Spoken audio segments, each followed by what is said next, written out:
Ladies and gentlemen, welcome to the Development Management Committee, 12th of June.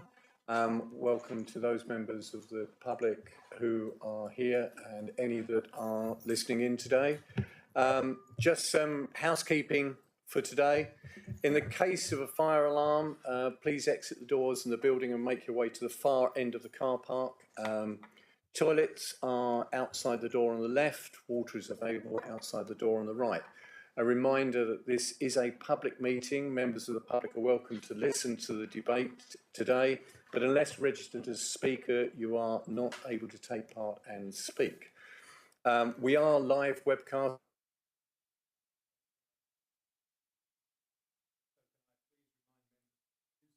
Phones, and remember to turn them off when not speaking. Also, can I ask councillors and members of the public present to please silence or switch off their mobile phones. We don't wish to have them going off during the meeting. In terms of how items are presented, the order for each application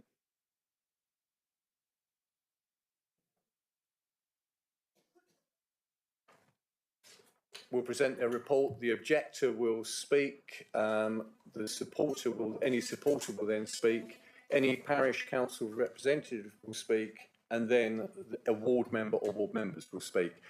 At each point, for those speakers, members of the committee will be able to question.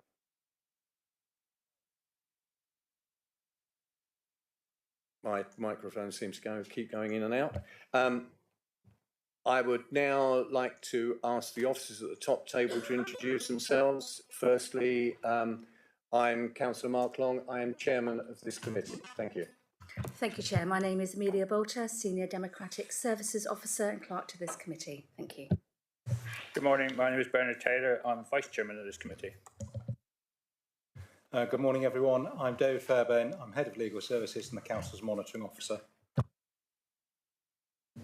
Good morning. I'm Pat Weimer, Head of Development Management at South Hams.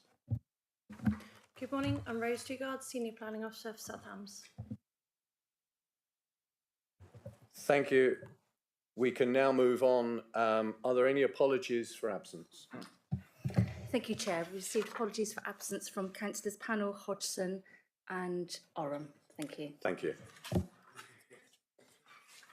Can we move now on to agenda item 1, the minutes? You have had the minutes of the meeting of the 12th of June, the minutes of, let's get this right.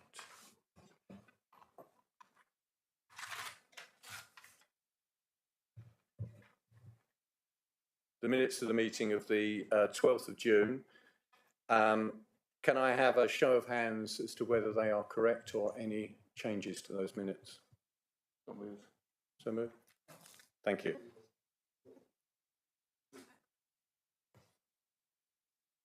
Agenda item 2, urgent business. There are no items of Chair's urgent business. Agenda item 3, division of the agenda. There's no reason to divide the agenda. Item 4, declarations of interest. Members, are there any declarations of interest to be made for any applications before us today? Thank you. Public participation. The list of speakers has been circulated to members, and we'll move on now to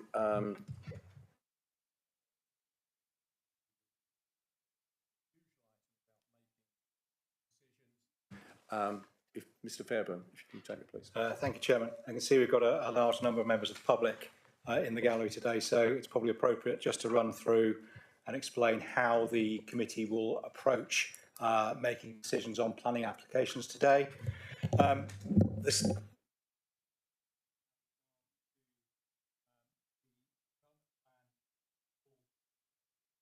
All material considerations.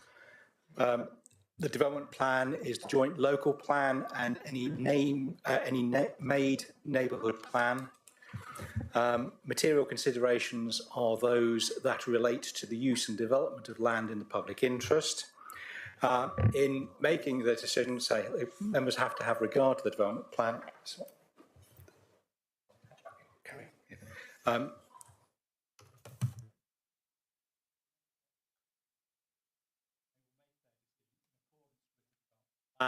unless material considerations determine otherwise. So it will be a question of the committee looking at the development plan as a whole and looking at the application in light of the policies in the development plan and weighing the balancing how the proposed development complies with those policies or does not meet those policies, and then reaching a balanced conclusion on their decision.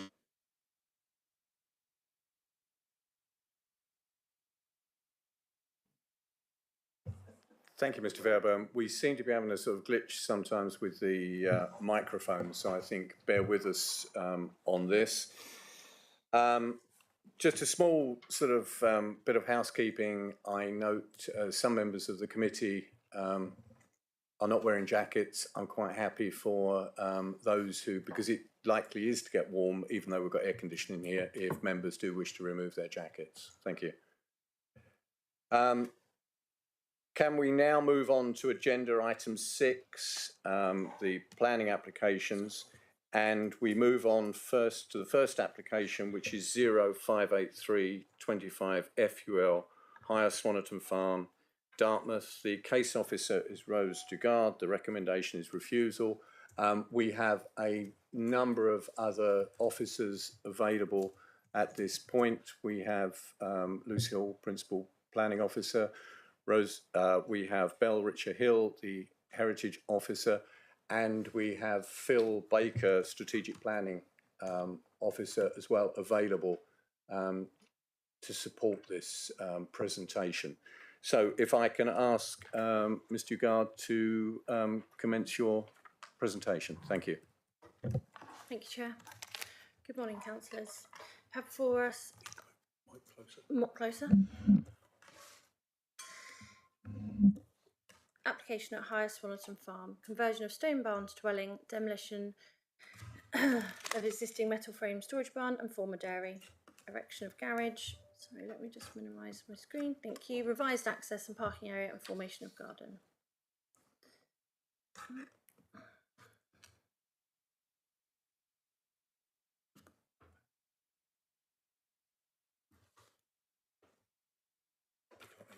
You can't hear me? Nope. Let's try this again. Okay. So, is that better? Yeah? Okay, good. Okay. Higher Swannerton Farm is located within the open countryside, within a cluster of properties approximately 1.3 kilometres from Dartmouth, accessed via Swannerton Road, which is a single track road with passing places and no pedestrian footpath available. The site is within the South Devon National Landscape, Joint Local Plan Heritage Coast, Joint Local Plan Undeveloped Coast, and falls within the Dartmouth Neighbourhood Plan area. Right. The current site hosts a large at-cost barn and former milking parlour building, both no longer in use. To the west of the site is a two-storey traditional stone-built barn bordering the site boundary along Swannerton Road.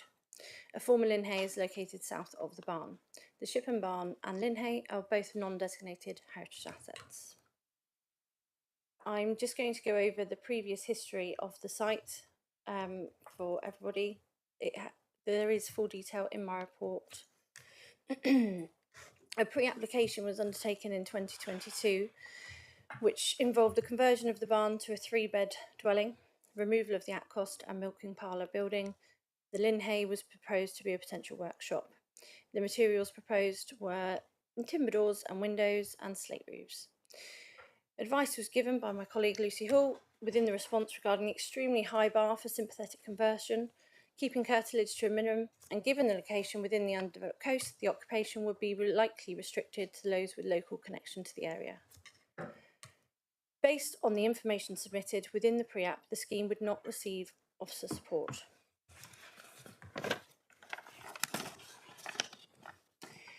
This then leads us on to the withdrawn application.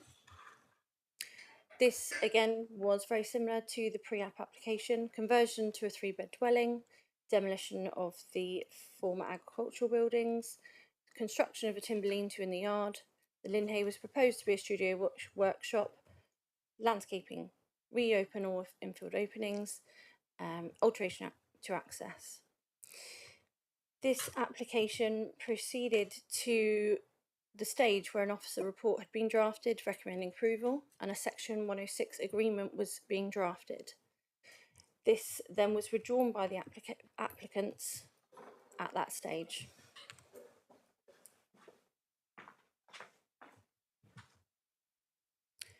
This leads us on to the current application. Given the site's location outside of the Dartmouth settlement boundary and in the open countryside, the application is assessed against TTV 1.4, where development will only be permitted if it can be demonstrated to support the principles of sustainable development and sustainable communities. TTV 26 then sets out the test for development in the countryside and is split into two parts. The first part considers isolated development. As this site is located adjacent to existing dwellings and holiday lets within a cluster of properties, officers do not regard it as isolated for the purposes of Part 1 of TTV 26. Development proposals therefore need to demonstrate conformity with the relevant provisions of TTV 26 Part 2. Provision II is the most relevant. Development proposals should, where appropriate, reuse traditional buildings that are structurally sound enough for renovation without significant enhancement or alteration. Officers acknowledge that the proposal offers the reuse of a traditional barn. However, the proposal includes significant enhancements and alterations, such as new openings and extension to the barn in the form of a glazed link to the Lynn Hay. The proposed plans detail the conversion of the Lynn Hay to residential accommodation and the glazed link proposed between the two buildings.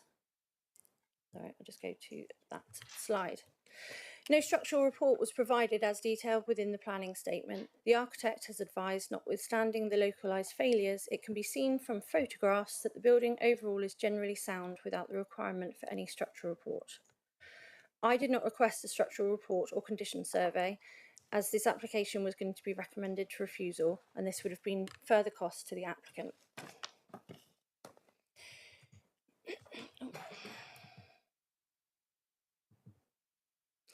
The application includes demolition plans which demonstrate in red areas which will be removed, replaced and altered, as well as new proposed openings and extended original openings.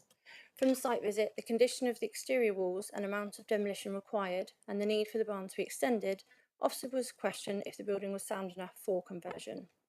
Our heritage officer will go into further detail regarding the non-designated heritage asset. The site is within an unsustainable location, and although the policy hook of reuse of a traditional building can be supported if the proposal does not include significant alteration enhancements, this proposal includes significant alteration and enhancements. An extension, the introduction of new openings, and multiple new materials such as metal roofing, metal cladding, timber cladding and glazing. Officers also note that within the planning statement, within paragraph 4.41, details that the Lynn Hay will be re-roofed with slates. However, the proposed plans indicate metal roofing. Given the extent of intervention required to develop this barn, the proposal does not accord with TTV 26. Officers acknowledge that the barn in principle could be sympathetically restored and utilised as a dwelling. Officers advise withdrawal of this proposal and submission of a proposal that would not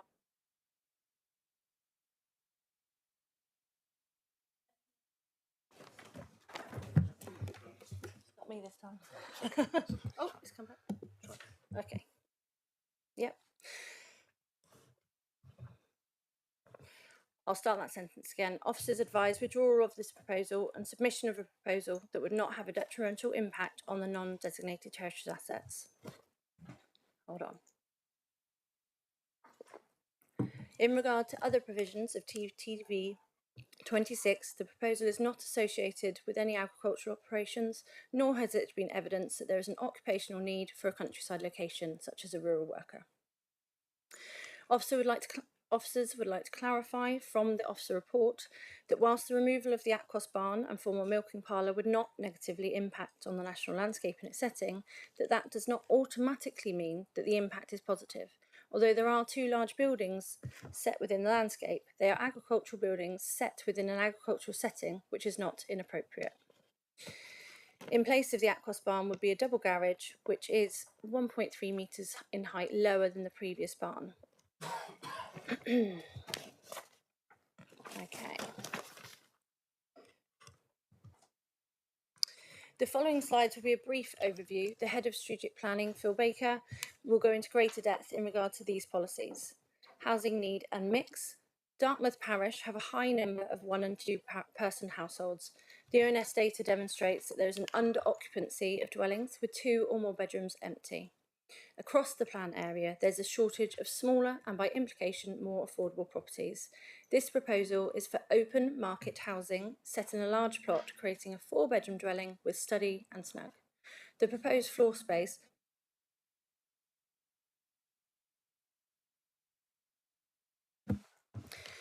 not including the double garage and stores, is just under double the required space within national space standards for a 4-bed, 8-person, 2-storey dwelling.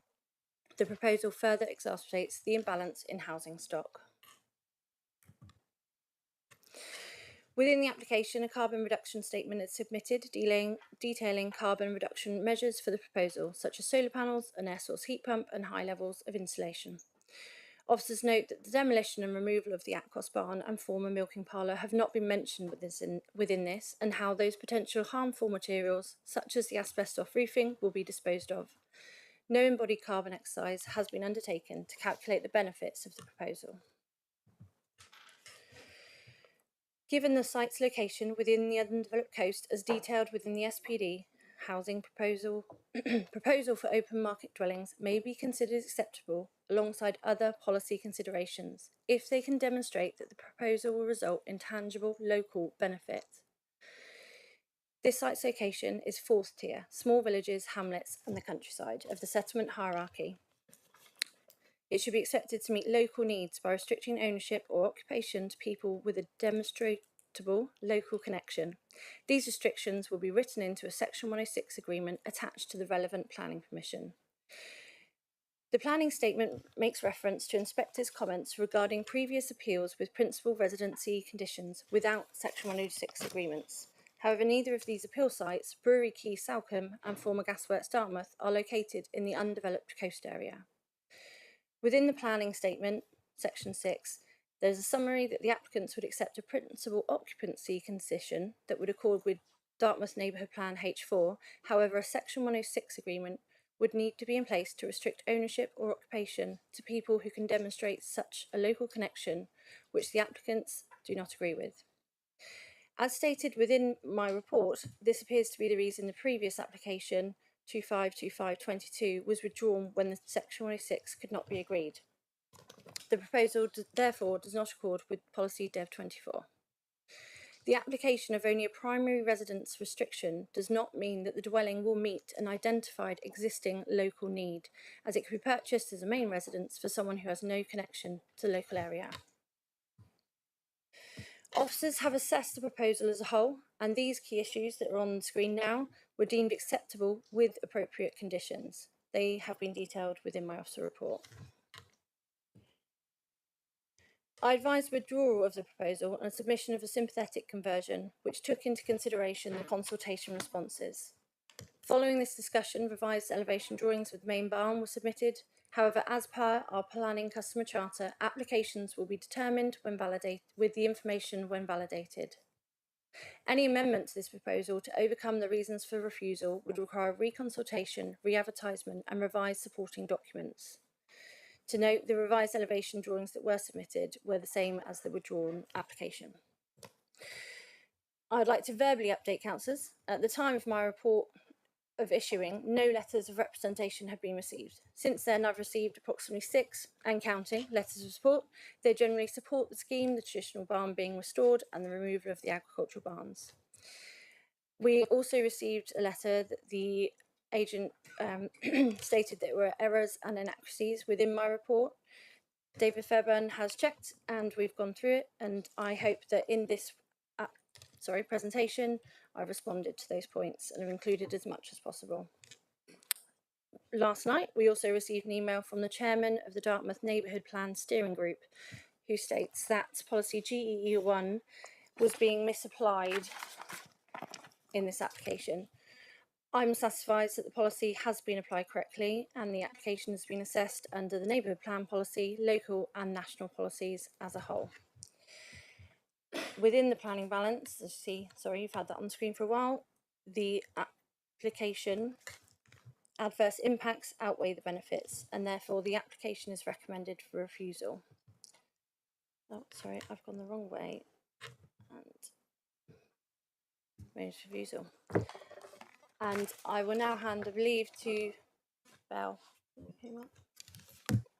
Thank you.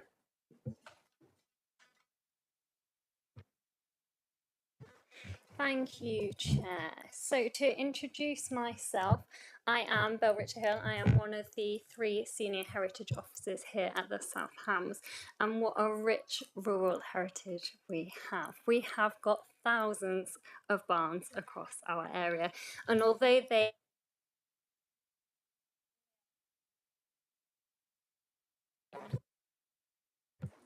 Okay. Do that. Okay, so we have thousands of barns across the South Hams, and although they are functional, they vary in vernacular, in use, in scale, in form, in material, and they adapt through time to changing needs and agricultural revolutions. So they are specific to each site, and no two are the same. And the privilege of my job is that I get access to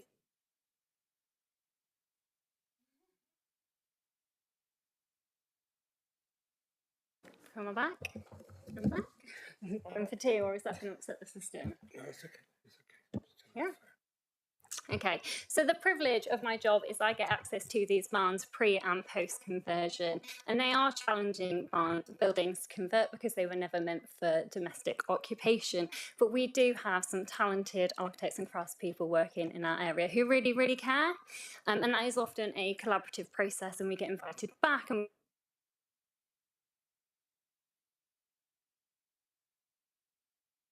back. Yep, how the materials are fed, how they have dealt with challenges, so things like thermal bridging, the features they've used, slate vents, all that sort of stuff. And when we drive around the South Hams, we see so many well-converted barns that still read as barns that have quietly adapted to their new use, and they do command such a price on the property market for that reason. And it's a key reason why our countryside is so attractive, and we're so proud of the South Hams. And part of the reason for that is our traditional barn guide SPD, which is freely available on our website, and it tells you everything you might want to know about the types of barns we have, how to convert them sensitively. Each element is in detail, and it gives you examples of how to apply it to your building. So we as a local planning authority have got a clear, consistent and fair position. And we absolutely want to see these buildings retained. They are a tangible link to the past, and they're a great opportunity for housing. And that's why we have that loophole in policy TTV 26 to support these types of applications. But it is not just a green light for any scheme. It is caveated, so it is reuse of traditional buildings that are structurally sound enough for renovation without significant enhancement or alteration. And so it means that we support the right scheme for the right building. So in the case of this application, we are concerned that it's not a conversion of the building as it is. They already want an extension. We tend to try and avoid merging the barns together, so you can read them separately as they are, and they can be celebrated. There's also an unusually high level of demolition, so we're looking at 40%, and they haven't provided a structural survey, which is a bit concerning. We also have an excessive amount of external changes, so we're looking at 6 roof lights, 7 new openings, and 10 significant changes to the openings. So we're looking at windows to doors, doors to windows, large enlargements, which is unnecessary when we've got such large areas of concrete block, lots of openings to play with. We've got the omission of the joinery details, and we haven't got the proactive thinking about bin and bike storage, and that the garage is rather large at 73 square metres. I think the national minimum space standards for that would be a 4-bedroom, 5-person single story dwelling. It is large. And, you know, we regularly work with agents to find a solution that sits in the context a bit more sensitively. So something more like a car shed style garage would be supported. I think that the bottom line really is we do want to see this building retained. I want to be really clear about that. And the reasonable and optimum viable use of that is to be converted to a dwelling. But it's not just any scheme, it's got to be sensitive. There is a workable solution here. It's just not the proposal before us today. Looking at the 2022 withdrawn application, that is exactly what we would be supporting. So it respects the integrity of the barn, it uses the existing openings, we've got full-size glazing, it's not overtly domestic, it provides a large, light family home. And if that scheme was before us today, I would be supporting that and I wouldn't be sat in front of you. So we absolutely welcome the opportunity for this barn to be converted, but for the right scheme. Thank you, Basile. Can I please bring in Phil Baker from the strategic planning side to address the issues that you've raised? Thank you, Phil. Thank you, Chair. Good morning, members. Phil Baker, Head of Strategic Planning. I'm not going to try to repeat too much of what you've already been told, but there are a number of policy considerations that have been made reference to already. So I'm going to try to explain how the policies work in combination to meet designed and specific outcomes. It's already been explained that the site is in an unsustainable or inappropriate location. It's in a Tier 4 location. It isn't ordinarily where we would direct new development, and as such, the principle isn't automatically accepted. However, of course, the barn exists in the location it exists in. So it's possible for the principle to be acceptable as long as certain policies and criteria are met. Now, one of those specific areas Bell has just discussed with you. So whether or not the barn can be converted successfully in compliance with the heritage policies and barn guide is one set of considerations. There are other policies that we need to consider before we kind of get to the specific technical aspects of how the heritage asset can be converted, and that's around the principle of development because of the location. Whether or not it can be converted in a way that's compatible with the undeveloped coast policy area and the Dev 8 policy, which is our housing mix policy. But over and above that, I would refer members to policy SPT 2.4 and paragraph 82 of the NPPF, specifically around our understanding and consideration around whether or not a proposal meets an identified local housing need. And this is quite an important distinction to understand. We've made reference to the previously supported scheme, which was intended to be restricted by local connection, as detailed in the adopted supplementary planning document, paragraphs 1.15. It kind of explained how we intend to restrict developments in the undeveloped coast policy area, which talks about a tight local connection to the parish and adjoining parish to ensure that any new dwellings there meet an identified local need of those coastal communities. Now, the 2022 scheme was intended to be restricted by local connection. This is understood in combination with policy Dev 24.1, which is the undeveloped coast policy area, which asks the decision maker to consider if the proposal could be delivered successfully outside the undeveloped coast policy area. Now, at the moment, the proposal is only proposed to be restricted by principal residents. And refers to the Dartmouth neighbourhood plan policy. Now, any new dwelling in Dartmouth will be restricted by principal residents because that's what the neighbourhood plan requires. So the test of whether or not this scheme could be delivered outside the undeveloped coast policy area, yes, it could be delivered by any new scheme, any new house in Dartmouth. What would be the point of difference would be if it were restricted by local connection to reflect the fact it's in the undeveloped coast policy area. That would not be able or would not be delivered within the wider town of Dartmouth. And that would overcome the obvious policy conflicts that we have with Dev 24. Dev 8, because of the size and scale of the building, does not meet an identified local housing need. The officer report does a really good job of using ONS data to explain to you what we consider to be the housing need in the local area. You've got over 70% of households that comprise of only 1 or 2 people. There's already an excess of family type homes within the town that don't really correlate that well with the household size that we've got in the town. And because of the sheer size and scale of this building, it's going to make it comparatively much more expensive to the average house that you've got in the local market as well. Material to that is the housing crisis declaration of the council, recognising that accessibility to new housing is challenging for local people.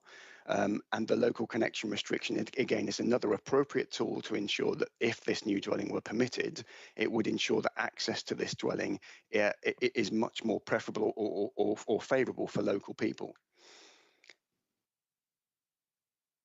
So there was previously a local connection restriction suggested, and that's why the scheme in 2022 was intended for approval. So it wasn't just that the scheme was more beneficial in terms of heritage terms. It's because it contained that local connection restriction that was required to satisfy the policy tests of Dev 24, of Dev 8, also of paragraph 82 of the NPPF. Even policy TTV 26, and we have talked about the specific criteria in TTV 26 that supports the conversion of certain heritage assets. The overarching strategic objective of policy TTV 26, and forgive me if you've got it in front of you, I'm going to read it anyway just for the benefit of everybody else. The first overarching objective of strategic objective 10 is to deliver new homes only in areas where there is an identified local need. It's a consistent expectation of schemes in this type of location that it responds demonstrably to identified local housing needs. And again, the National Planning Policy Framework says in rural areas, planning policies and decisions should be responsive to local circumstances and support housing developments that reflect local housing needs.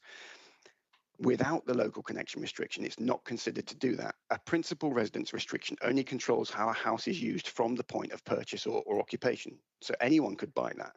A local connection restriction takes into account and consideration historic connection with the area. So it looks to kind of quantify and secure and recognise a local connection. And that's what we're talking about in terms of how we're applying these policies and why the local connection restriction, as explained in the supplementary planning document, is necessary in this instance.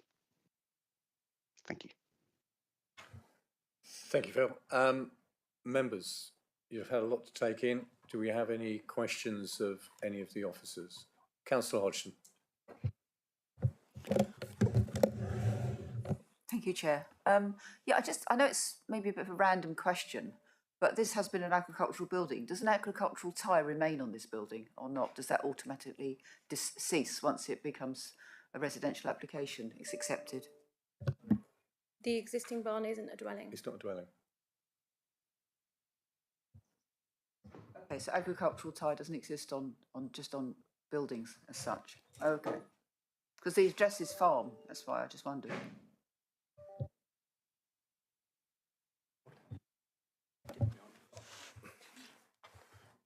I think I understand the question, but so at the moment, the authorised use would be agricultural use, but there's no planning restriction as such. It's just that's what the use is. It's not like an agricultural occupancy condition you get on an agricultural dwelling.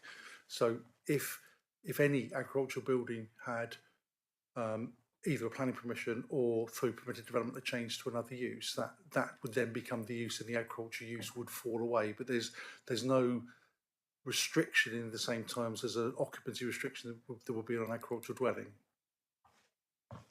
Thank you. Thank you. Councillor Rake. Thank you, Chair. A number of questions, if I may. I'll work backwards through the officers, hoping that I still remember my question for Rose by the time I get to her. So Phil, you were describing a sort of hurdle race and suggesting that the first hurdle, the most important one, is the additional benefit that comes from a local connection restriction. I mean, if sorry to mix my metaphors, does do those hurdles then turn into dominoes? Or if we could clear that first hurdle, does that knock any of the remaining ones down? Or do we have to kind of take them hurdle by hurdle, like in a race? It's sensible to take them hurdle by hurdle, but because the policies work in combination to achieve certain outcomes, it makes it, to use the same metaphor, it makes it easier to jump the others, if that makes sense. So some of the concern around whether or not the principle can be established will certainly fall away if there is a secured local connection restriction on the permission. That will satisfy a number of the other requirements of the policies that we're looking to achieve. Thank you, but at the moment that's not on the table. So Agreed. Yeah. Okay. Turning to Bell, if I may, just on a question of clarification, you referred to 6 roof lights. The number of roof lights on the roadside is being reduced from 6 to 4. Is that? So at the moment it's an agricultural building, so there aren't roof lights per se, they're more sort of transparent sort of openings. So and the thing about roof lights is they're very domestic in character and appearance. So I don't know if we can pull up the 2022 scheme, you can see it's a large area of painting and glazing, so that's that bit more sort of utilitarian, it's more in keeping with a barn character, and that's the sort of thing that we'd be looking for instead. Okay, I think I understand. I can certainly see the difference, but I mean, it's sort of, this is comparing it with something that,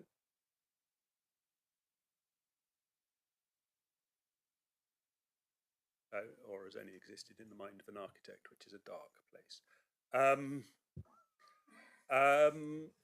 Okay, but I think I understand what you said. I mean, they are, I mean, sorry. They're transparent. I mean, they are transparent at the moment. The roof lights and windows are transparent. I mean, it's they look, the current ones look like a later edition anyway to me. Yeah, but so instead of having sort of multiple openings, that's, you know, we prefer a larger sort of single opening, and you know that's the joy of when you get the opportunity to convert these buildings, is you get that opportunity to actually go for something that is, you know, hasn't just happened through time by chance, and go for something a bit more intentional, and you know that's why architects do that, and it's, you know, creative, and that's what we want to support. Thank you. And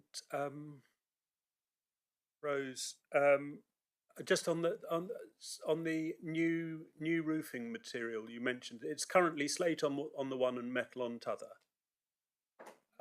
And you're saying that after this it'll be slate on one and metal on t'other. Yep. So the main barn would be slate, and the Linhay conversion would be metal roofing, is what it's been labelled as on the plans. Rather than crinkly tin at present. Rather than crinkly tin, yeah. And the planning statement mentioned slate, that it would be on the Linhay, but the plans say metal roofing. So I was just clarifying that. Thank you. Any further questions of the officers? If not, thank you for your presentations. Can we now move on to the speakers for this application? We do not have an objector. We have Lisa Jackson, the architect. If you'd like to come forward for your 3 minutes, please.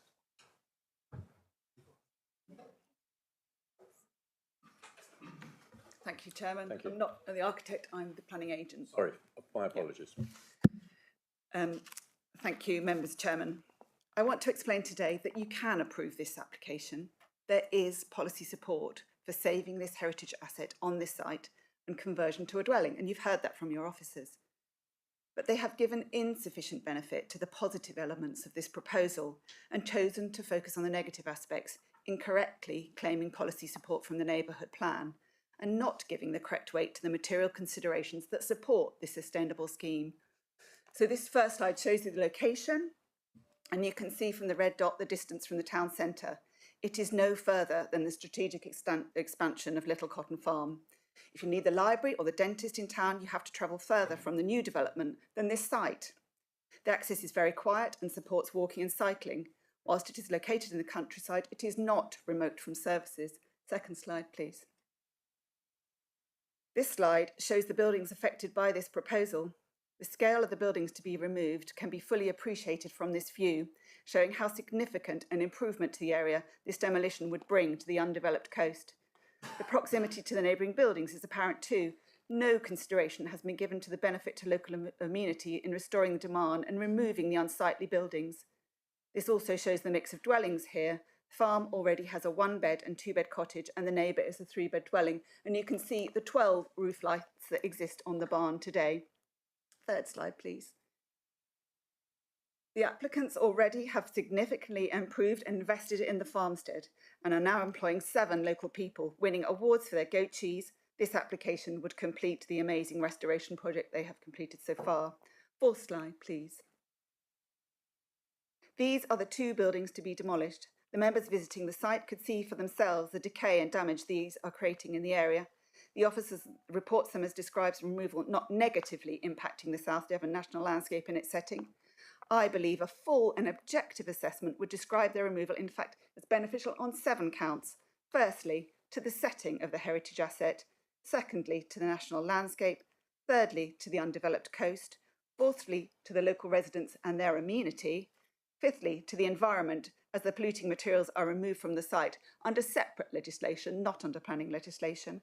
And 6th, the removal of large farm vehicle movements from this yard, which the Highway Authority requested, and also benefit to the neighbours in terms of noise and disturbance from those vehicles. And 7, the users of the Diamond Jubilee Trail along this road, which has not been mentioned at all. 5th slide, please. These are the buildings to be restored. The Lynn Hay was not part of the previous withdrawn application. It would have needed change of use application, which was not in the scheme. So these are repaired, and the SPD states would save this dwindling resource of historic vernacular buildings. Surely this is a significant benefit in favour. On the right-hand side, you can see the small gap where the proposal glass link would join the buildings. And the last slide, please. This 3D sketch shows all the benefits together. It is a contemporary but sensitive conversion, arguably as sensitive as the previous scheme, but in a different idiom. And I would ask you to support this application today, as the policy allows you to do that. Thank you very much. Can I have any questions, please, from Councillor Bonham? Yeah, thank you, Chair, and thanks very much for your talk there. That's very useful. I wanted to ask you about the alternative proposal that's mentioned, I think, on page 24 of our document. It seems like you are considering an alternative to the proposed application. Could you, and I know that's not what we're looking at here, and in a way it's not relevant to this application, but I wonder if I could just check with you that you are looking at another proposal, and if so, why would that be? I'm sorry, I'm not sure if I fully understand your question. I think you mean the alternative that was withdrawn, the application that was withdrawn. If that's the question, I can answer the reason about that. Well, I maybe look to the planner, because on page 24 it says there's an alternative. There are discussions around changes or an alternative application. And I think the reason for asking this is to see what flexibility the applicants might have, and whether, you know, an alternative might come if we reject this in due course. Yeah, I think what you're indicating to is when I advise withdrawal, and that this would be recommended for refusal, the agent and applicant put forward this previous elevations from the withdrawal scheme to be considered. However, due to the planning charter, we only determine the application on what's in front of us. So those aren't in front of us today. Thank you. I think perhaps that's helpful. Perhaps I can explain further from that. What we did was, if we felt that the glazed link and the additional windows were the difficulty here, and they were two very minor things in our opinion, they could have been removed. We didn't think they were major changes that would need reconsultation because it was less development rather than more. And reconsultation is at the discretion of the authority. If they felt that was needed, perhaps a limited discussion could have been held with the conservation officer if that was felt to be helpful. But obviously, Ms Jackson, we do have a planning charter that says it addresses. I understand, and I was just going on to explain that that was not allowed. Thank you. That's helpful. Members, any further questions, Ms Jackson? Councillor Abbott. Thank you. Hello, Mr Jackson. I was quite taken in there being some rounded pillars in the linhay, and that seemed to me to be an interesting artifact in that whole development. I suppose that's a statement. My question actually is, what is the proportion of the building that you think will survive? Of the stone barn, I suppose, is more to the point. Yeah. I had the architect look at this, and he measured on his computer-aided design how much stone would be retained, and he calculated there would be a 3% increase in stone because clearly, as you saw from on site, there was a partial collapse. That's being rebuilt in stone carefully and sensitively so that stone is replaced. So there will be more stone on this building than you see today. And obviously there was a large section that had the concrete blocks, but that's to be covered in a corten steel, a very contemporary solution, but one that reflects that this building has undergone change. Barn conversions don't necessarily all have to be, you put glazed openings where there were openings. That was a collapse. And actually having a corten steel that has a sort of more industrial, quasi-industrial look, actually is a contemporary solution here. I think that works as well and as sensitively as the scheme that the officers appeared to support last time. Thank you, Ms Jackson. Councillor Abbott. Thank you. I remembered my point about the linhay.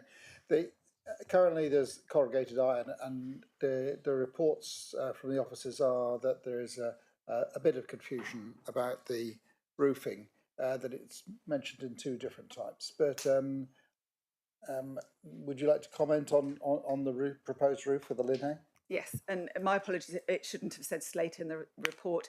It is a metal proposal to replace a metal, again, because that's what's on there. It's a modern interpretation.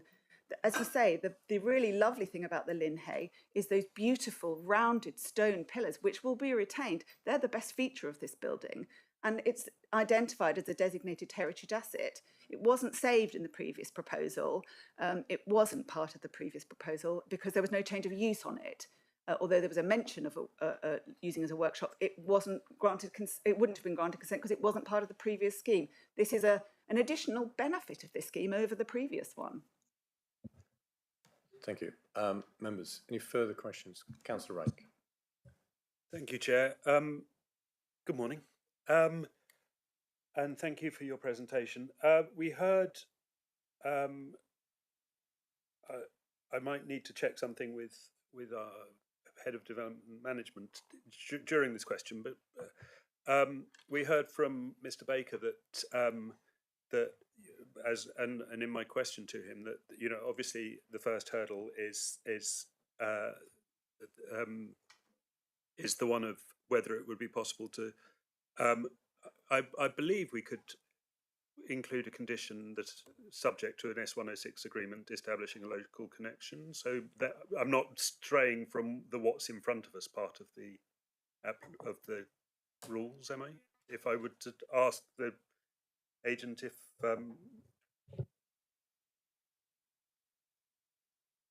you can certainly ask whether the agent or the applicant or a combination of both would be happy to enter into a Section 106. You cannot put a condition on an application to say they must enter a Section 106.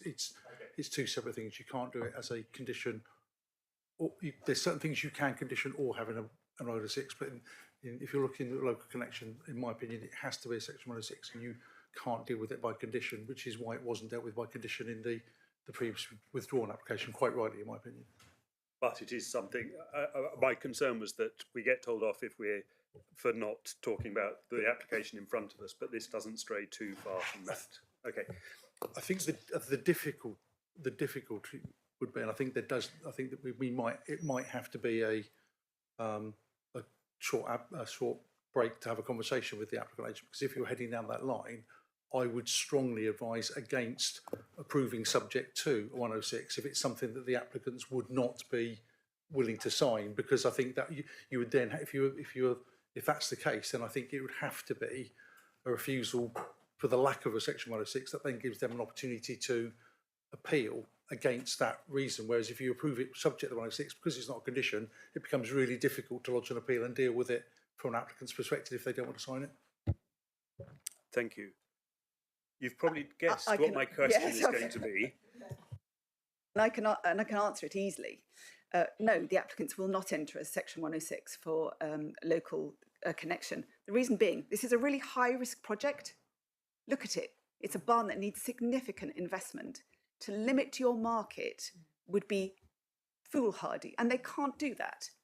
You know, they are running a farm that needs all income streams.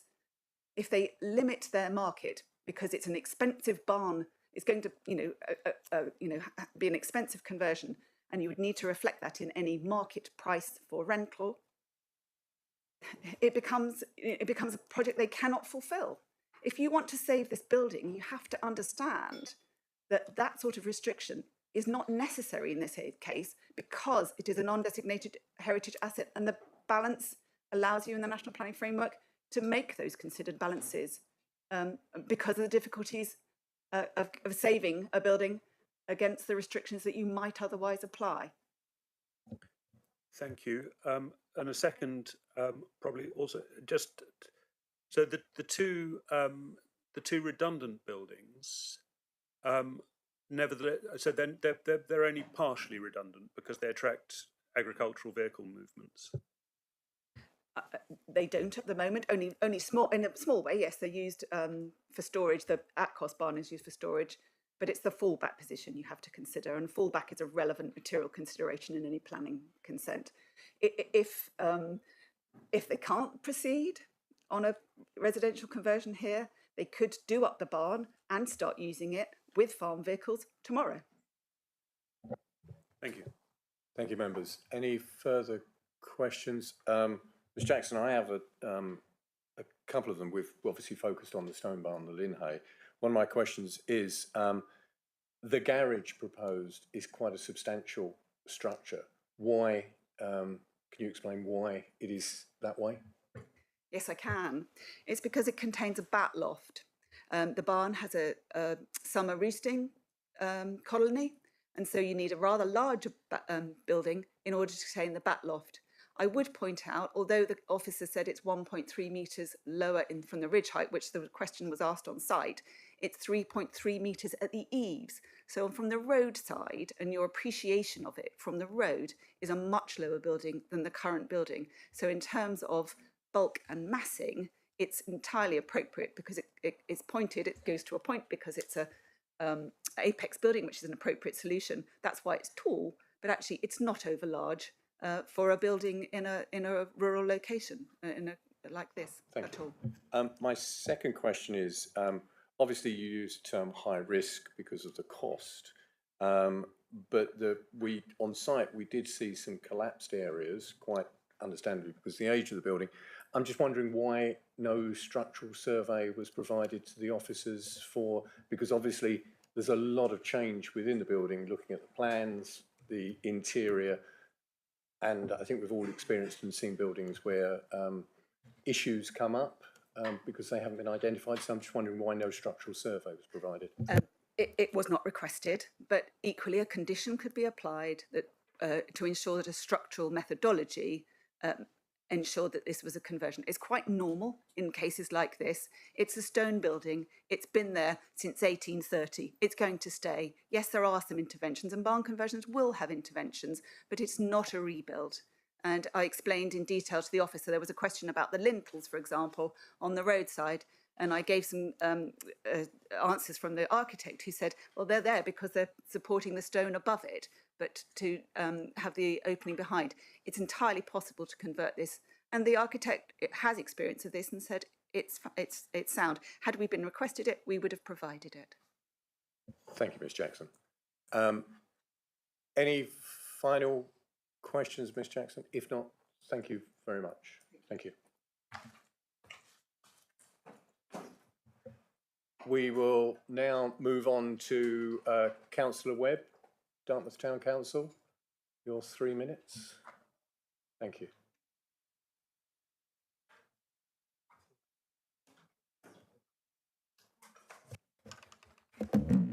Thank you, Chair. Thank you, Committee and members. Thank you. My name is Graham Webb. I'm Dartmouth Town Councillor and Chairman of the Town's Planning Committee and currently serving as Deputy Mayor. Dartmouth Town Council resolved to support this application back in April. So I'm struggling to understand why the planning officers are recommending refusal of application to convert this traditional stone barn at the top of Swannerton Road into a house and replace the ugly derelict metal frame barn and old milking parlour with a smaller wooden outbuilding with a new back loft and extended orchard and gardens. Whilst this application site is not in the town, it certainly is no further distance-wise than the new housing estate at Little Cotton Farm. I would ask that you look at this again and consider the benefits. This proposal removes two ugly and dangerous buildings, one containing asbestos, helping to restore the traditional pattern of the undeveloped coast on this popular walking route. This is not a knockdown and rebuild that we have seen elsewhere in the town, but a careful restoration of a stone barn dating from 1830 to bring it back to a dwelling, having been used for accommodation until the 1960s. The applicants are proposing a sustainable building and are including solar panels, an air source heat pump, EV charging points and triple glazing. The plan also looks after the bats with a new bat loft in the outbuilding and delivers more than required minimum 10% biodiversity net gain. It will restore views to the orchard from the road, which will improve the setting of the traditional barn and the whole experience of the coast from this area. It would be a shame to lose this traditional barn and miss out on the benefits of this proposal delivers. I would urge you to rethink this and find your way to granting planning permission today. Thank you for considering my comments. Thank you, Councillor Webb. Members, any questions of Councillor Webb? No. Thank you, Councillor. We will now move on to one of the ward councillors, Jed Yardy, who is online. Jed, if you'd like to commence now. Thank you. Good morning. Can you hear me well? Yes, we can. Thank you. Good. Good morning. I'm the ward councillor for Dartmouth and Environs. Members of the Planning Committee, I was glad to meet some of you on the site visit. I heard the questions and hoped to address some of the questions that were raised. As the local ward councillor, I would ask that you consider the local perspective when making this decision. The Town Council supported this application and 9 local residents have written to the case officer having heard the recommendation for refusal, expressing their surprise and support for the scheme. Not one in the Dartmouth has objected to this application. Planning decisions are always a balance, and I think that there are many factors that weigh in support of this application rather than against it. I'm going to outline what I see the benefits of the scheme. This is really a really interesting traditional stone barn. It is a mixture of traditional ship-on and a bank barn dating from 1830 or earlier. The local planning supplementary document of 2020 says that these types of barns are a dwindling resource. If this barn does not get a positive use, it will be potentially lost. Those committee members who visited the site can see it is of no longer suitable for modern agricultural use.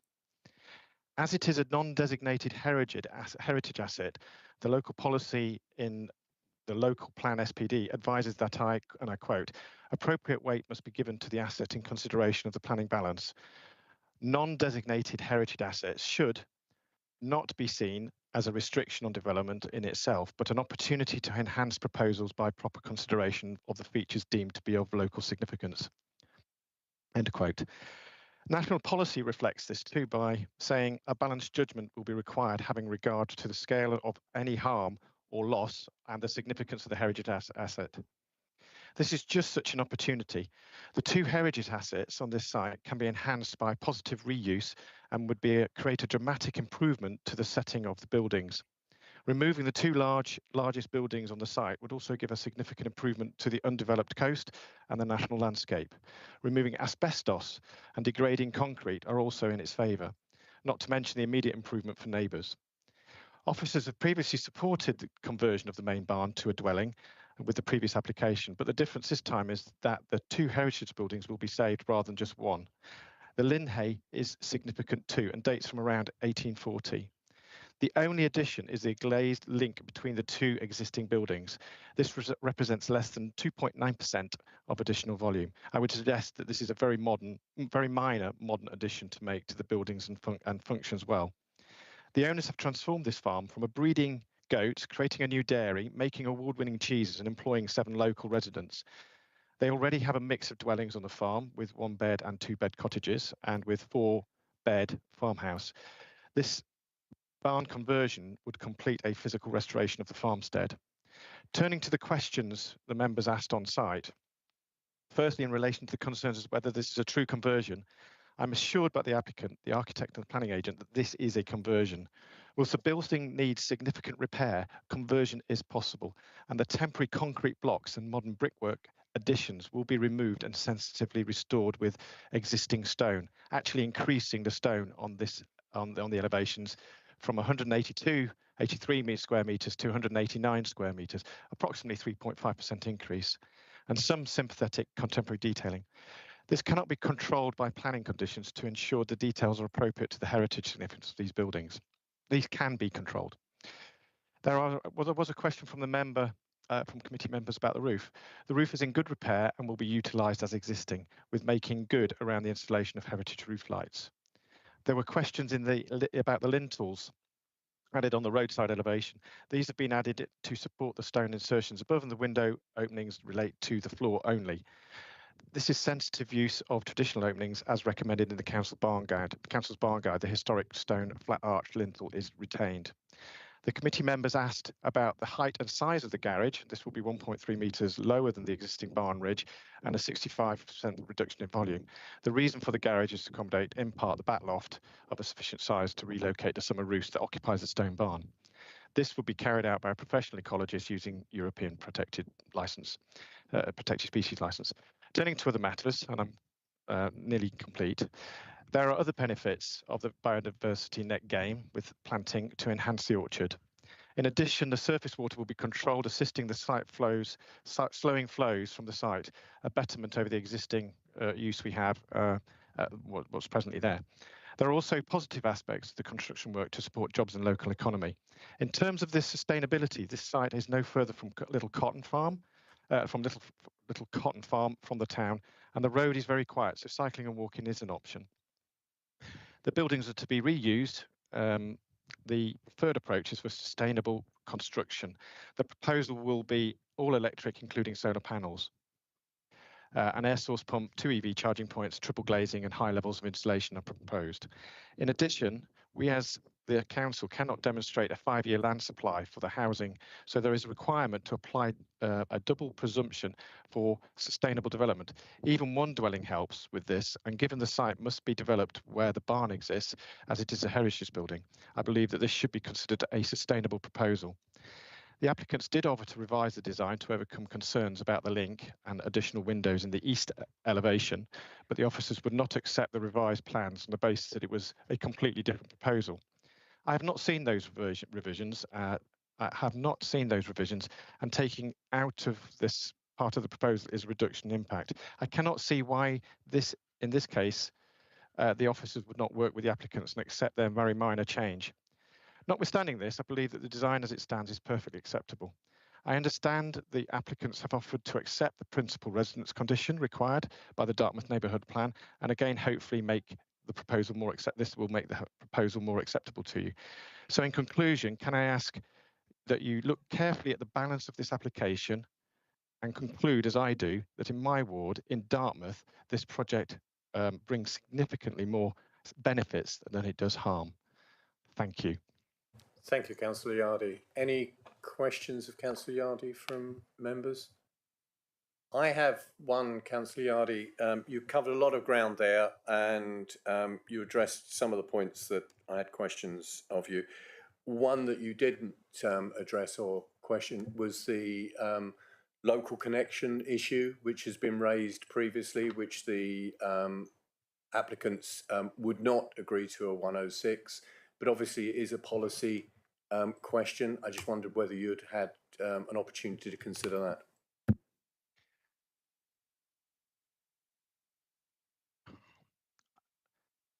I understand that they're willing to accept the principal residence condition. In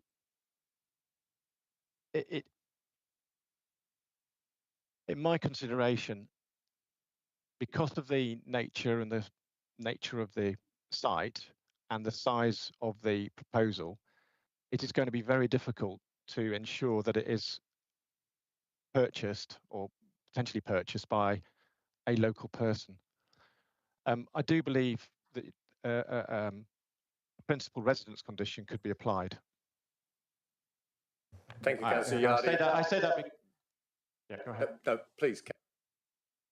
It was basically I believe it's the market conditions, but I'm no expert on the market conditions to be able to say for sure.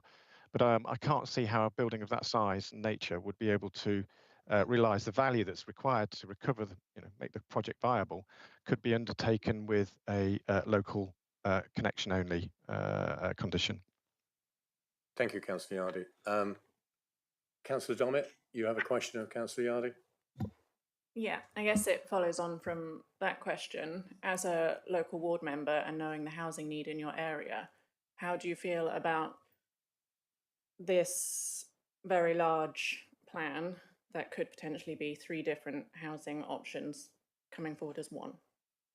Well, I'm very confident that that because we've got Little Cotton and the 440 homes that went in there, of which a significant number are social housing, that for that increase which has occurred in the last few years, for the moment, we do have adequate what I would call social housing stock, and it's within a very short distance of Dartmouth.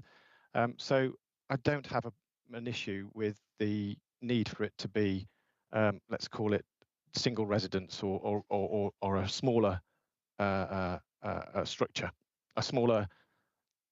What am I trying to say here? I'm trying to say multiple sites, multiple residential apartments or buildings, or whatever you were suggesting. So we've got it at Little Cotton, and I think that's sufficient given the recent investment there. Thank you, Councillor Yardy. Councillors, any further questions of Councillor Yardy? If not, thank you, Councillor. Appreciate your presentation. Thank you. Thank you very much. Appreciate it. Bye-bye. Thank you, members. We have concluded the presentations and the questions of the presenters. We now move into the debate on this application. Does somebody wish to start with any particular comments on this? Councillor Dommett. I think I am struggling to understand where the officers are saying that this is unsympathetic, when from being on site and looking at the building and looking where the gaps and windows and exits and doors used to be and where the current, as I would label them, roof lights are, it seems to be a lot of fixes and repairs to what is there rather than major changes. I guess the one major thing is being the glazed connection between the barn and the linhay. So that is my opening thoughts, I guess, and also, again, echoing the potential that this site has to be more than one dwelling. Thank you, Councillor Doran. Councillor Abbott. That's how I feel it too. I can see that there's a mass gathering of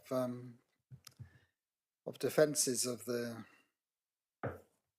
opposite view, but actually when I'm there, it just seems so advantageous to move towards a development and of this proposal, something similar. Am I really going to think that one slightly different is the solution and matches the criteria, and this one doesn't? There's going to be so much advantage in taking a development forward compared to what's there in those concrete blocks where the wall has collapsed. To do this up and the external view to be sympathetic, and that to me includes the glass connection. Actually, I'm not bothered about that glass connection. So it joins a Shippen with a Linné. All right. We've all done it. Yeah. And there's such potential. And another thing about the housing mix, it is true statistically that if we have another large house in an area where there's insufficient small housing, the percentage change will make it worse, but actually make the mix percentages worse. But actually, if this is going to be left or it's going to be developed into a 4-bedroom or whatever house, that doesn't take away from the potential for smaller houses elsewhere. Yes, the percentage changes, and I think overall we need more houses of smaller type. I would agree with the principle, but I don't know that developing this one in this way, and I know therefore you'd say, well, then there's the next one and then there's the next one, but it doesn't take away from social housing and small houses. This is just one that would be an extra house in the area. There we go. I'm confused. Councillor Allen. Thank you. It seems to me that the main driver behind this is not so much the need for the house, but the fact that the conservation aspect of it. So we're saving a barn and a linhay and removing unsightly things from the countryside, which is perfectly reasonable, except for the fact that the heritage officer does not agree with it, and if she would be the person who would be behind that most, in my view. Totally understand where this is coming from and all the very positive points about it. I was slightly concerned about the garage, but it makes sense that you need a back loft. That's allayed those fears. I think the sticking point for me, the reason I'm struggling slightly, is the fact that it won't be for local use only. I know several barn conversions which have had local use conditions attached to them, and they've sold absolutely fine. It seems to be a very sort of positive thing. There's been people moving from one local area to another local area. That would make sense to me. I would be absolutely supportive of it if it had that, but that's the part of it I'm struggling with at the moment. Thank you. Thank you. Councillor Bonham. Yeah, thank you, Chair. I've got to say I'm started off reading the documents, and I think the planning team have done an excellent job in putting together their recommendation. Reading the documents, feeling very uncomfortable about this proposal. It seems to conflict with a whole number of our policies, which I'm uncomfortable with that. Looking at the detail now, I think it's more finely balanced, and you know, personally, I do believe that we need to keep all of our, as much as we can, our assets, heritage assets like these barns, in a sympathetic and positive way, because they are part of the local area and they do bring a lot of uniqueness and character to our countryside. So the question in my mind is, how much weight do we give to that preservation compared to the concerns and the weaknesses that we've heard about from our planning team around lack of acceptance of the changes, their housing mix, the undeveloped coast and other issues.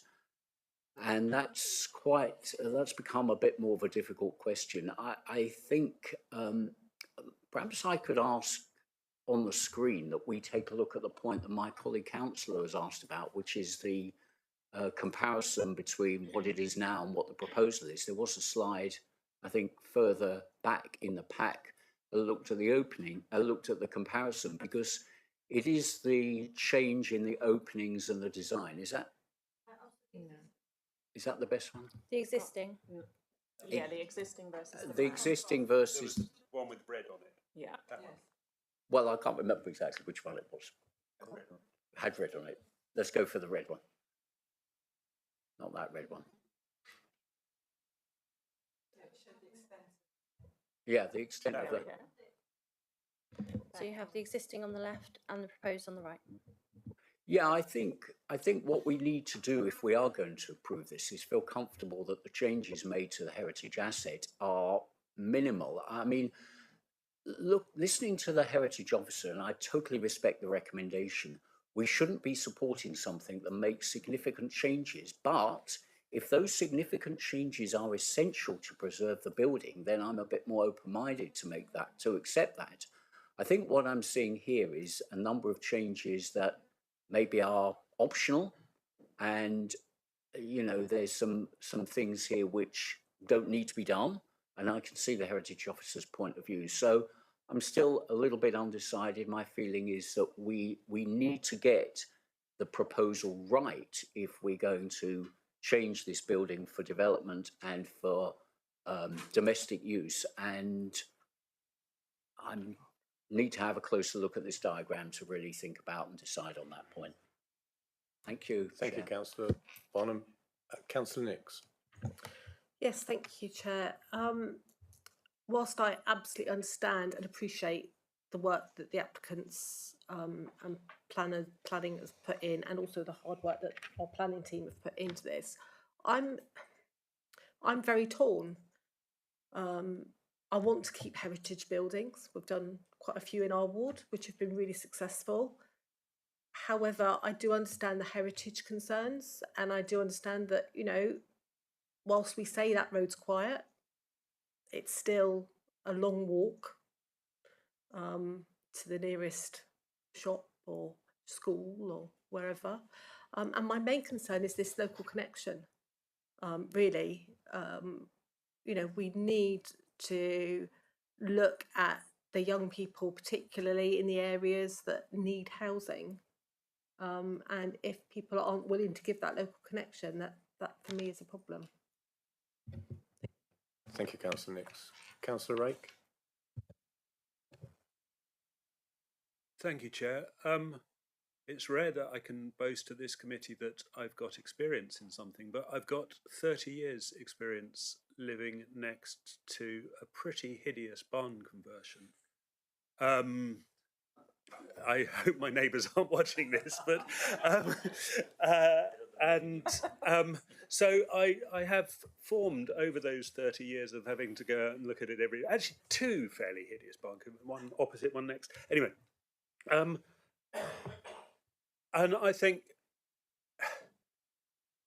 from that point of view, I have formed views about which are not necessarily in accordance with the policy I will accept, or the supplementary planning document, about conservation of heritage assets.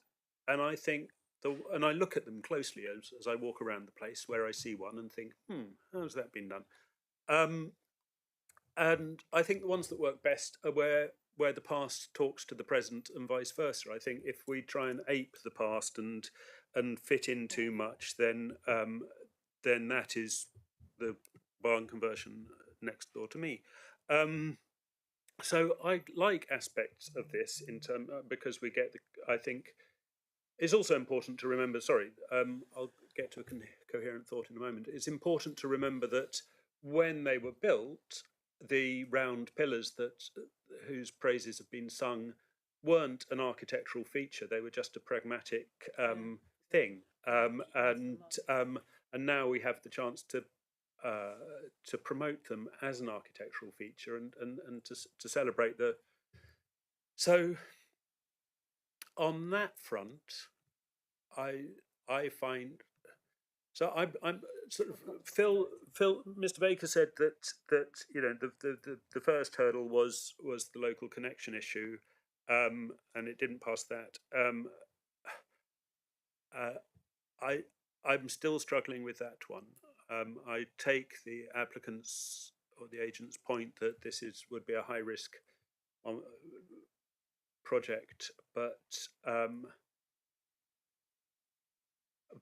in terms of the treatment of the non-designated heritage asset or not otherwise designated heritage asset, I think this clears that hurdle.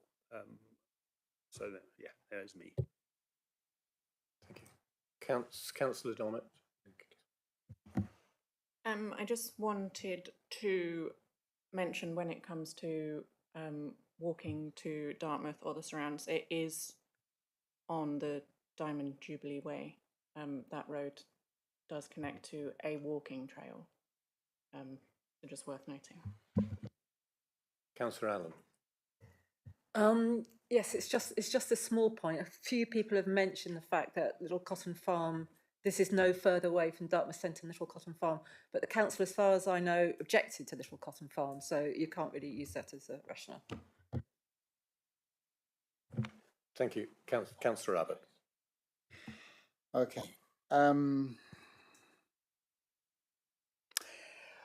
I don't think I'd walk from Little Cotton Farm if I could get the bus, and I think that being on the Diamond Jubilee Way or whatever is might be a lovely thing if you're out hiking, but not if you're going to carry back a bag full of shopping.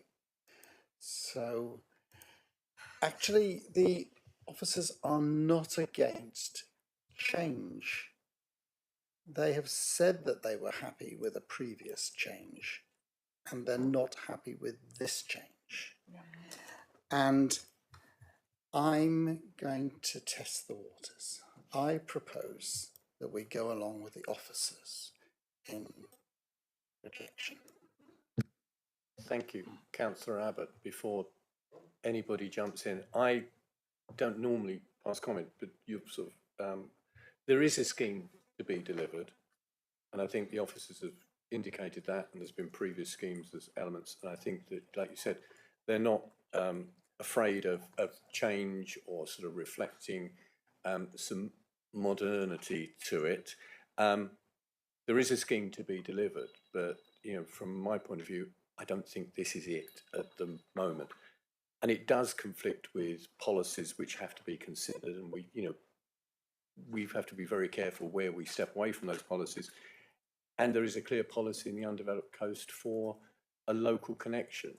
And I do believe that that is important, whether that's a stumbling block for the applicants, you know, as they say, the comment about high risk development and everything else like that. But I think we have to consider what's before us. And from that point of view with my comments, I know very rarely I will second your proposal for to go with the officer's recommendation. Councillor Bonham. Yeah, thank you, Chair. Yeah, just following my earlier points, I do think we need to be flexible on some things. I think, you know, we need to take account of the fact that this heritage asset is here, that we need to recognise that this is just one dwelling and it won't materially change the housing mix in Dartmouth, and that if we don't agree to something, then this building and its surroundings will continue to degrade and go into disrepair. But I also think, having looked at the detail now of the plans in a bit more depth, that I want to support the heritage assets recommendation really to reject this. I think the changes are too much and it makes it look like more of a natural dwelling rather than a barn conversion. I think there is a plan here that I would accept, but it's not this one. And I do hope that the applicants can take on board some of the feedback and come back again, because the last thing I think we want is for this building to stay as it is or get worse. But we have to look at the proposal in front of us. And I think with so many concerns, it will be wrong to approve this. And quite frankly, also, I'm not sure I see the how we could accept this based on the planning, joint local plan that we have in front of us, because I don't see any or many clauses that would allow us to overcome the concerns which I think are clearly there. Thank you, Chair. Thank you, Councillor Bonham. Councillor Carson. Thank you, Chair. I have lived on Swanton Road and I know you can walk into town. It's steep coming back, but you can walk into town. My concern is also about local connection. My understanding of it is that initially it's the properties for sale for local people of Dartmouth, and then it gets expanded out to neighbouring parishes and then to the whole of the South Hams. So is the agent suggesting that people in the South Hams can't afford a property of this size? Thank you, Councillor Carson. We have a proposer and seconder for the supporting the officer's recommendation of refusal. I will now take that to the vote. Can I have a show of hands for refusal, please?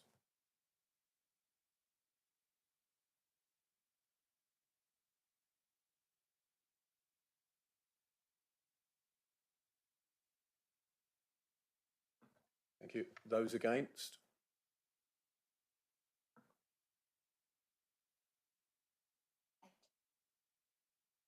That is 8 for refusal, 1 against. That application is refused in line with the officer's recommendation. Thank you, everybody. Thank you for those attending. I will offer a 5-minute break before we move to the next application. Thank you.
Right.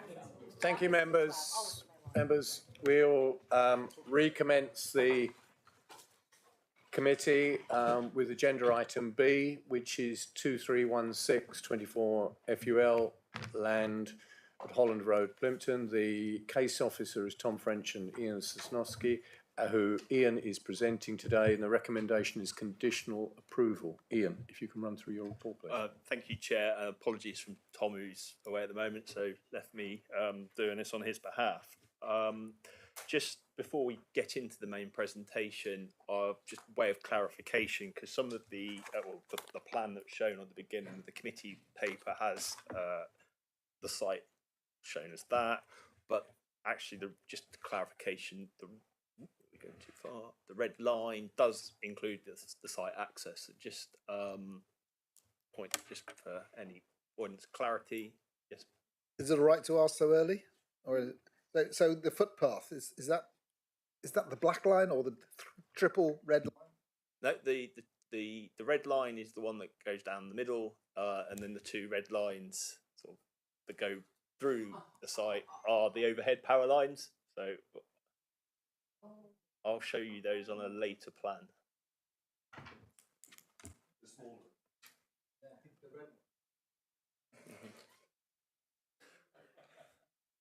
Being pedantic, I think the red lines of the powers were slightly orange. Have we got a silly season already? Right. So the application site relates to an area of 0.9 hectares, which is in this area here, so that you can see the overhead lines that we've just been talking about running sort of in the sort of southwest, southeast to sort of northwesterly direction. The site is north of Holland Road and to the north of the Langage Power Station. The mouse has been really slow.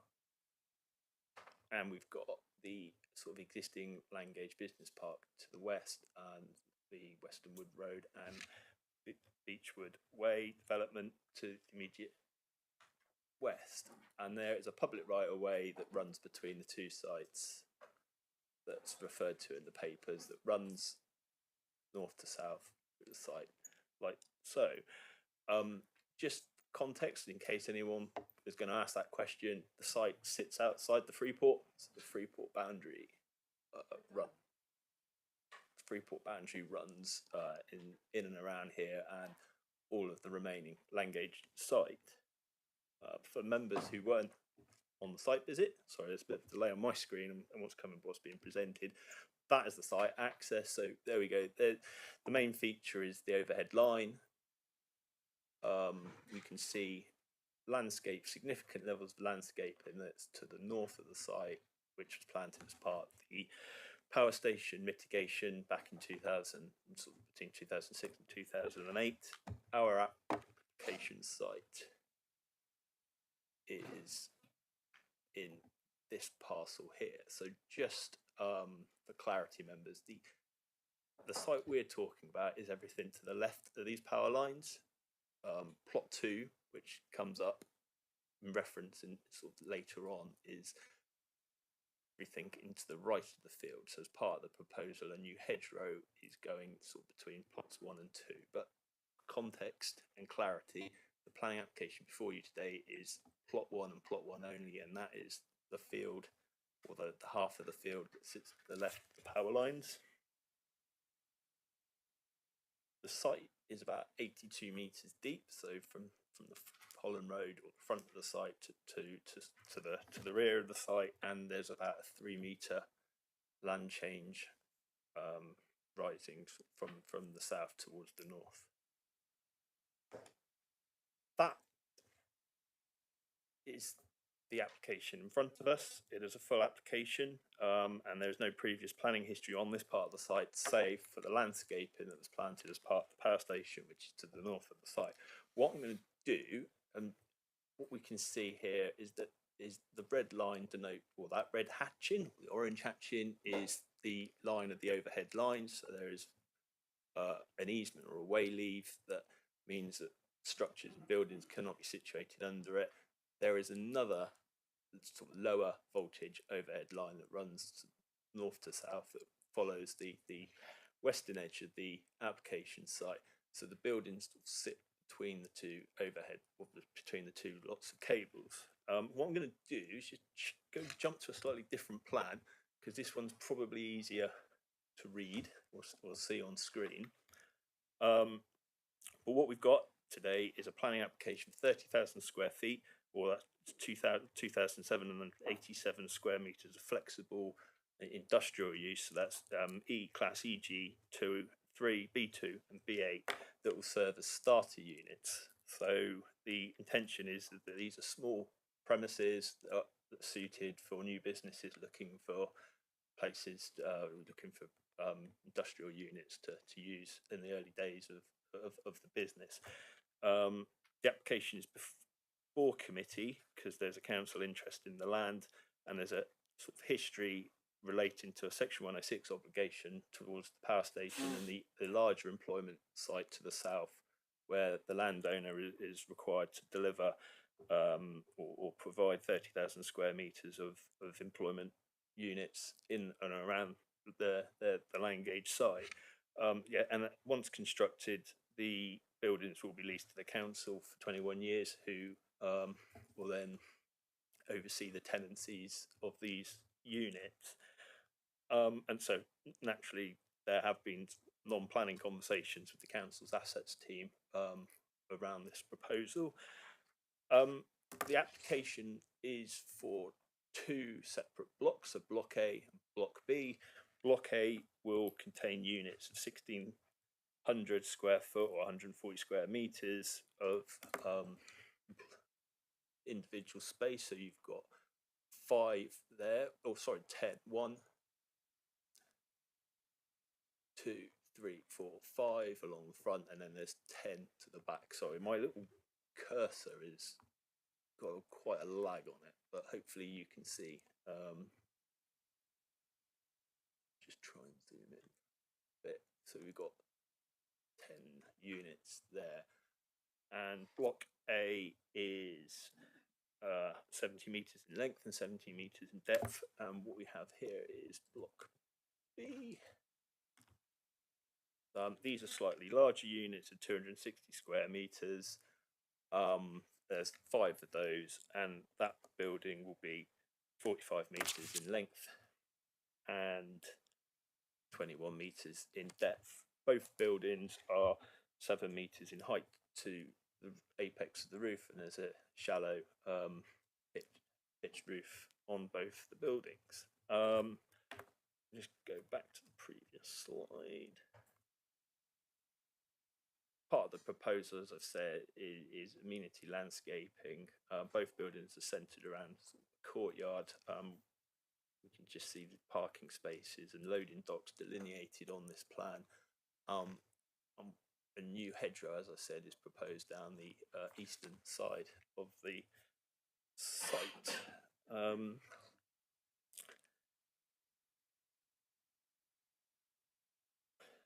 The proposal also includes, members, a new spine road. So I've talked about an access off Holland Road being created. So new access off Holland Road will be created in here, and the proposal is for an adopted road that will go through the eastern part of the site and then connect into future development parcels with, on the to the east of the current site.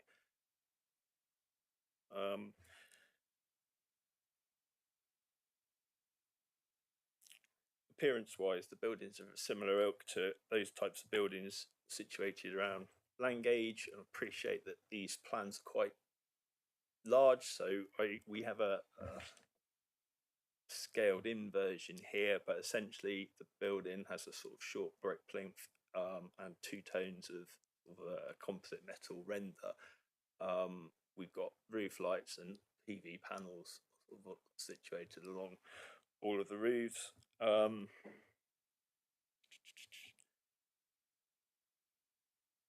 Just for each, the buildings themselves will have mezzanine floors, so there's workshop area to the bottom, and you'll have sort of office space at the top. And that is the elevation or a sample elevation of the Block B units.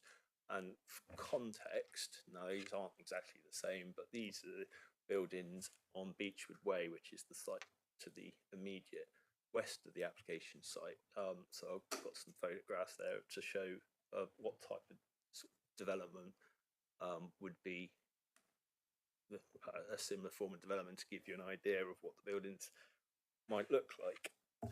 The background, as I pointed out, is the policy context for the site is that land gauge is defined as a strategic point allocation, SPT 4. In one of the subparagraph to the policy identifies land gauge as an strategic employment site will continue to play a strategic role in meeting the employment needs of the plan area. That's amplified by POI 51, which sets, I mean, obviously this is pre-use class changes, but sets out a requirement or provision is made for 240,000 square metres of additional employment land at the land gauge area. The following plan shows the extent of the POI 51 area. The red star is the application site.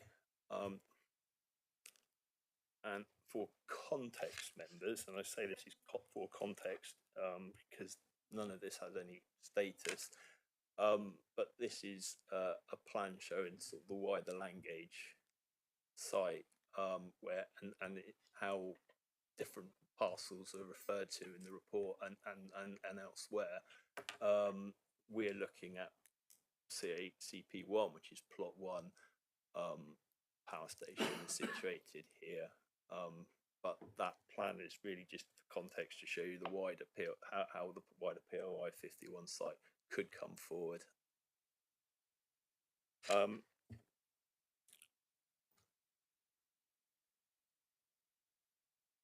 Following clarifications and revisions received during the determination period, there's no technical objections to this application. In terms of the proposal itself, whilst the development is intended to fulfill an obligation relating to the adjacent development, so that's the land to the south, the proposal is still be considered acceptable in this location, given that the the type of uses and the nature of the allocation. The uses proposed are in line with that sought by the development plan, and as starter units are ideal for new businesses to operate from. I mean, we've got the council's economic development team sat here today for any questions, but I'm told that there's quite high demand for this type of unit across the district, and actually supply for these types of buildings are extremely low. So this would sort of satisfy an untapped or a demand for small businesses looking to start up and find somewhere to operate from. And the configuration of smaller units is also particularly suited to this part of the site, given the constraints of the overhead lines, which would mean sort of any larger buildings, which you might find somewhere else across land gauge, wouldn't be suitable on that site simply because there isn't the space for it. It is acknowledged that the buildings will be visible locally. Setting the development into its surroundings help overcome this, and we've mentioned the appearance of the buildings are similar to those that on the remainder of the business park.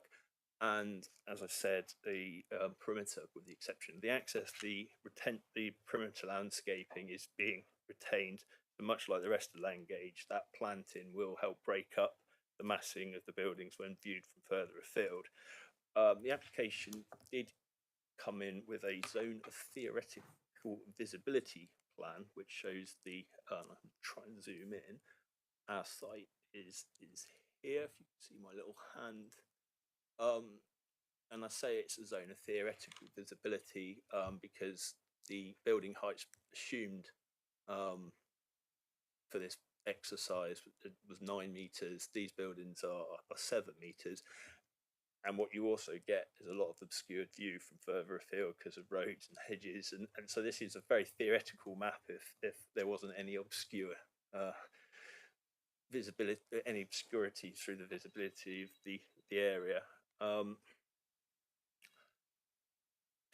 But as part of that consideration, members, I think it's also important to consider, as I said, the wider context of the land gauge site. when for those members who were on site, we were discussing sort of the various heights of the adjacent buildings. It's gone. So the stack at the power station, so our building, for block B, which would be at the back half of what it's saying, plot 1 there, is 7 metres in height, so that total height is 112 metres above sort of ordnance datum, so above sea level, and that's on the higher ground. In comparison, the stack at the power station is 65 metres with 155 AOD. The turbine hall, which is the bulk of the building, is 155. Sorry, is 28 meters in height, so that's about 118 meters above sea level. And as we were pointing that to members on site, that the Beechwood Way development, which is where we had those photographs from a minute ago, they are approximately 9 meters high and 117 metres above sea level. I want to come back to the wider Langage site again, just also in terms of how this site is viewed in context. The green hydrogen plant is there and has planning permission, and there is planning permission for a further 5,000 square metres of employment space on what is known as plot 3. CP2, CP5 and CP6 don't have planning permission, and if development were to come forward on those lands, that would be subject to future applications. So just for absolute clarity, that's not what's being considered today. The highway terms, members, I said that access will be via Holland Road. For those on site, will know that Holland Road is the principal spine road that serves the entire Langage area. Deep Lane Junction is 1.5 kilometres behind us in that picture. So the Beechwood Way scheme that I mentioned previously, which is immediately to the west of the application site, you can see here in the picture, if I can find my cursor, which is there, and I just come and zoom in, and you can just about make out the overhead lines in that picture, and our access site is situated just between here. So it is a commercial design road in terms of highway safety and access. The site can easily be accommodated in this location safely. From highway terms, there is a there's a footway and cycle footway on both sides of the road. Here, obviously, it just crosses the road, and as it comes along a bit further on, you can see a combined cycle footway here. So in terms of vehicular and pedestrian and cycle access, the site it can be safely accessed. As I've also pointed out, if I can come to the next slide, the proposal, as we mentioned, does include all sort of serve future development parcels, subject to planning, of course, and those are those plots 2 and plots 5 that I referred to earlier.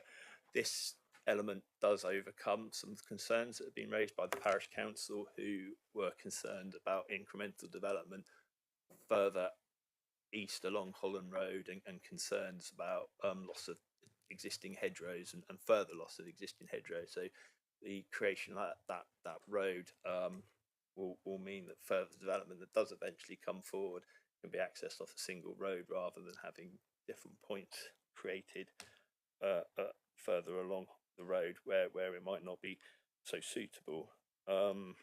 We have, as part of this, there is a combined cycle and footway proposed on the eastern side of that spine road, so that will cater for both developments situated here, and meaning that access can be gained safely if you're not on a car. Site is currently greenfield. We've mentioned already that the surrounding hedges, which were planted as part of the power stations, that's up here, will be retained, as will all of the hedgerow down the western side, as well as what is existing there. The south, you saw in the picture earlier that there's already a gap in the hedge. That gap was because of the way leaves that's needed for the overhead lines. The site has been extensively surveyed for species. It was last undertaken in 2024 as part of the BNG habitat assessment. Bats have been evidenced using the hedgerows for commuting and foraging, but as I've already said, those features are not being lost, although we will suggest some conditioning to ensure that any proposed lighting on site is done in a sensitive way, and we can agree that with the ecologists before that takes place. The site evaluation also indicates that the site would be suitable for other habitats such as badgers, dormice and reptiles, although through the various surveys that have taken place, none is evidenced at the time of surveys. On that basis, the ecologist has recommended a suite of conditions to ensure that construction activity happens in a sensitive manner and appropriate ecological safeguards are implemented should such species be discovered during the build. In terms of BNG, the site is subject to a BNG, and application ref documents indicate approximately how that can be delivered. So the amenity landscaping here at the moment will include a sort of new wildlife flower seeding, and there are a number of small trees to be planted across the site, which we can see in this picture here. And the applicant has also indicated that there's 0.74 hectares of off-site habitat creation which will be provided elsewhere within the applicant's control. And that's just, the applicant has land elsewhere at Langage. So if, as and when the condition comes in to satisfy the statutory BNG requirement, we can ensure that the 10% is achieved through that process. Drainage. Soakaways were found not to be feasible on the site, so it is proposed that there is an underground attenuation tank within the site. This will then connect into a existing drainage network that has been provided elsewhere on site. The strategy is considered sound, and the lead flood authority at Devon County have confirmed this is satisfactory. Although again, we've subjected that to conditions so that the precise detail will come in prior as a pre-commencement condition. Archaeology, because as everyone knows, there's always archaeology in Devon. No Roman roads, you'll be pleased to know. I've got that in chapter and verse from the ecologist at DCC this time. Then archaeologists. Sorry, it's too many ologists, isn't there? The site does have the potential for archaeological interest. We know this because of previous finds elsewhere on Langage, where they have found Bronze Age and Roman finds. Based on the desktop work that's happened pre-application, the county ologists confirm that the likelihood of this being significant interest is low, and why we're recommending the development can come forward subject to the usual written scheme investigation conditions that should things be found on site. It's properly assessed and recorded and placed on the relevant historical archives. We've also mentioned there the public right of way to the west of the site. The parish council were concerned that this development could come forward and could disrupt the or cause that to be affected or shut, and the members who were on site saw that actually the public right of way is very much outside of the site and won't be affected by this application. So in conclusion, members, the employment units are allocated on a allocated site, and it supports the JLP's plans for new employment space at this site. The scale is beneficial for new startup businesses and satisfies an obligation on site. The scheme does deliver BNG, a new spine road helping to support the future growth. It's low carbon and is safe for non-vehicular access. And what limited impacts there are from the site can be conditioned. So on that basis, we don't feel that insignificant harm identified that I've discussed outweighs the significant benefits that the site does deliver, and is being recommended for approval on that basis. Thank you, Ian. That was probably 10 minutes too long there. Members, questions? Councillor Rake. Thank you, Chair. Thank you, Ian, for that extraordinarily comprehensive presentation. Two questions, if I may. One is, I know that the Parish Council said there is no wildlife assessment and mitigation document for the proposal, and yet, I mean, in your report, there's quite an extensive wildlife. Did they form that view because that was added into the application halfway through, or?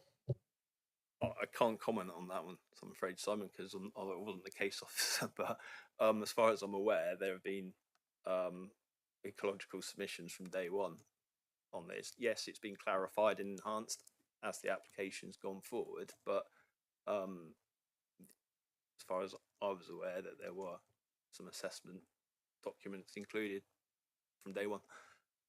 Thank you. And the second one, can we go back to the slide? You'd go back through that one. Oh, forward now to the one with the road shown in brown and some trees. Mud on road. Oh, we've lost it. No, we've gone past it. Well, that will do. Oh no. That one. What about that one? Oh yeah, okay, that'll do. I mean, it shows the road. Okay, so the Spine Road, you come on to this plot that's under consideration, and then you hang a right kind of between the two, between Block A and Block B. I'm not quite sure what happens if you go straight on. In other words, what happens immediately to the east of Block B there? That's parking spaces, okay. So there's no intention that's actually kind of potential future access to the field behind. That's out because the field behind the site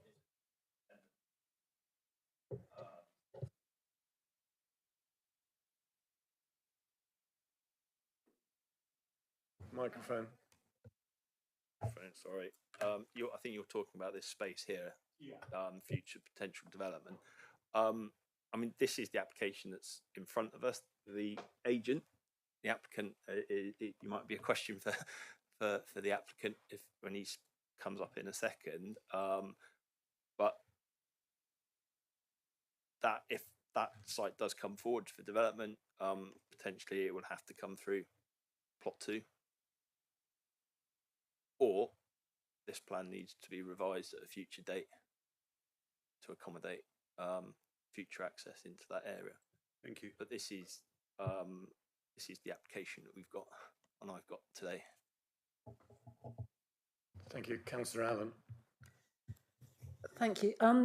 Just two quick things. One is on that particular plan, it looks like there is actually a hedgerow across where the proposed entrance is going to be. I think you said there was already a gap in the road in the hedge. Back to the picture you were just looking at. That's the gap I was referring to. Oh, okay. So even though I can't see a gap, I wasn't on the site visit. Presumably there's a gap. I haven't seen it. And the other one is just for clarification. So that is the gap. Yes. Oh, I see what you mean. Sorry. So the hedge on the other side is not a hedge. Got you. Understood. Absolutely understood. Yeah. That looks like a hedge to me, but who knows? Just a sort of clarification, sort of following on from Councillor Rake's comment about potential access to the field behind. Why is it not of interest at the moment? Because if there is space left with the potential to become an opening, isn't that something to do with the planning application that we're actually looking at? So we're looking at the potential if something has been omitted from the planning application. So if there is a space at the back of this development which could lead to another development behind, why is that not relevant to this application? Well, this is the application. It's fulfilling a 106 obligation that Yeah. was attached to the power station site. It was so what we're primarily dealing with today is the 30,000 square feet of development that was to mitigate that. Sorry. No, I totally understand that, but it's just why is that not relevant? If there is space left behind, that would be of interest to the council and the residents and the local parish council, I would have thought, because if there wasn't any space, it means one thing, and if there is space left, it means something else, presumably. Well, it's a future development potential. I mean, dealing with large sites like this in phases, you have to do things in bite-sized chunks. Yeah.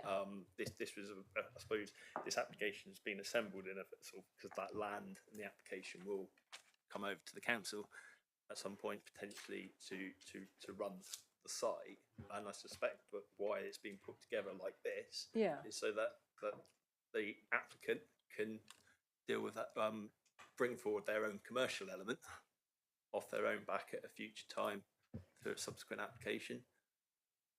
Thank you. Yeah, the other one was about biodiversity, but I think you've answered that. Thank you. Councillor Abbott. Thank you. I can't make a quip about Roman roads then, but Still can. oh, I will then. So, has an initial assessment been done for this field so that the archaeologists can say with such a chapter and verse that there is nothing there?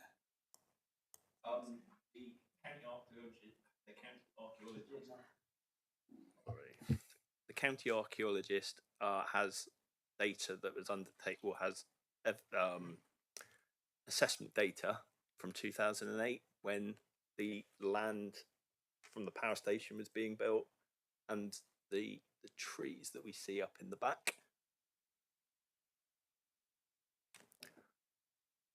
were planted. So there has been an initial assessment, and I say an initial assessment, this is information that was submitted as part of the power station WSI back in 2008, which they've got on archived record, which is what's helped inform their understanding that there is some. So we knew about the Roman road since 2008 on the other side then? No, I'm talking about the 2008 work when this one started. The other site's down at Sherford. It's on the other side of the A38. And I think that Roman road carried on towards Plimpton, and there's... Maybe it went through here. Say that again, sorry? Maybe it went through here.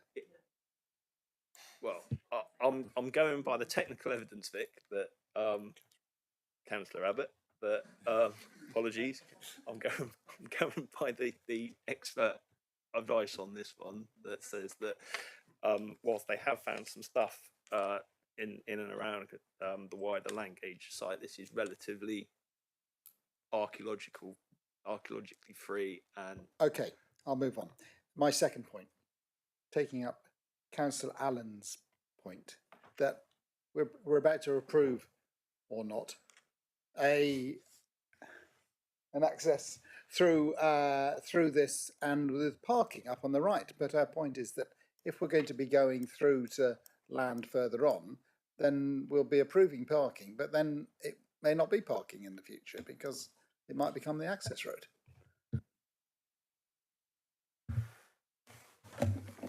Mr. Wyman. At present, we are dealing with the application that's in front of us. If a further proposal comes forward for development that affects what's been approved here, whether it be access, parking, buildings, then it would be for that application to justify if there is an impact on the parking, where that parking compensation would be. It's not for this application to predict further applications, but those further applications would have to ensure that there was suitable mitigation if needed, not to adversely affect what hopefully is going to be approved. Sure, but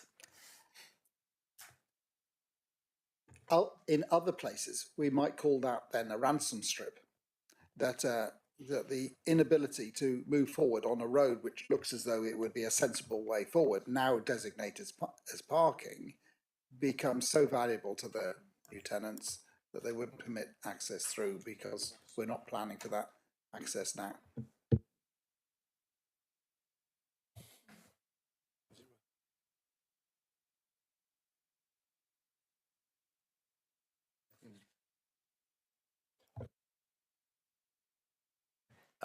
Mr. Shears, can you please come in and address that?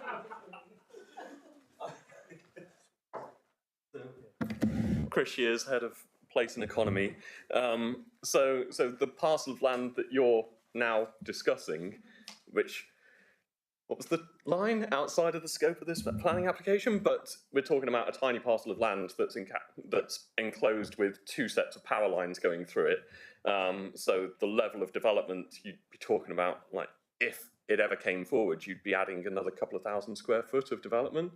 And and I think that would go into woodland at that point as well. So it's mostly trees in that area. So I think that saying why isn't that piece coming forward at the same time or being considered as part of this application, or what is the chance of it coming forward in the future, I think is incredibly low, in my professional opinion. So, Councillor Abbott, does that address your concern? Let's move. Right. Thank you. Councillor Taylor? Mr. Shears, if you'd like to stay there just in case. Yeah, no, it won't be too much from me. Ian, you referred a few times to startup businesses. Is that allocated to start? We would anticipate marketing it to startup businesses, and there's absolutely demand for that at the moment. Myself and my colleague Andrew, who's sat at the back of the room, just in the last week, we dealt with an inquiry from a hydrogen production company that was looking for startup space, and we managed to match them with the last unit of this size in the entire district. So there's literally no other spaces of this nature available at the moment in the district. Thank you. Thank you. Members, any further questions? Councillor Dix. Sorry, yes. Thank you, Chair. Bearing in mind what Mr. Weimer's just said about the spine road, etc., and the access, I'm not going to go back to that. However, would that spine road going into the next plot absolutely suggest that nothing will be going off the very narrow road at the end that things off on the goes off to the left up towards the A38? Single track road. You're talking about when Holland Road North goes on Holland Road. Yeah. past the power station. I can't guarantee that because those plots will be subject to future planning applications. But the presence of this road would suggest that there's no need for that to happen. And that's part of the reason why that's been proposed as it is to ensure that any future growth along the north side of Holland Road is done from a single point, and this road's the sort of standard 6 metre wide and commercial road, so it's been and it's to be adopted, so it will be perfectly set up to deal with any further growth along there. Thank you. Thank you. Members, any further questions of the officers? Councillor Carson. Thank you. Is there any appetite to push Devon County to, I mean, you talked about the entrance to the A38 and Deep Lane. There's obviously bottlenecks there already, and with the Sherford development continuing, if this development and future developments of industrial units does go ahead, we're going to be even more of a bottleneck. Is there any appetite to push Devon County to improve that junction? Not through this application, it's too small. And there is capacity already assumed within, and this is where I'm going to get really complicated, going to confuse things, but the Sherford 106 and the mitigation at Sherford already assumed for about 50,000 square metres of employment at Langage as part of the transport assessment undertaken for Sherford. As we're still within that 50,000, development can come forward at Langage theoretically without causing further harm to Deep Lane Junction. further development at Langage, so that land far to the south of the POI 51, probably would take it over that threshold. So that would be when this scheme would have, or Langage in its own right would have to start thinking about how that would work at Deep Lane. But this development on its own, we're just looking at this application. I think it's one car every 2 minutes has been what's proposed in the TA, and Deep Lane itself is 1.5 kilometres away. So the highway authorities are comfortable at the moment that this could come forward without having detrimental impact on Deep Lane. But I know where you're coming from. But I'm going to just say that's a Sherford question rather than a Langage question.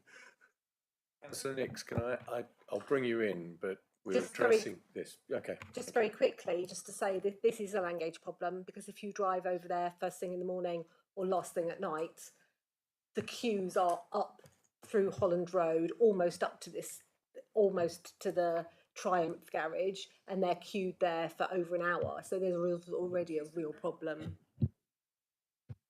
This is a matter to bring up outside of outside of this meeting. I'm sure you will.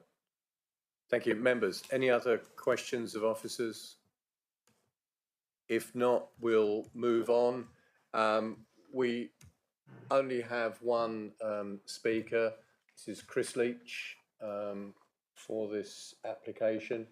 If you would like to come forward, please, and if you can clarify, I believe Carlton Power Limited, but if you can clarify your position, please. Thank you.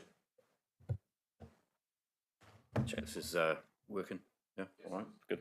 I have to change the start of my presentation because it did start with good morning, but I see it's now afternoon. So afternoon, everybody. My name's Chris Leach. I'm speaking today as a representative of Carlton Power Limited. Carlton Power are the owners and developers of the wider Langage Energy Park site, including for this application. I'm here to address application 231624 FUL for the development of small-scale starter units on plot 1, as you've heard. The proposals are to develop 2 blocks of relatively small but flexible industrial units, which can be used by a wide range of potential businesses, particularly focused on SMEs and startups, and they also offer the sort of wider potential to be able to lead into other developments within Langage Energy Park and the wider surrounding area and act in that wider supply chain. The proposal would act as an anchor development to attract other new businesses and employment opportunities and stem other development in the Langage Energy Park. It would sit very much, I think, as a gateway project as it's positioned at the entrance to the wider Langage Energy Park site, which we own. The units have been designed carefully to maximise the use of land at the site. They provide flexible space to meet a range of future occupiers and are designed to have a simple, clean, coherent and functional aesthetic, which blend in with units in the wider Langage Business Park site. The development seeks to fulfil earlier obligations under Section 106 agreement for the power station site, and it does that. South Hams Council's Economic Development team has reviewed this application. They support the size of the units. We've undertaken some market analysis which suggests that these type of units, I think, as we've already heard, are in very high demand at the moment. Whilst I appreciate there were some concerns raised through the planning process about developing this site ahead of brownfield land, I'd like to remind the committee that this site has been allocated for employment use, and we as the applicant and the developer do not have any parcels of brownfield land within Langage. The proposed development meets planning policy objectives, as we've heard, including PL 51 of the local plan, which provides for employment development use classes in B1, B2 and B8. policy SPT4 of the Joint Local Plan, which emphasises land gauge as a strategic employment site that will continue to play a role in meeting the employment needs of the plan area. And ultimately, development of this site supports the strategic aims of delivering employment floor space. The development would largely be powered by renewable energy, including solar PV and air source heat pumps, and therefore fully complying with DEV 32 of the local plan. The development also achieves 10% biodiversity net gain through a combination of on-site planting and habitat enhancement, whilst not directly on site, within the wider Langage Energy Park site and within our direct land holding and land ownership boundary. The current application for Plot 1 continues Carlton Power's commitment to develop a Langage Energy Park, with planning application in preparation for Plot 2 on the adjacent plot, and planning permissions already secured on Plot 3 for industrial units, and on Plot 4 for a small-scale hydrogen electrolyser project, which has government funding and government backing. In conclusion, the application aligns with planning policies, fulfils the principles of the Power Station Section 106 agreement, and will have a beneficial impact at Langage Energy Park overall.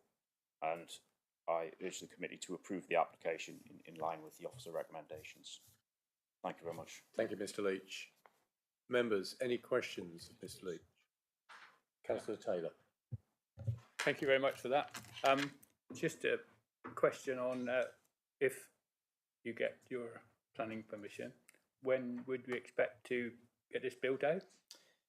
I think the part of this application and part of the road and the spine road for this application is linked to seed capital funding. We are in it, we've got a tight deadline on that seed capital funding to get that road commissioned and to commence work on site.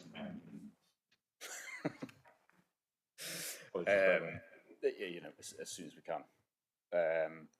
I think there are still things to iron out with the council in terms of kind of final design and exactly how these are built out, but we want to try and get these done. Thank you. Just the fact, just following upon Chris's comment that there's not enough of these units going. So as soon as we can get them up and running, the better it is for everybody business-wise. Yeah, I appreciate that. Councillors, any other questions? If not, thank you, Mr. Leach. Thank you. Thank you. That is all the presentations for this application. We move into the debate on this. Does anybody wish to open the debate on this? Councillor Rake. Having listened to the report, visited the site, listened to Mr. Leach's comments, I'm persuaded that this is a useful addition to the overall Langage project, and therefore, in the interests of time, I would propose that we accept the officers, we approve the application in line with the officers' recommendations. Thank you, Councillor Rake. Councillor Taylor. Yeah, thank you very much. I mean, this is just an extension of what is already an industrial area, and it's an allocated industrial site, so I would certainly second that proposal for approval. Councillors, any further comments on this application? I can't see anybody rushing forward. We have a proposer and a seconder for this application for the officer's recommendation of conditional approval. If there are no further comments to be made by councillors, I will now take it to the vote. Can I have a show of hands, please, for officer's recommendation of conditional approval? That is unanimous. That application is approved. Thank you.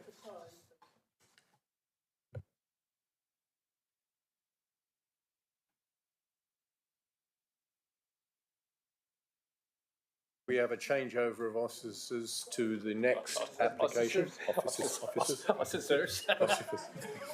I need a drink. You put water with this.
Right, thank you, members. We now move on to agenda item 6C, 363324 OPA, land at SX 549523 Paddock Drive, Brixton.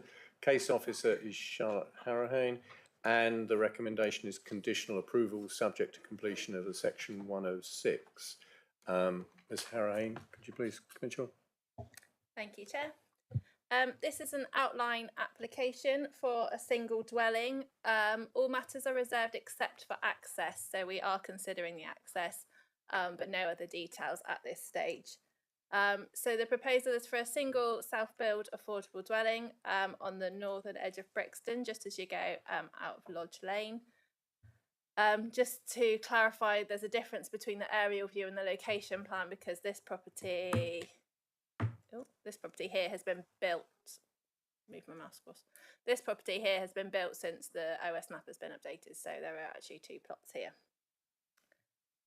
So just some views of the site for those of you that weren't on the site visit on Monday. So there are the two dwellings that have been recently constructed, and then there's this area of sort of paddock next to it. So the proposal would be to add another dwelling into this site. There's a private road that already accesses these two properties from the main road. So you can see here there's where the hedge is, that would be an access into the new property. So as I say, we are considering access at this stage, but as you can see, it's fairly new, so it's been built sort of, to sort of the most recent standards and things like that. So no concerns in terms of access. So the applicant has provided indicative plans to show how a dwelling could fit on the site with the required garden space, parking, things like that. I would just really emphasise to members these are indicative plans. So as I said, matters such as siting, design, appearance, scale are reserved matters. So this wouldn't form part of it if permission's granted. This would not form any approved plans. All those details would have to come in as part of a reserved matters application. This is just to kind of show how a dwelling could theoretically fit on the site. So just to make members aware of the planning history, in 2021 there was an application for a new dwelling on the site, which was a full planning application. That was refused and the appeal dismissed. So the inspector found no impact in terms of landscape character, highways, drainage, ecology or carbon. Their sole reason for refusal was about the location of the development and whether it was sustainable location. I just want to draw members' attention to two key differences between that previous application and the current one. So the previous application was for an open market dwelling rather than an affordable dwelling, and at that time the council had a 5-year housing land supply, so the need to engage the tilted balance did not apply. So just in terms of sustainability, which is going to be the key question for members really, is this an appropriate location for a dwelling? As you can see, although it is a paddock at the moment and it is on the edge of the village, it would be within the built form. It's, it is related to the village settlement. One of the concerns that the inspector raised in the previous appeal decision was a lack of street lights walking into the village. But just to confirm, I counted them on Monday. There are 6 streetlights, so there would be about a 50-metre walk where there's no streetlights, but then it is lit down to the main road. There isn't any footpath, so Lodge Lane is a single sort of small lane, so there aren't any pavements. It would be about a 300-metre walk to the main road, where there then is a continuous footpath all through to the village.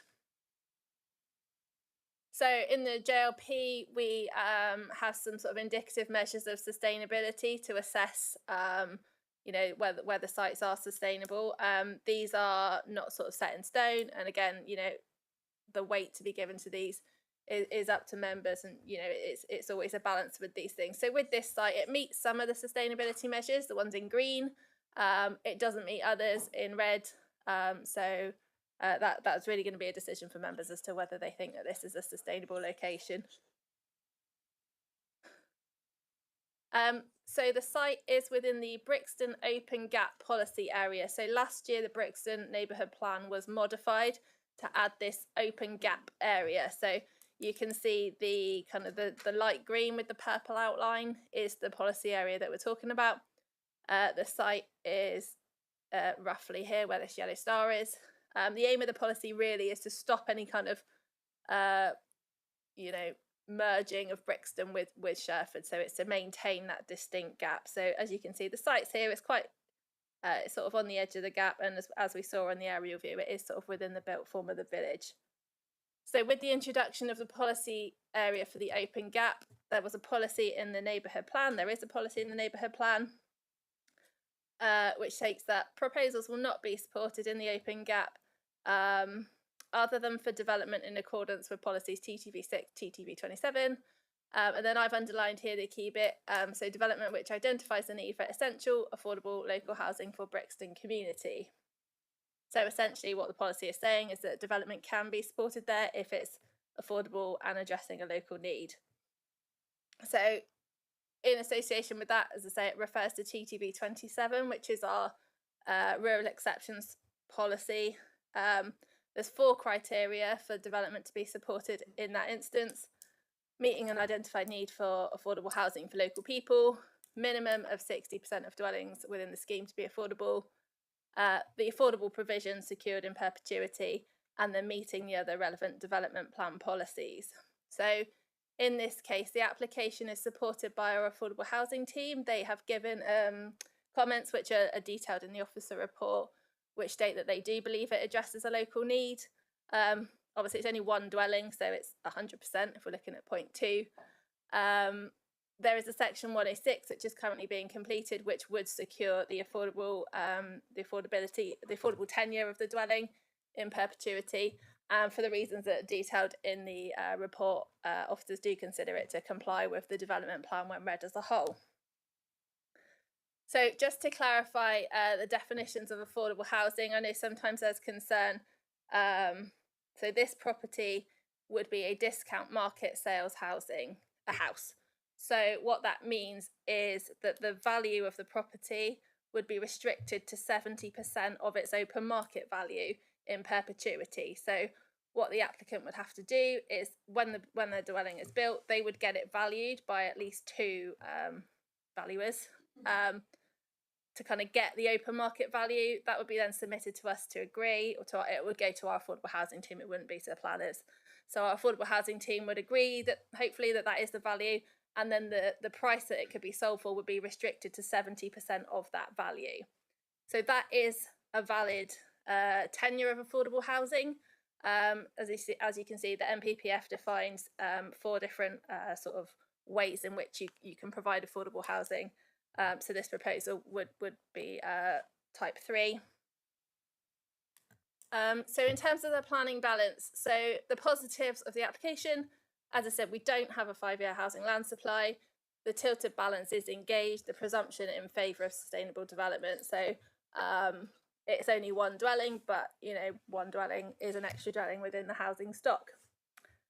Not only that, it is the provision of an affordable dwelling. Obviously, we're mindful of the housing crisis and our sort of emphasis on providing affordable housing.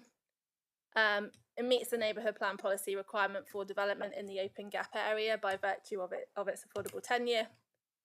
It also secures a local connection, so the dwelling would be restricted occupancy to people with a local connection to the parish. It meets some of the sustainability measures of the JLP, and as I've said, it is physically related to the village, so in my view, it is a sustainable location for development.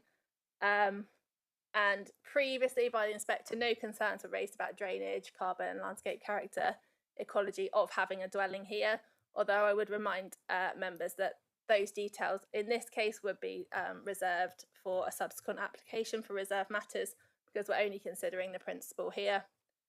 In the kind of negative column, there is a short walk into the village with no footway, and it does exceed some of the sustainability measures in the JLP.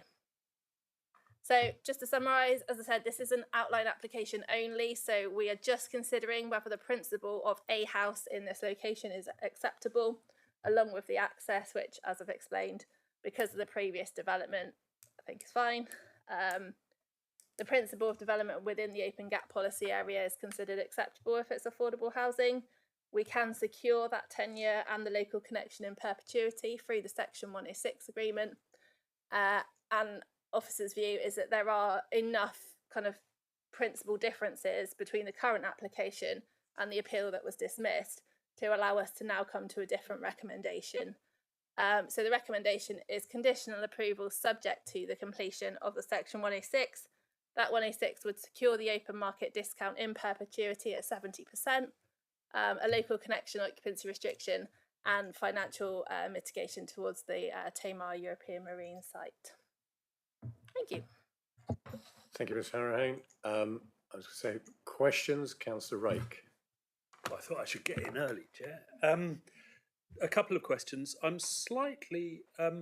It seems that we're in the S106 details there. We're sort of double dipping, because my understanding was that a local connection is generally considered to drive down the price that you can fetch on the open market, because you're obviously narrowing your pool of potential purchasers. So, and then we knock that down by a further 70%. I mean, a further 30%. So that seems a little.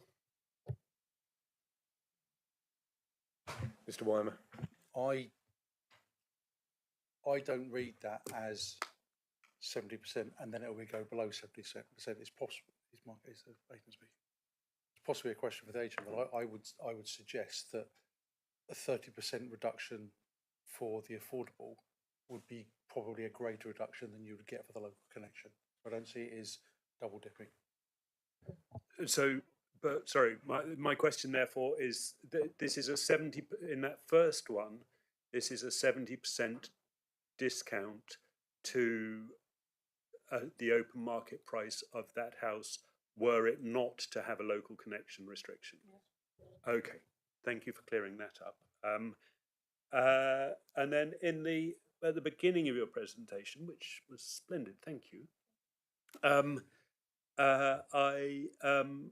You mentioned the previous application being refused.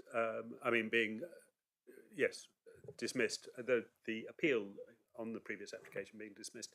Were those things where you say inspector found no impact on landscape character, highways, drainage, ecology, or carbon? Were those included in our original reasons for refusal on that application? No, so I wasn't the case officer, but in the appeal decision, the two main issues were the location and the sustainability, but also the impact on the landscape character.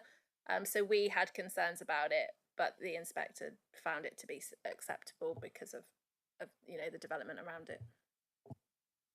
So some of those, at least one of those issues, was in our reasons for refusing the original application. Okay, thank you. Councillor Bonham. Yeah, thank you, Chair, and thank you, Charlotte. Good presentation. I agree with my colleague, but I'm confused about two things. So I'll dwell on the first one first and then come to the second, if I may. The first one relates to consistency with the appeal and the refusal and the appeal which was rejected based on sustainability. My point is, are we now saying that this site is sustainable? Did the inspector just get it wrong and the site is sustainable? Or are we saying that because of these other factors, we can ignore the fact that it's not quite so sustainable? If the latter, I worry, because surely we should be consistent with the previous appeal ruling that this is not a sustainable location. So my question is it sustainable, or are we just saying other factors are more important? So there's key differences. So in terms of consistency, if this was a full application for an open market house, then we would have to, it would be very, very hard push for us to make a different decision. But as I said, there are key differences between the decision that was dismissed at appeal and the current decision. So because this is an affordable house, that's where policy TTB 27 comes in, which essentially allows us to support dwellings which we wouldn't normally support because they are affordable. So there's that for a start. So the last one wasn't an affordable house, so TTB 27 didn't kick in. And as I said as well, last time we did have a 5-year housing land supply, so we didn't have to have that tilted balance. So our starting point now is much more weighted in favour of approving residential development in sustainable locations. I think if you read the appeal decision, it wasn't a weighted decision. You know, the inspector was minded that, as I say, they didn't consider there to be street lighting, which there is, and they did talk about the walk into town with no footway, and those are things that we've sat in this committee and said to you before is an issue. But because of the location of it, it's not in the middle of nowhere. It is related to the village.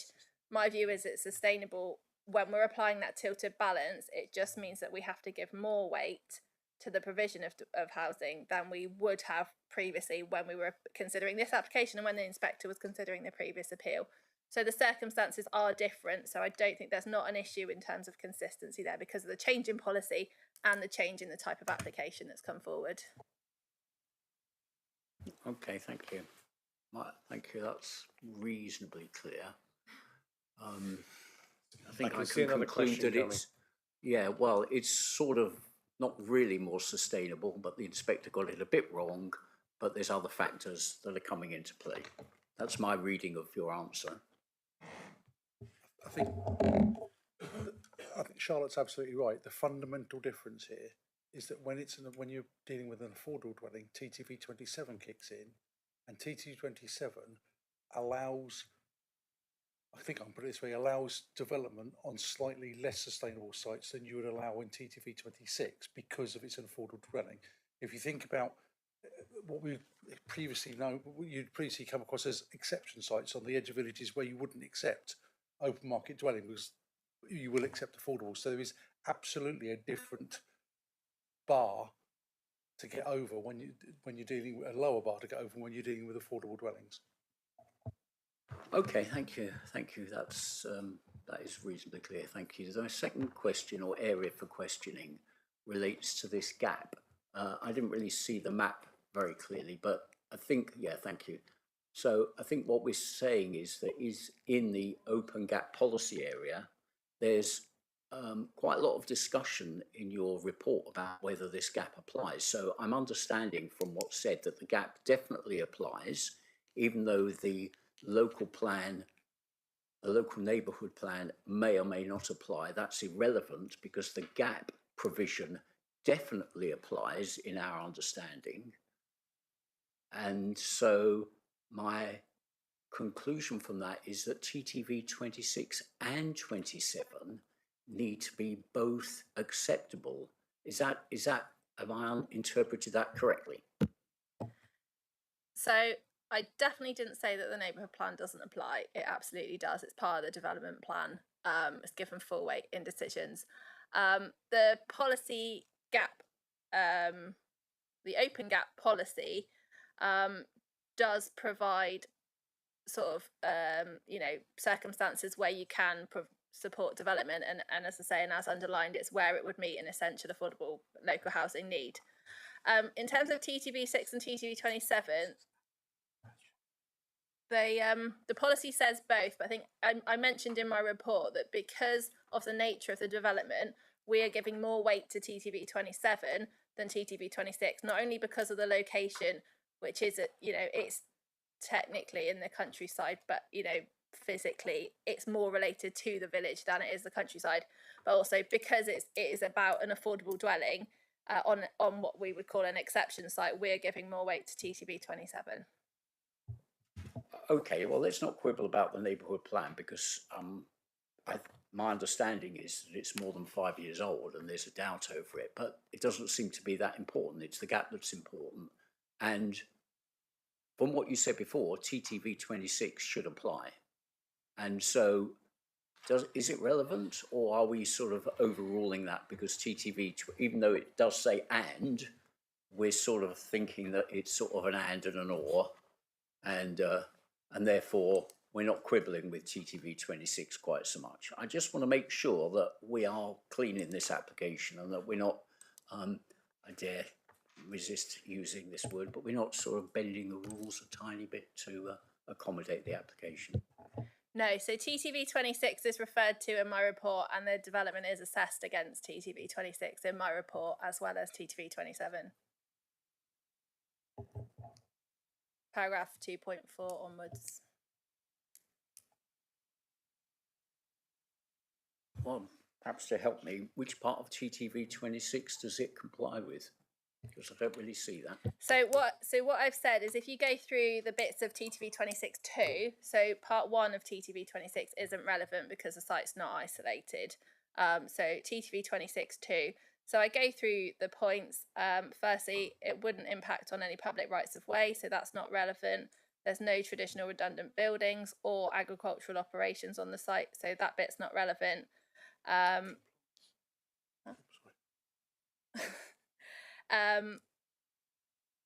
because there are no agricultural operations on the site, which is where the rest of it comes through, TTV 26 has been considered but isn't really applicable to this because of the nature of the existing site and the nature of the development.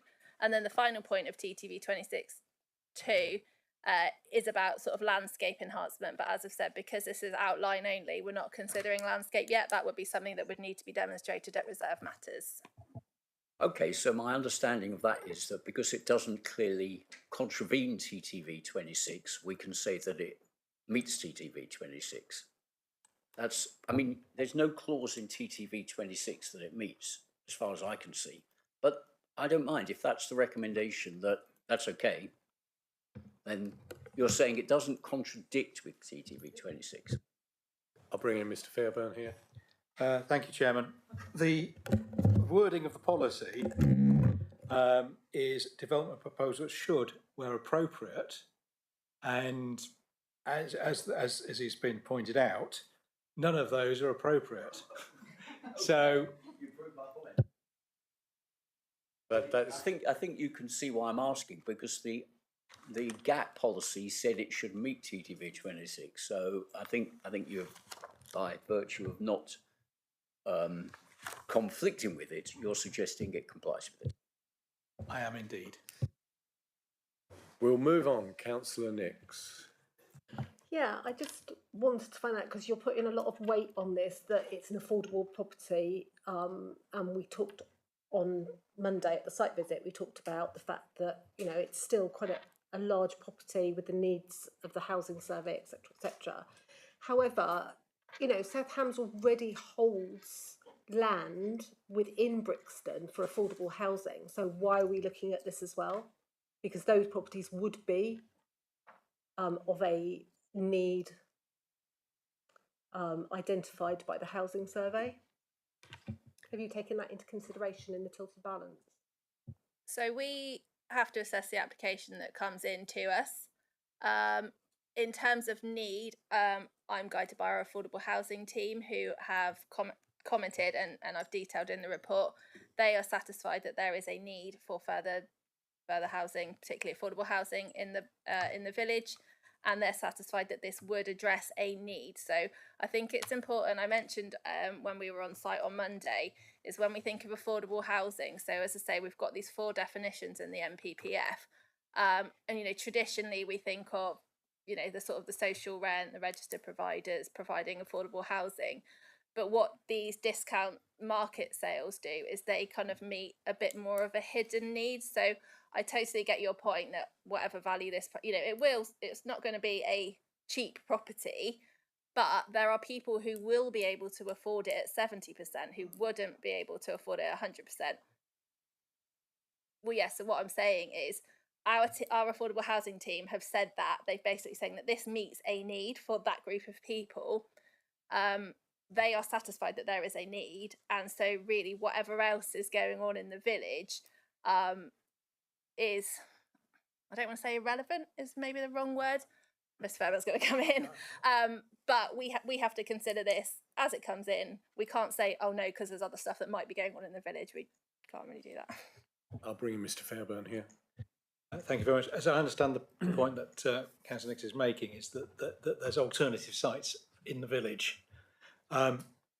Alternatives, the availability or ability of alternative sites for development isn't generally a material consideration. It's only in exceptional circumstances, and there are no exceptional circumstances which would suggest that these alternative sites are better and therefore should be taken into account. So you are therefore considering this application. Thank you. Councillor Allen. It's a sort of query which is slightly outside this, but if you have a house which, let's say, shall we say, is a luxury house. Let's say this was built and it was an expensive, large, luxurious house full of marble bathrooms and whatever, but it's an affordable, luxurious house. What are the parameters of being affordable in that kind of sense? So we can't control the market. So whatever it's valued at, as I say, the applicant or the developer would have to give us 2 independent valuations to ascertain the open market discount. We cannot control the market. So yeah, it might be 70% of very expensive, but you know, as I said, that does still fall within the description of a form of affordable That does. I didn't exactly mean, you know, what the market was. I just mean what are the parameters within housing need? Because how does that qualify as a need? Do people who can buy a very expensive house have a need for slightly less very expensive houses? How does that fall within a housing need? I think we do still have some control, because at the moment this is just an outline application. We haven't got the details in front of us. It is a relatively small site. I'm not saying it's a tiny site, but it's a relatively small site. So that in itself will, to a certain extent, constrain the size of something to go on it. But I think if someone came in for a, I don't know, 5-bedroom, 3-bathroom, triple garage, I think we would, as part of the reserve matters, on the basis that this is a TTV 27 dwelling meeting an affordable need, I think at that point we would talk to the affordable housing team and say, right, this has come in, does this meet the identified need? And I suggest they'd say, no, it doesn't. And I believe we've still got some control over the details when they come in. Could I point to exact parameters? No, I can't, because I suspect each settlement, each area will have a slightly different population profile, tenure profile, existing stock profile, that would mean that each area is slightly different in terms of what they need and therefore what would be an appropriate size. Thank you, members. Any further questions? Mr. Fairbairn. So what I was also going to add to that is, of course, the description of the development includes the words affordable housing. So that will be then influenced by, say, the definition of affordable housing in the NPPF. That makes it clear that that's tied to the needs of local people. If there are no other questions of the officer, thank you. We'll move on to speakers on this. We have Mr. Bucato, objector. Apologies if I pronounced that incorrectly. You can correct me.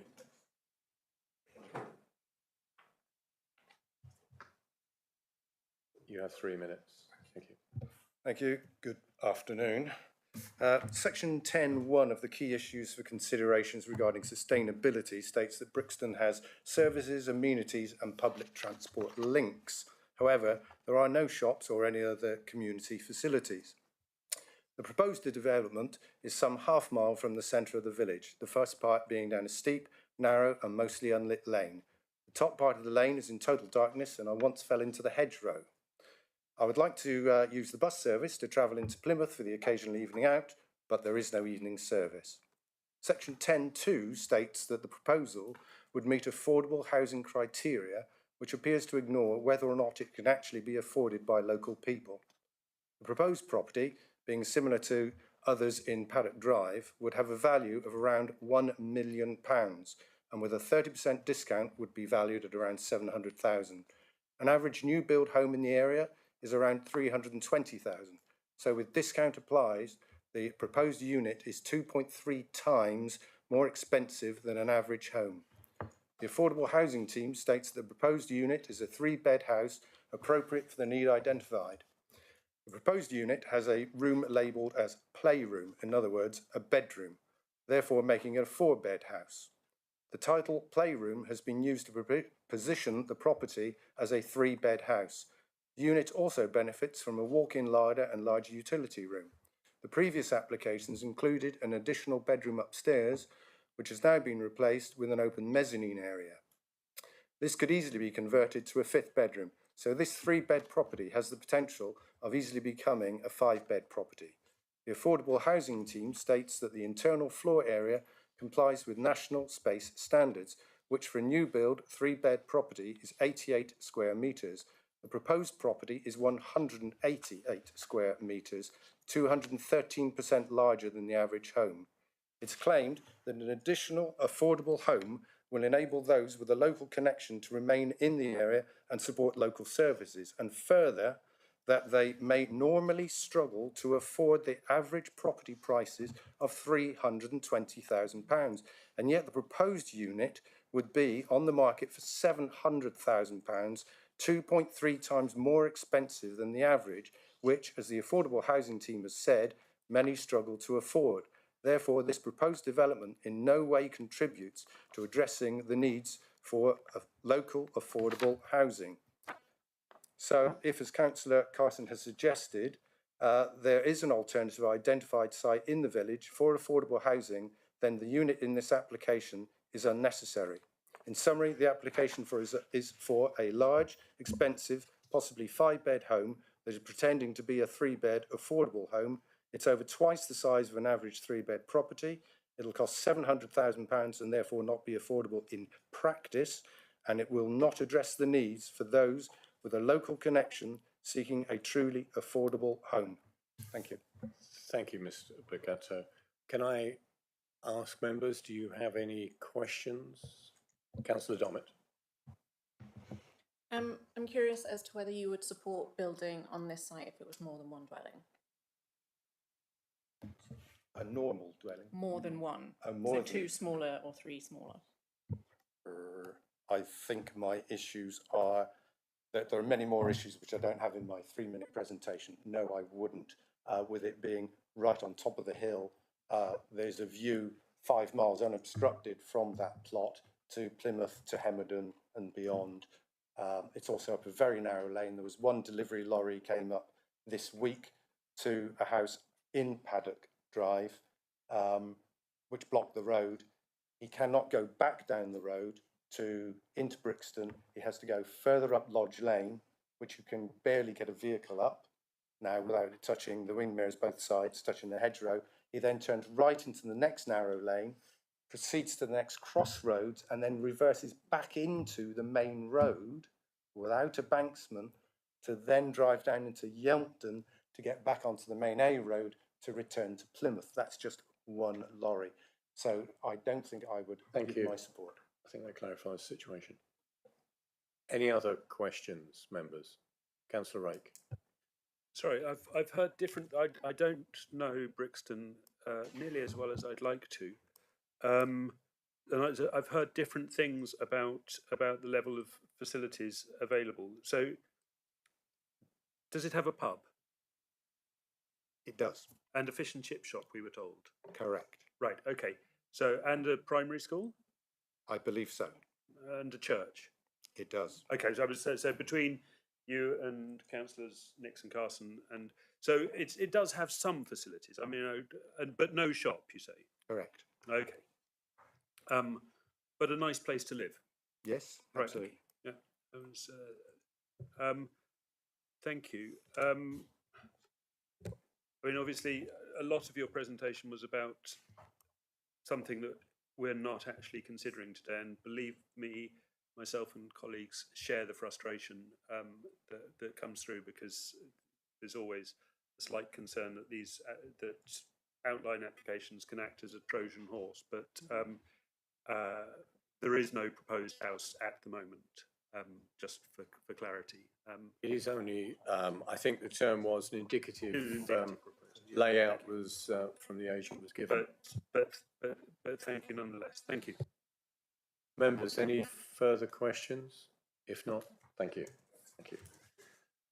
We'll now move on to the supporter, Mark Evans.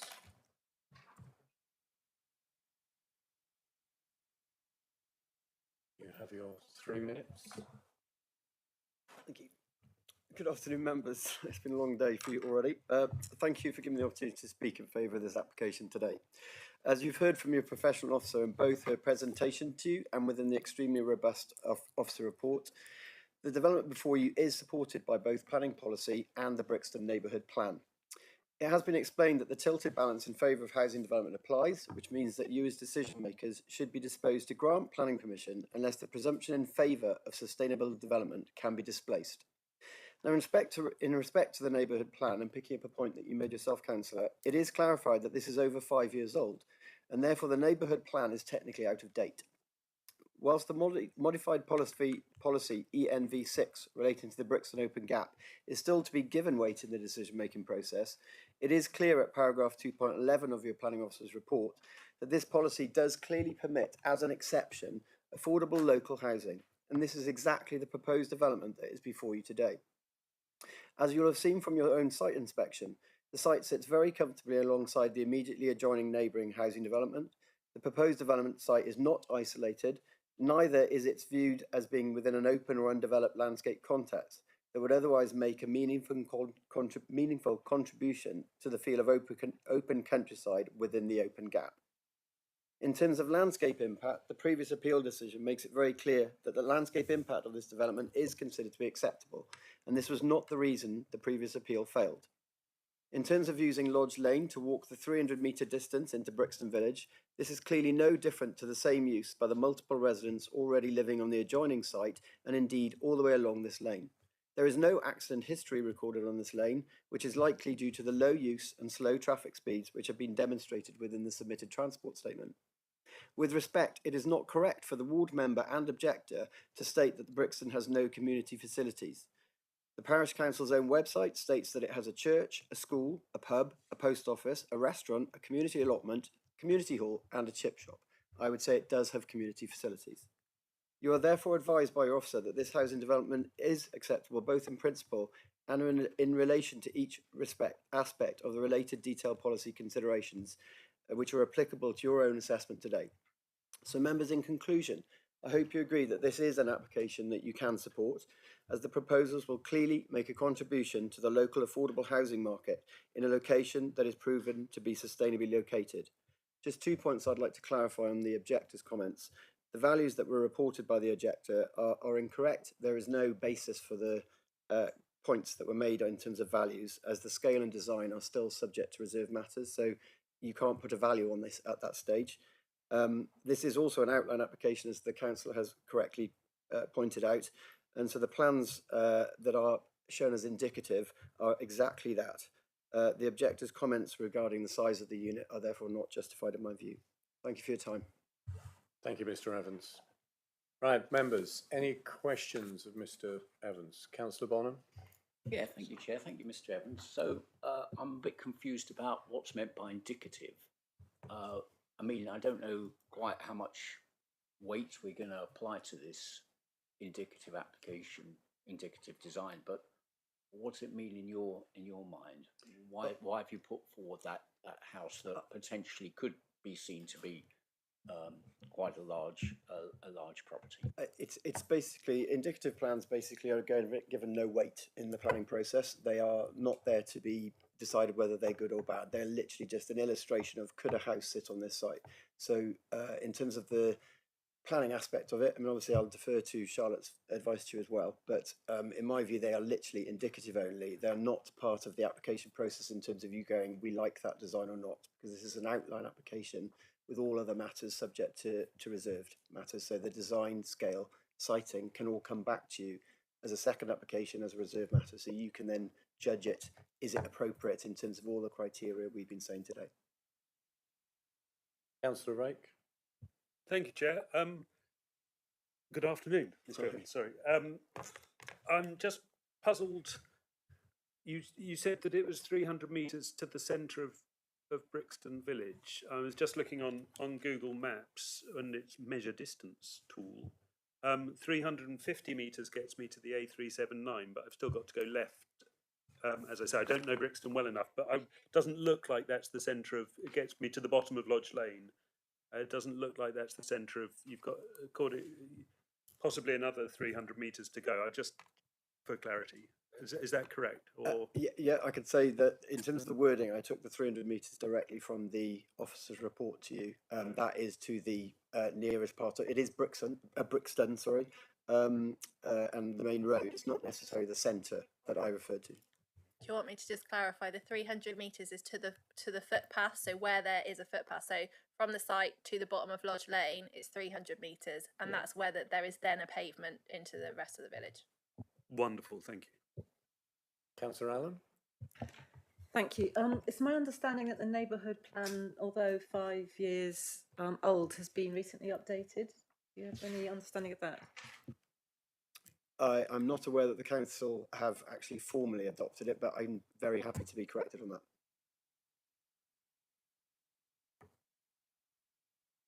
Yeah, so I think I addressed this bit in my report. So if I refer you to paragraph 1.9, so the plan was modified last year. I spoke to Phil Baker, our policy head, about what that meant for the state of the neighbourhood plan. His view is the modification doesn't result in the whole plan being re-examined. So we would still consider the plan as a whole to be more than 5 years old. We are still giving it weight, and as I've said in the report, the policy itself is less than 5 years old, but we couldn't say that the plan was less than 5 years old because it hasn't been examined. Thank you, members. Any further questions of Mr. Evans? No? Thank you. Thank you, Chair. Thank you, members. We'll now move on to Councillor Hitchins, Brixton Parish Council.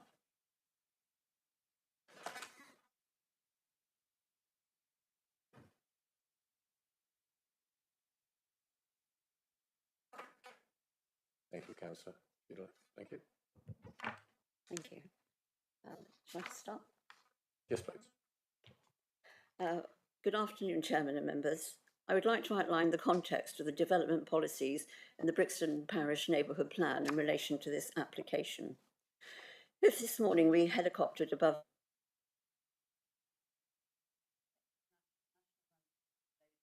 '79, the village of Brixton identified with an agreed settlement boundary with a site owned by Southampton District Council for 4 to 6 affordable homes close to the school, and a site waiting for a planning determination of 17 houses, including 4 affordable homes at Daisy Park.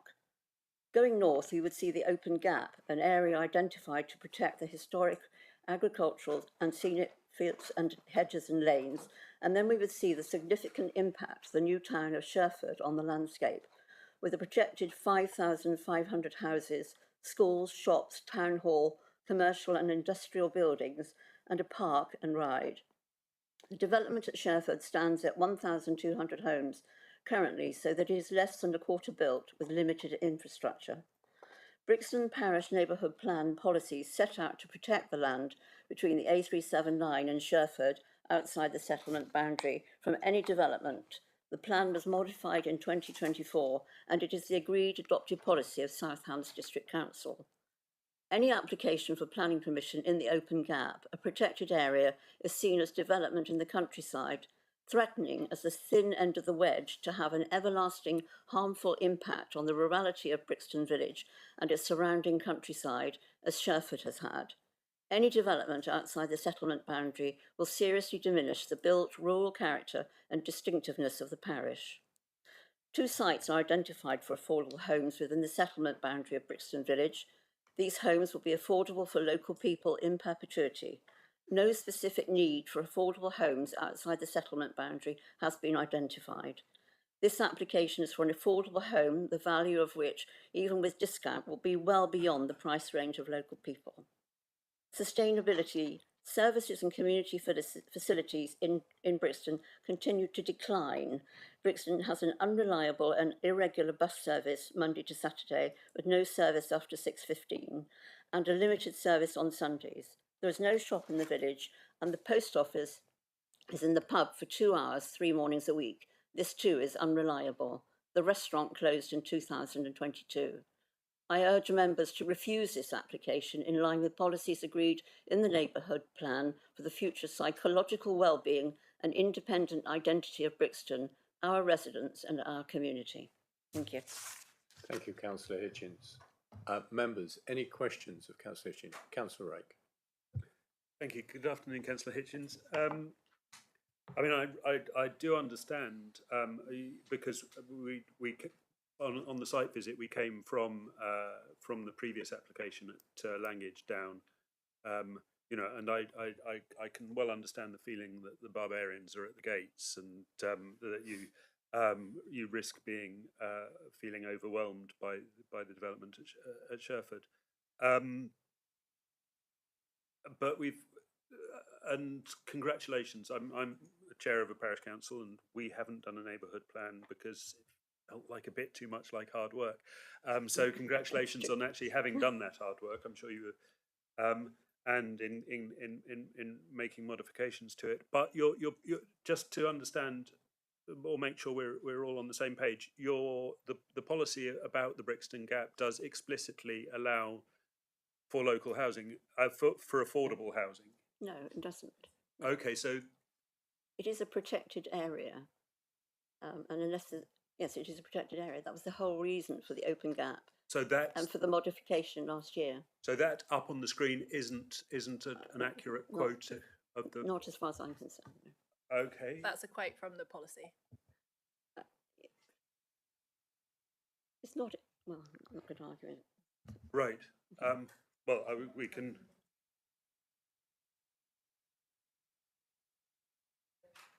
Yeah, the title of the policy is the open gap.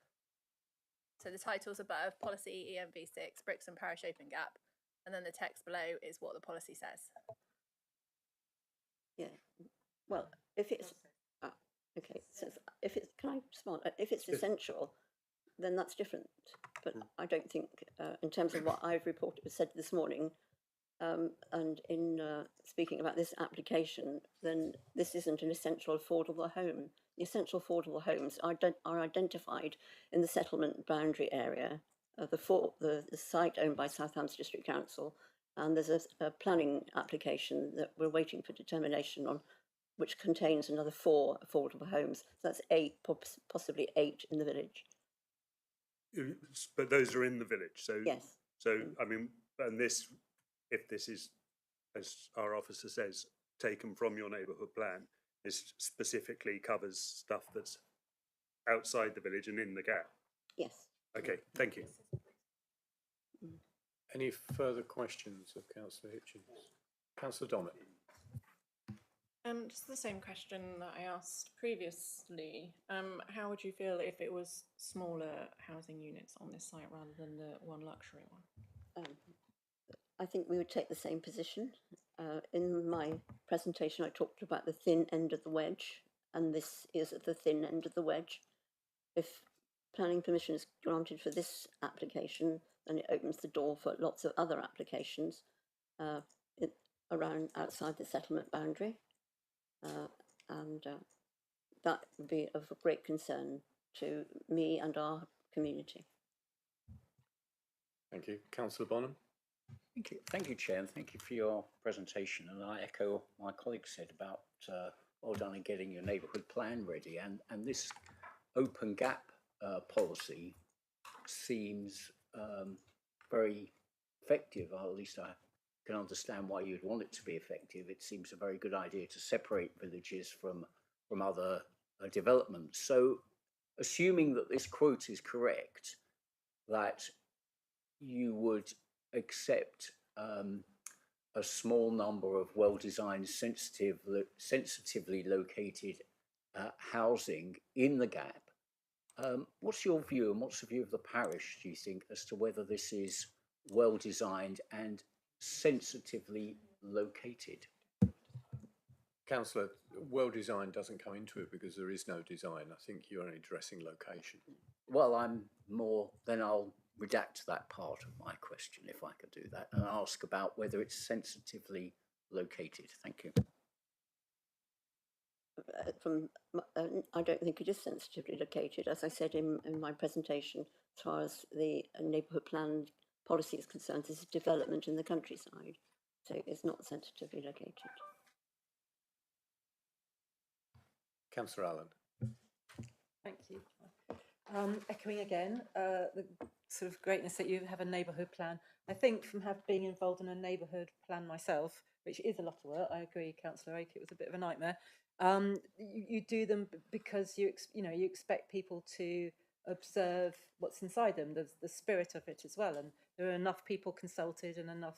It's a statement of what people in the community think and feel and hope for. Totally see that. So therefore, if you have a situation like this where there's a potential, if I understand you correctly, of development creep into an area that it should be protected, is that an accurate portrayal of your concern? Is the creep aspect of it? Whereas what the community wants is the gap to be maintained. That's right. Yes. Thank you. Thank you. Thank you. I think because there was a question on the policy, we've just found that, and Mr. Weimer will read that out if you can, please. Yeah, I've just gone online and I've got the neighbour plan in front of me, which is it must be the amended one because it's got the Brixton Parish open gap policy in there, which on my understanding wasn't in the original, so therefore it must be the amended one.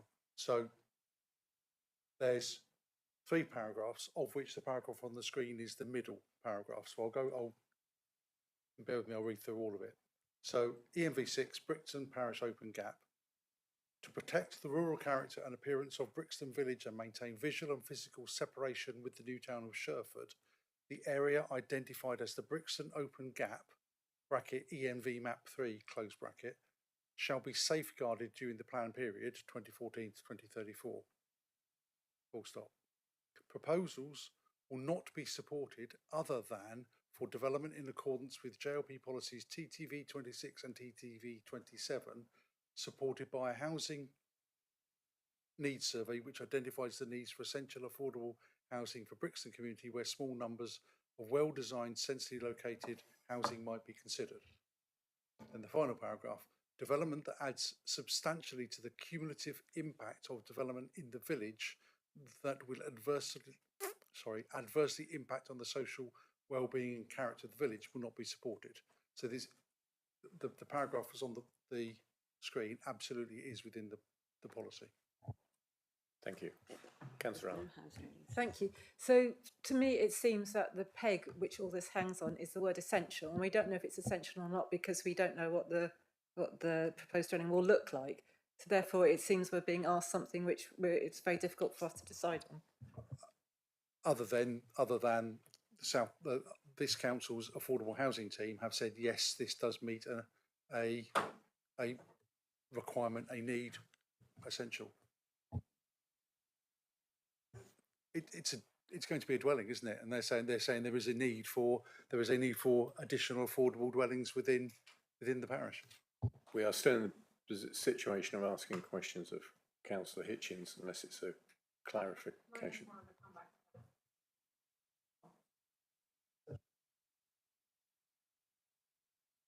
Need to finish, lodge that, and Councillor Abbott, same. Any further questions of Councillor Hitchins? If not, thank you. Thank you. We'll now move on to the ward members, Councillor Carson and Nix. You can choose, is it just Councillor Nix or Councillor Carson, both? Thank you. Councillor Nix. Thank you, Chair. I just want to make some comments, I think, on things that we've heard and just a bit more parameter around Brixton itself. Yes, you're right, the neighbourhood plan was updated in the last 2 years. The houses that you saw on the site visit to the left were actually built before the neighbourhood plan. So just as a bit of clarification. That teeny tiny road that you walked up on Monday goes up to the composting site up at further Brixton. So there are bigger vehicles that go up there very slowly and fill the road. People drive up there very fast. There's obviously no pavements, limited street lighting, like Charlotte's pointed out. There is some. I would say that the school is a lot further than 650 metres away from the site, and there is an ability to pick up your milk and bread if you're willing to walk along the A379 with no pavement down to the petrol filling station, which has obviously got limited opening, or across to the garden centre, again, down the road with no pavement.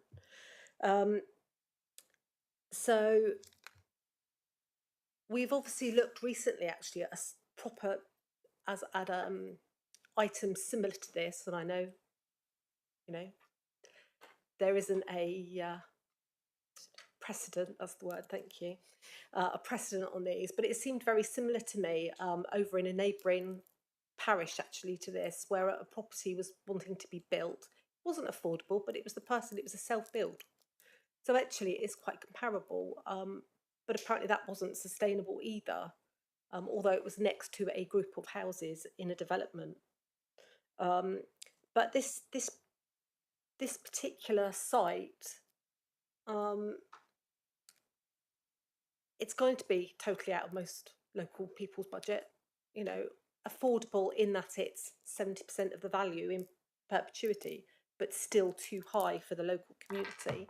It is outside the settlement boundary, although, like I say, the houses next door, you know, you saw them there, but they were built before the neighbourhood plan. And for me, I'm also concerned about the construction of such a property.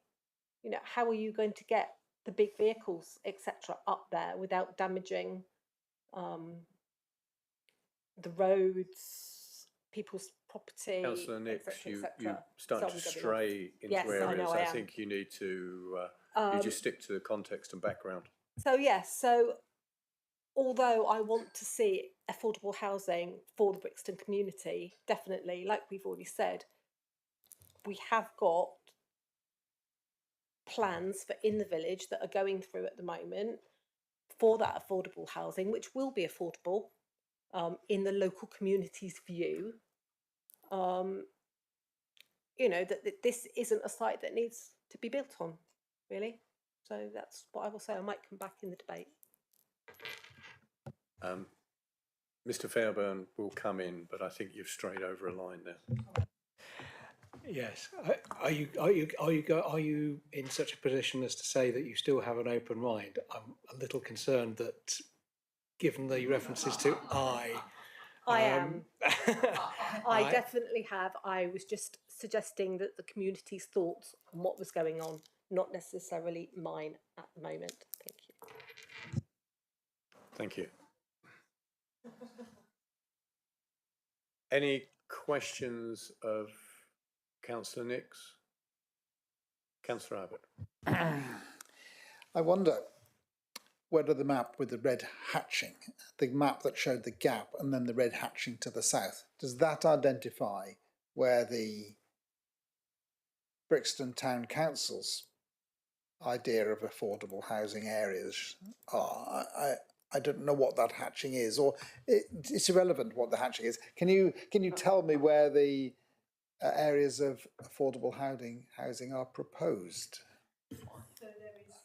All right, there is a small amount of housing, 3 to 4 properties down at Steer Point Road, which is just below the school, which is South Ham's owned land. Yeah, and then if you go across slightly, there is a road going in called Canes Orchard. Members, can you just hold up? You're looking at something which is obviously not being shared amongst other members. I think if we can have some clarity from the officer.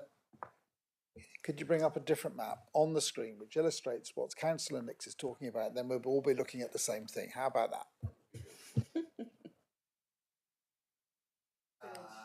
The Brixton Village. Steer Point. We don't have a plan. I think you should take it from the local ward members, the proximity to it. But we're discussing. I can understand we're discussing sustainability, distance to properties, but obviously that's an allocated site, so therefore it must be deemed to be acceptable.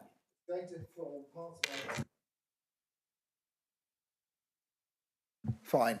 It's going to form part of my discussion at some point when we get to it, and I will refer to it.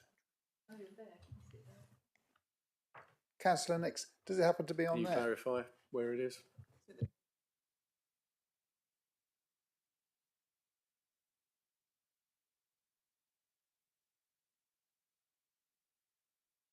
So the 3 or 4 houses is down below the picture that you've got there, and then the other the other development, the 14 houses with the 4, is further into the village, just round the corner. Some of the new development has already been built, but there are some planning problems or circumstances that need to be ironed out with what's going on. But that is right in the centre of the village. I hope that clarifies the issues with you. Thank you. Any other questions of Councillor Nix? I do have one question, and it's whether the new developments will have the same issues as the proposal before us, in the fact that there was a question about, you can't get to places, you've got the bus. So whatever is developed in Brixton, there is no shop and things like that. So wherever you have a development, some of the same issues will arise, apart from the location, which is obviously one of the issues at this application. But any development will have the same issues around them. Yes, you're right, but they're not in the gap. Councillor Dommett. Whilst we've got this on screen. Microphone. Whilst we've got this one on screen, to the left of the lampposts is, can we look at that and acknowledge that there's lots of buildings on there, and then look at the map of where the gap is, please?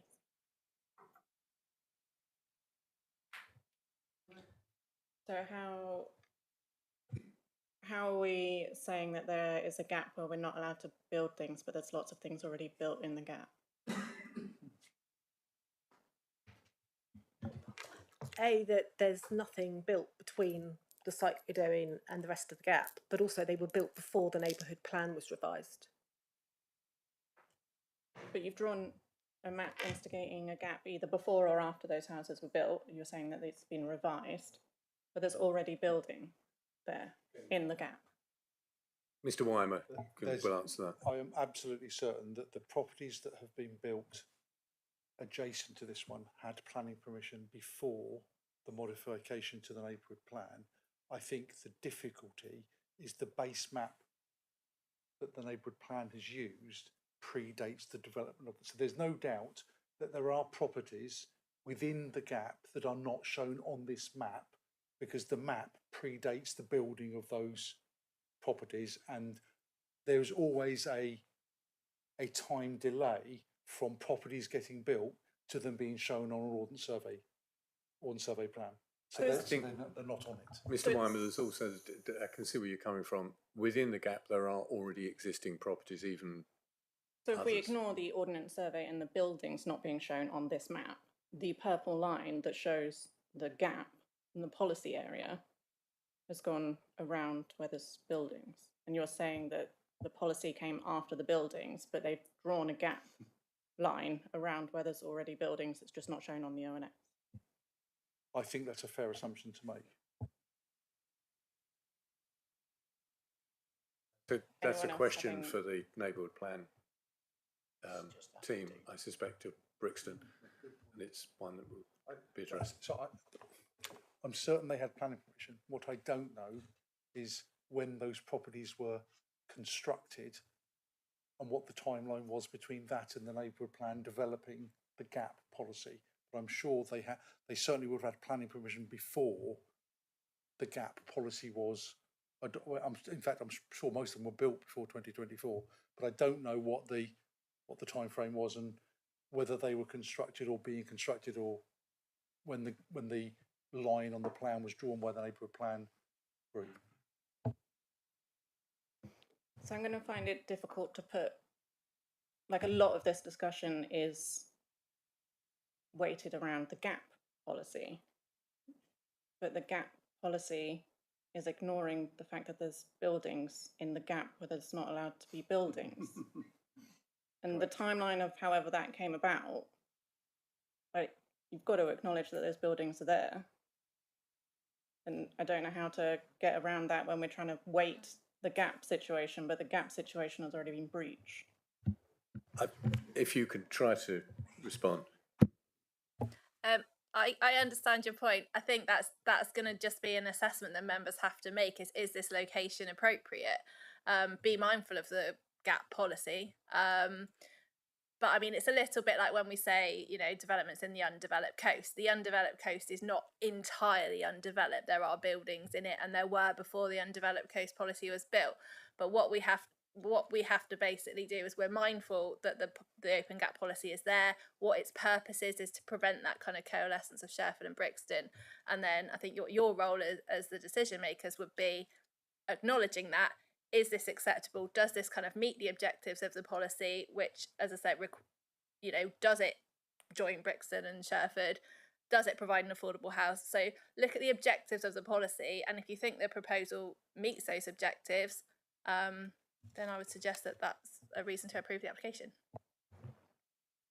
Councillor Allen, this we were sort of addressing some points, and I think we've gone through all of the. It was just a further clarification. I used to live in what was effectively a gap, but the gap was very much about new buildings. It wasn't about historic buildings. Buildings that were there already, like the one I lived in, were fine, obviously, but it was looking at new buildings or including. So I think that's the issue here. Thank you. Members, with I don't think we could in any way, shape, or form. Can we say the two dwellings that are next to this site are historic buildings? I think that's would be a bit of a stretch. Focus in the sense that we're there already, rather than old. Yeah. Thank you. Members, we've gone through all of the speakers. We'll move into the debate before we start moving into it, which we appear to be. Can I have the first person? I see Councillor Rake and Councillor Bonham. Sorry, you were calling on a list of people. Lee and I. Well, no, I'm just indicating that they were observed. Thank you, Chair. I think that there are a number of issues here that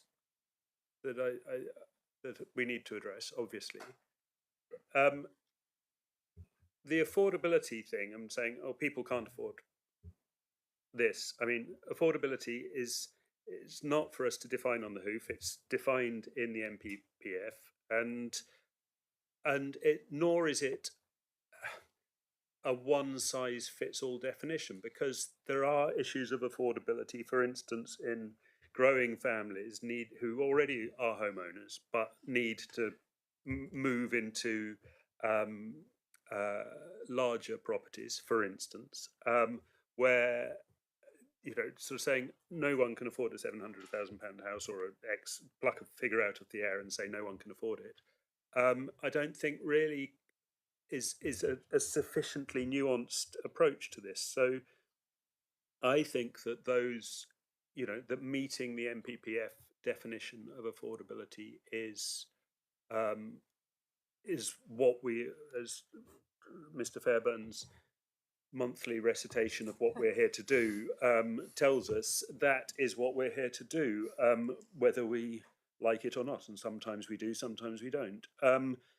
So that's the first thing. And then the gap policy, and I understand absolutely. I've like Mr. Weimer, I got the neighbourhood plan up on my screen and was having a little browse through whilst listening attentively to colleagues,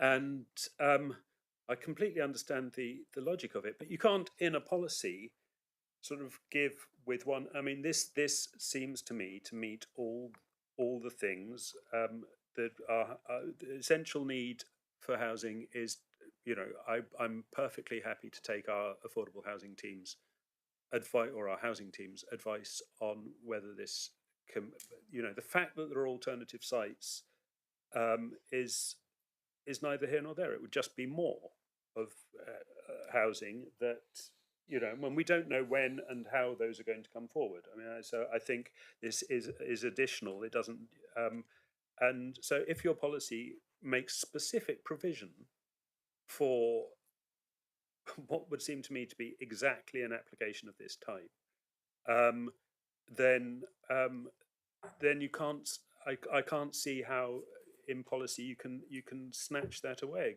again. So that's so I'm struggling to see how we can go against the officer's recommendations on this one, I must admit, because we are policy led, and in this case, and I sometimes rail against it, as you know, but in this case, I think that with those two considerations, and we don't know what's going to go on the site. I think that Councillor Allen's implication of the possibility that you could put a kind of marble-clad thing. No implication. Okay, or there's sorry, the possibility raised by that question that you could, that would be, it's a small site. To that extent, making something, an uber luxurious house on this site, I think, would be putting lipstick on a pig. I mean, you're not going to. It's so I don't think. I think it would be no rational person would do that.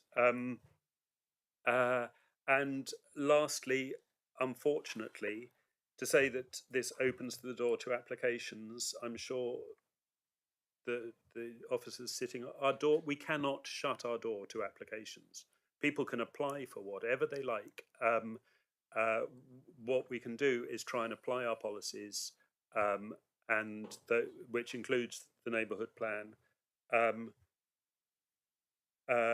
to those applications, and that, so thank you.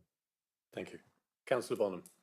Yeah, thank you, Chair. I might have a different perspective on this. I mean, I have a lot of sympathy with our planning team. I mean, we try and write policies which are watertight, and I think, one reading of this is that this development, as Charlotte's outlined, should be approved. But I do worry that the difficulty of getting the wording watertight means that inappropriate proposals come forward, and I fear that this is inappropriate. I think that this is, quite frankly, not going to be affordable in the way that we normally use the word affordable. And if I'm correct, some of the guidance that this committee has to take on board is that we need to be guided by the policies, but we also need to be guided by the normal uses of the words in the policies. So there's a bit of a conflict there, because affordable has been defined, and maybe it's going to meet some of that, but I doubt whether this site is going to bring forward an affordable house in the way that we might all want that to be. So it would be helpful if we had a clear proposal as to what the house or houses would be on this site, and that would help answer the sort of hypothetical question. Overall, I'm tending to go against the officer recommendation, because I don't think it meets the neighbourhood plan provision of the gap. I don't think that this is, and if we could go to that, Charlotte, please, just to make sure I get my wording right. Thank you.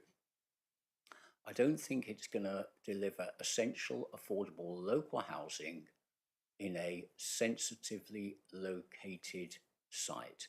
And there may be other provisions that we need to take on board, but in general, I do tend to come down on the and support the views of the local parish, and I think they've been clearly expressed in this case. Thank you. Councillor Dormant. Thanks. When we went to the site visit, my immediate reaction was it's a no-brainer. It's just another house on the street of the same houses. And I don't know, I didn't realise that I'd have so many mixed feelings about it.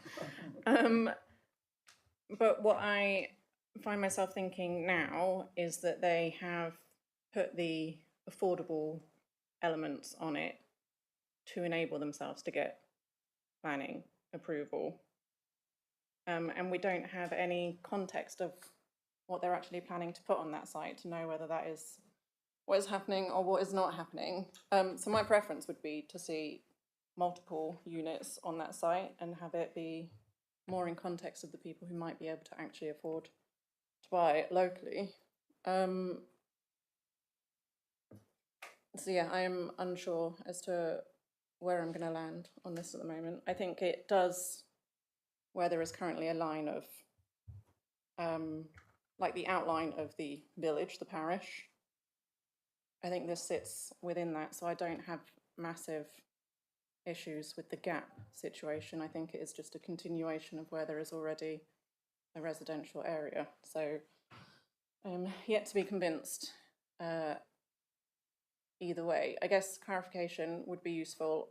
The ask that we're getting now is one dwelling, right? It's not an approval for residential, it's one. Okay, thank you. Councillor Abbott.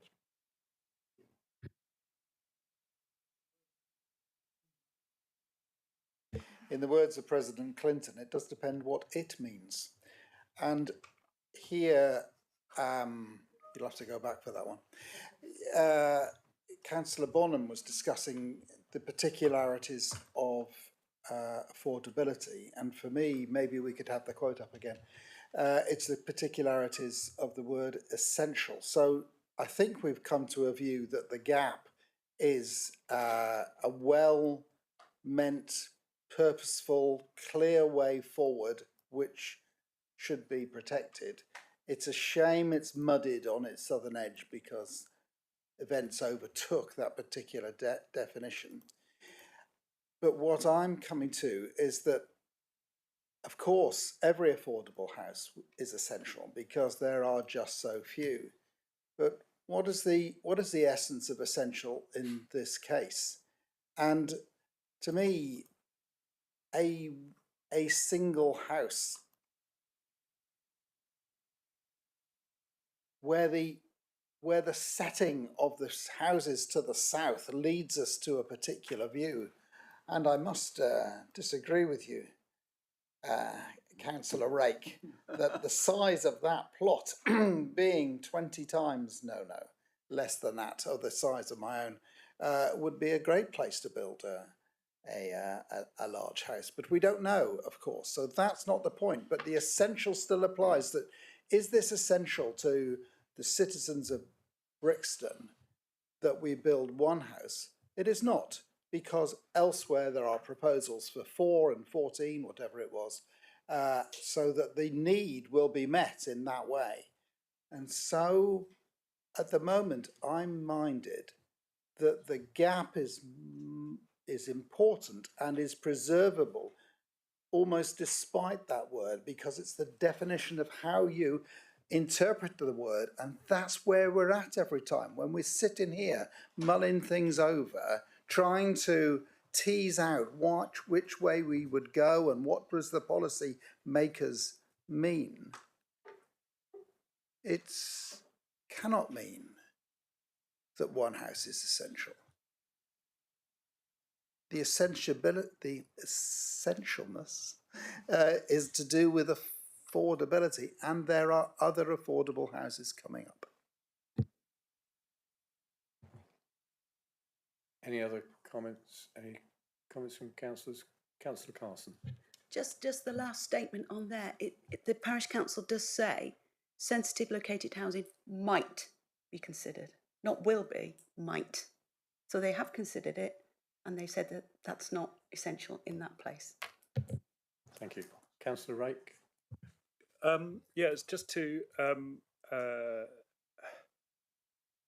mean, to say that we think they've put the affordable thing on so that they'll get planning permission. That's exactly what our planning policies are designed to do. It's so that we will get proposals coming forward for affordable housing. That is the purpose of our policies. I mean, and so we can't punish someone for doing that because that's what we want them to do. Thank you. Any other comments from members? Councillor Bonham. Yeah, thank you, Chair. Well, I mean, just to answer that, I think we have to understand or ask ourselves what we mean by genuinely affordable, and you know, this will be in some senses. I was just going around and around. Yes, so I'm going to stop by moving that we reject the officer's recommendation on the basis that it does not meet the local plan provision for the gap, which I think should be protected, and that the affordability, while being relevant, doesn't sufficiently outweigh the need to maintain as much separation as is possible between Brixton and Sherford and the other developments which are in the north. While there are arguments both ways, on balance, the local neighbourhood plan should have precedence. I'll just clarify whether that is sufficient reasons for the refusal. Reason.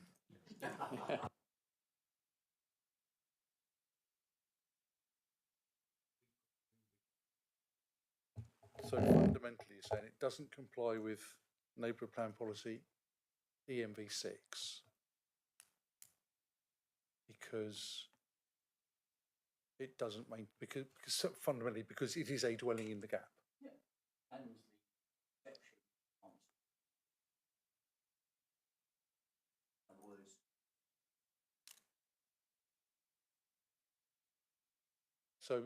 So you are suggesting that where development is supported, which typical. So where development is supported, which says that essential affordable local housing. So we've got an application that is affordable. It clearly meets the definition of affordable in the NPPF. Whether we like that or not, that is a definition, and we are not able to say it is not affordable because it's clear in national guidance that it is affordable. It's got a local connection, 106 for a local connection, so it can only be purchased by people with a local connection, so it is clearly for the local community. So I'm struggling to see where you're saying it doesn't meet that exception. So it's not essential other than we have, and I am playing devil's advocate, I get what we have. Who is going to stand in front of an inspector and say this isn't essential when we have a clear comment from Southam's housing team saying this is needed? So which member, I'm assuming it will be Councillor Bonham because he's proposed it, will stand in front of an inspector and say this is not essential even though the housing team say it is? I'm struggling with where you're going to get the evidence to back that piece up. Councillor Dominic, you have a question. Yeah, can I question how specific the housing need guidance is that we get from the housing team? Like, do they say there is a need for 2 bedrooms, there is a need for 5 bedrooms, there is a need for... They can give us that level of information. The full response with that information isn't in the report, but it's online. But I think, to be honest, their view is that we have declared a housing crisis, particularly relating to affordable housing. So any affordable housing is needed, essential housing, because otherwise we wouldn't have declared a housing crisis. Councillor Carson. Again, it's a question. Do we have had recent housing needs surveys in Brixton. Do we have the results of that?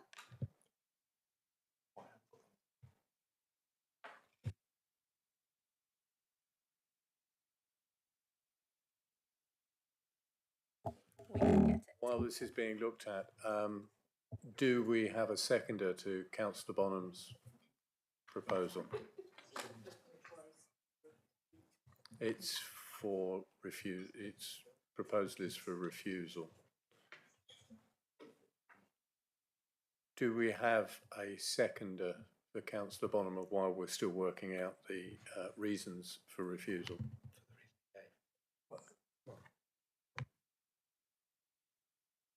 Councillor Carson, did I see your hand up? Okay, so it's a seconder.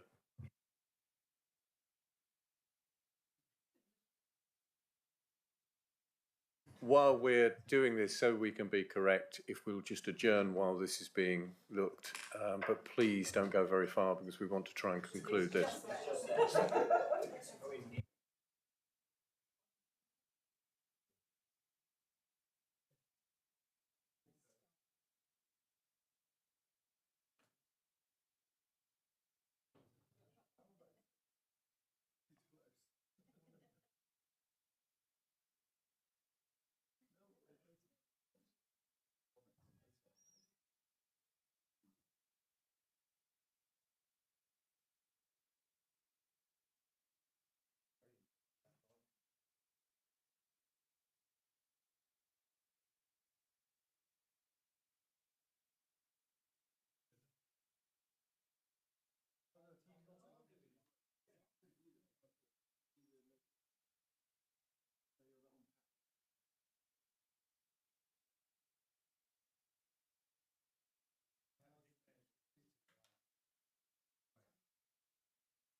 No, we're not Bucket. Who's where are Georgina? Where's Lee going?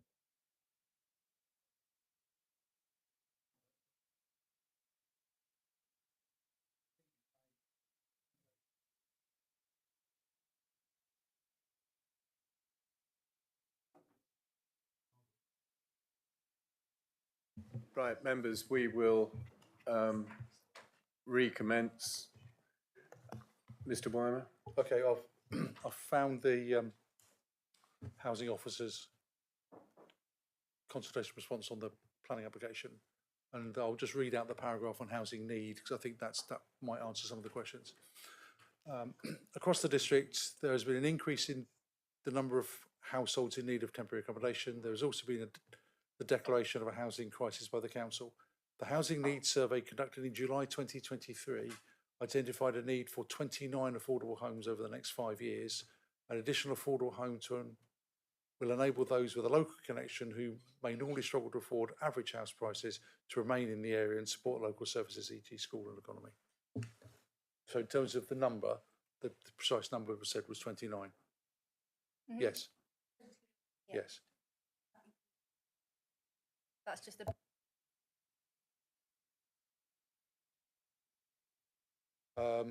So some have been addressed since then, since 2023, because a new development's gone in. I don't know the dates when the new developments came on board, so I don't know whether they have been addressed or not. Sorry. So Bonham, you had a question. Yeah, well, Chair, I mean, if the officers think that there's no validity in or ability to reject this, then I withdraw my motion. But yeah, then I sort of wonder. But I appreciate guidance from the officers on this. Mr. Fairburn. It's your decision ultimately, but ultimately it's also if officers aren't able to support it, it will be you who will be the council's witnesses. Or one of you will be the council's witness. So you have to have some evidence to support what it is you're going to say. Otherwise, you will be facing, I dare say, an application for costs. That's the implication. But it's your decision.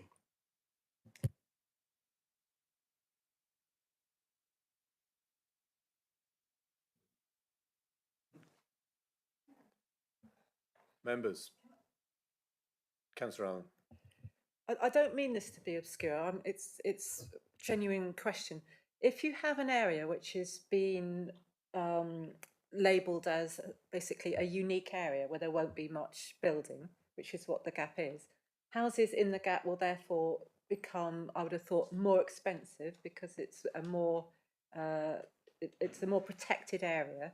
So therefore, when we say affordable, we've already tipped the balance for that particular house, because the market value for it is unknown because there aren't other houses being built in the gap. How does the council square affordability in that kind of a square? Sorry. Councillor Rake. I can't answer how the council squares it, but I can answer how in my head it's squared by the National Planning Policy Framework, which says this is the definition of affordable. No, but yes, I understand that, but it does change it because we're making so an affordable house within the village is more affordable than exactly the same house which is being put in the edge, because the edge itself makes it more affordable, makes it more expensive.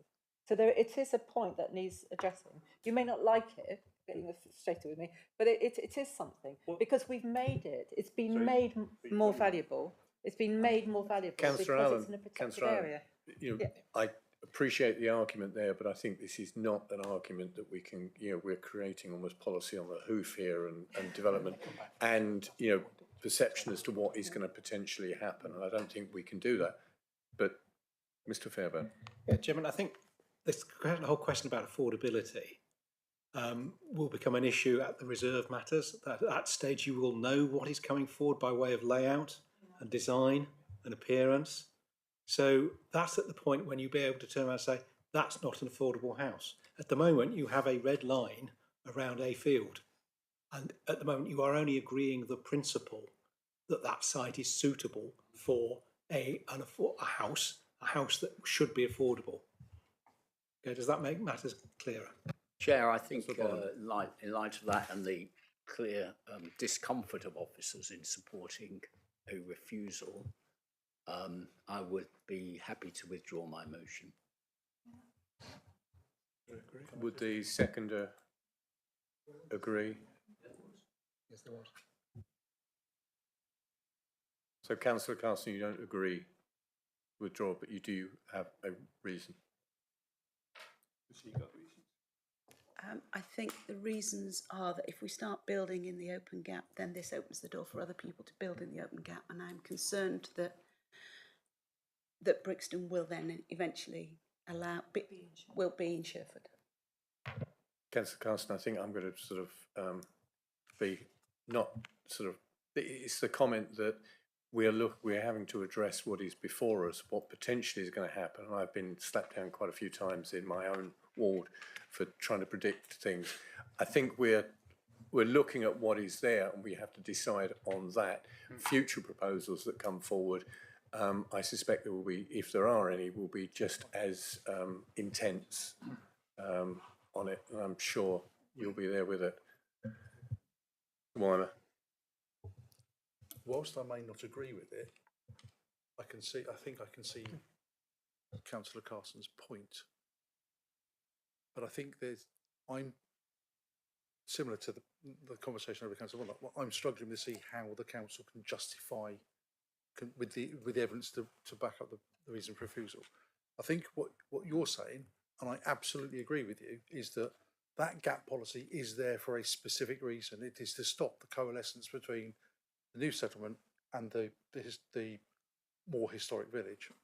Absolutely agree. Now, if you believe that this single dwelling on that site will significantly erode that gap, I personally don't share that view. But if you believe that single dwelling on that site would significantly erode that gap, I think there is an argument to say that it is therefore not sensitively located because it significantly erodes the gap, and therefore doesn't comply with policy EMV6 because it's not sensitively located housing. But how? My challenge to you, I suppose, is how would the council put a case to a planning inspector that the single dwelling on that site significantly erodes that gap? I don't believe that the if this was approved, I don't believe it opens the floodgates. I think this is quite a consolidated, relatively small site with relatively strong boundaries where it narrows, and it's quite well related to the village. I absolutely don't think it would open the floodgates for the field behind or other areas that are perhaps more prominent within the gap, because it's relatively tight knit to the village. But I can see that's an argument you could progress if you feel that there's evidence to back that up. Does that help? Councillor Carson, on that basis, would you withdraw your second? Thank you, Councillor Carson. Appreciate that. Councillor Rake, you indicated quite forcefully your support of the officer's recommendation on the basis that the refusal was decision or request has been removed. Would you be willing to move approval? Thank you, Chair. Yes, I would. So I think that I will move that we approve this application in line with officer recommendations. Do we have a seconder? Councillor Dommett will second that. We have covered this very extensively, and I think it does flesh out some issues that I'm sure will come forward again at some point and be discussed in the parish and here. We have a proposer and seconder for officer's recommendation of approval. Can I have a show of hands, please, for approval?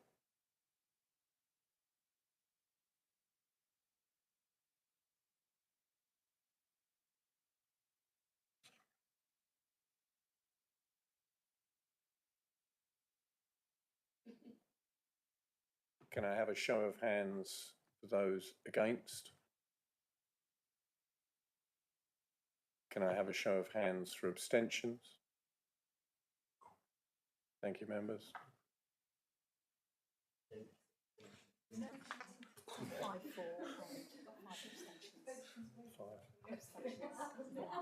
So that, members, that application is approved.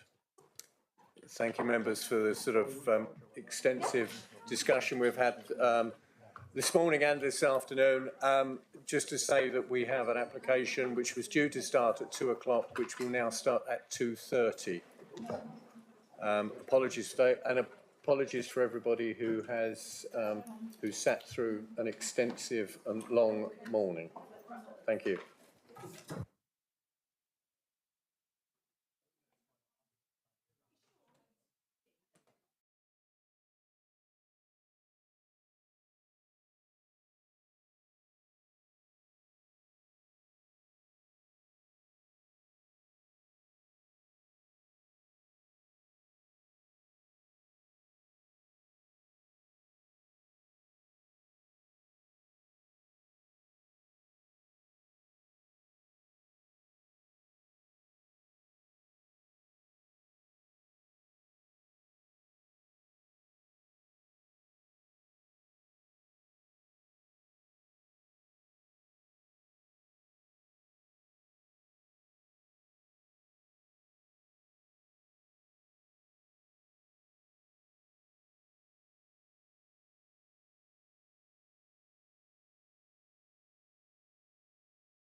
Right, good afternoon, everyone.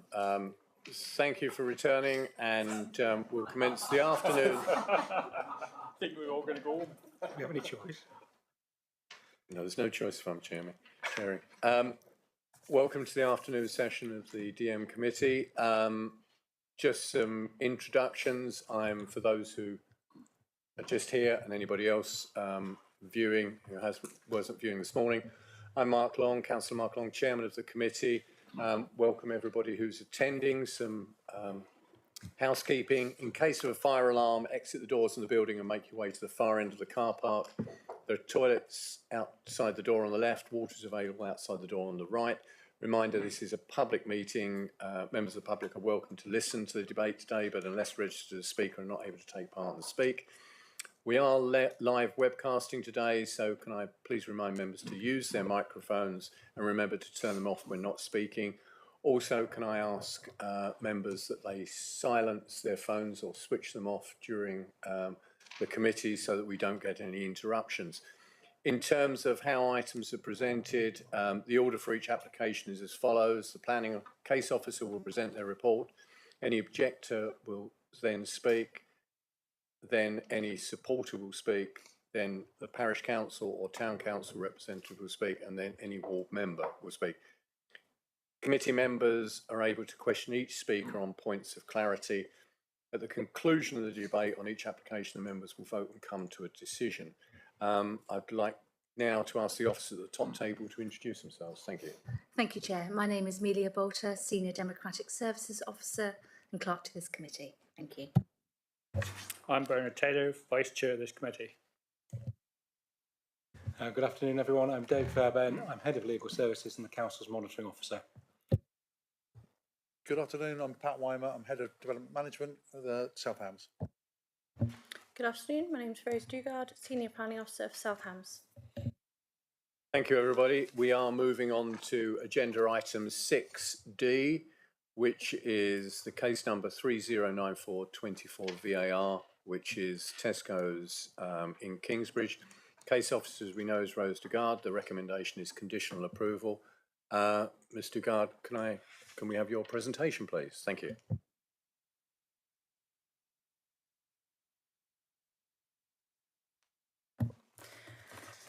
Good afternoon, councillors, again. The application we have in front of us is 309424 VAR, application to vary condition of condition 13 of planning consent 28243106 outline, which was granted in 2007.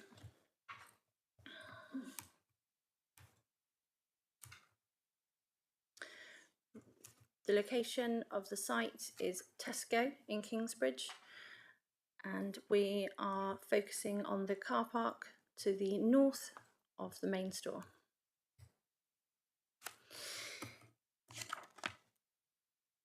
When the application was approved in 2007, carried a condition that the car park management scheme would be discharged. This happened in approximately 2010, and a car park management scheme was submitted and approved that the car park would have automatic number plate recognition installed, signage stating that the first 2 hours of parking are free and anything in excess would have a fine, and the system would log this. This was discharged and accepted in 2010. This application would like to vary that from 2 hours to 90 minutes. There's no other changes to the system, to the ANPR and the fine.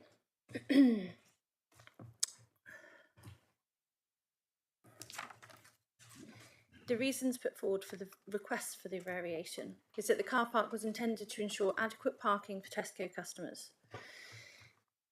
Submitted within the application was a document stating that the car park is often over required capacity of circa 70%. The condition that was imposed on the original planning application was imposed to prevent long stay car parking.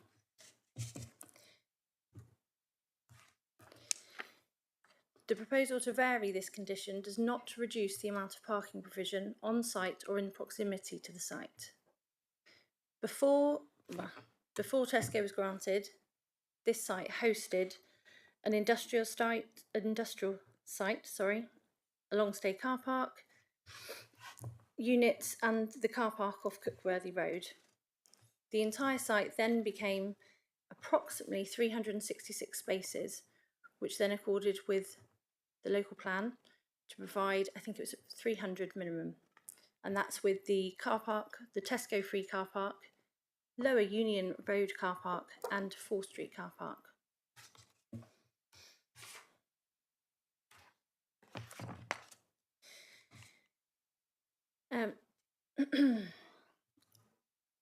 Officers have looked into the previous, sorry, hold on, I've just skipped a paragraph, hold on one second. So,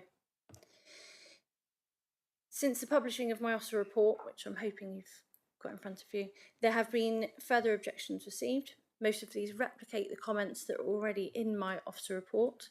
There are new comments regarding that the original planning permission granted 3 hours rather than 2. I've looked into the previous permission and Amelia kindly found the committee minutes from 2007. There's no record within these documents regarding a 3 hour time limit, although it may be that it might have been 3 hours until the car park management condition was discharged in 2010. I requested DCC Highways' opinion on the variation, and from a highway safety perspective, they do not see a reason for refusal. There's no conflict with Dev 29 in this regard. There's no impact on the available car parking in the vicinity, and this change will therefore allow adequate parking for Tesco customers, which is why the original condition was imposed. There we go. Our application recommended for approval. Thank you, Mr. Guard. Members, any questions of the officer? We'll start, Councillor Bonham. Thank you, Chair. I wasn't the first with my hand up, but I appreciate going first. Very quick question. The claim that it's operating in excess of its required capacity, is that documented? I'm sorry, I didn't see that fully in the report that you've written, but is that something that we've got evidence for, or we investigated independently of Tesco, or is it a claim by them, or is it evidenced by a third party parking company? Thank you.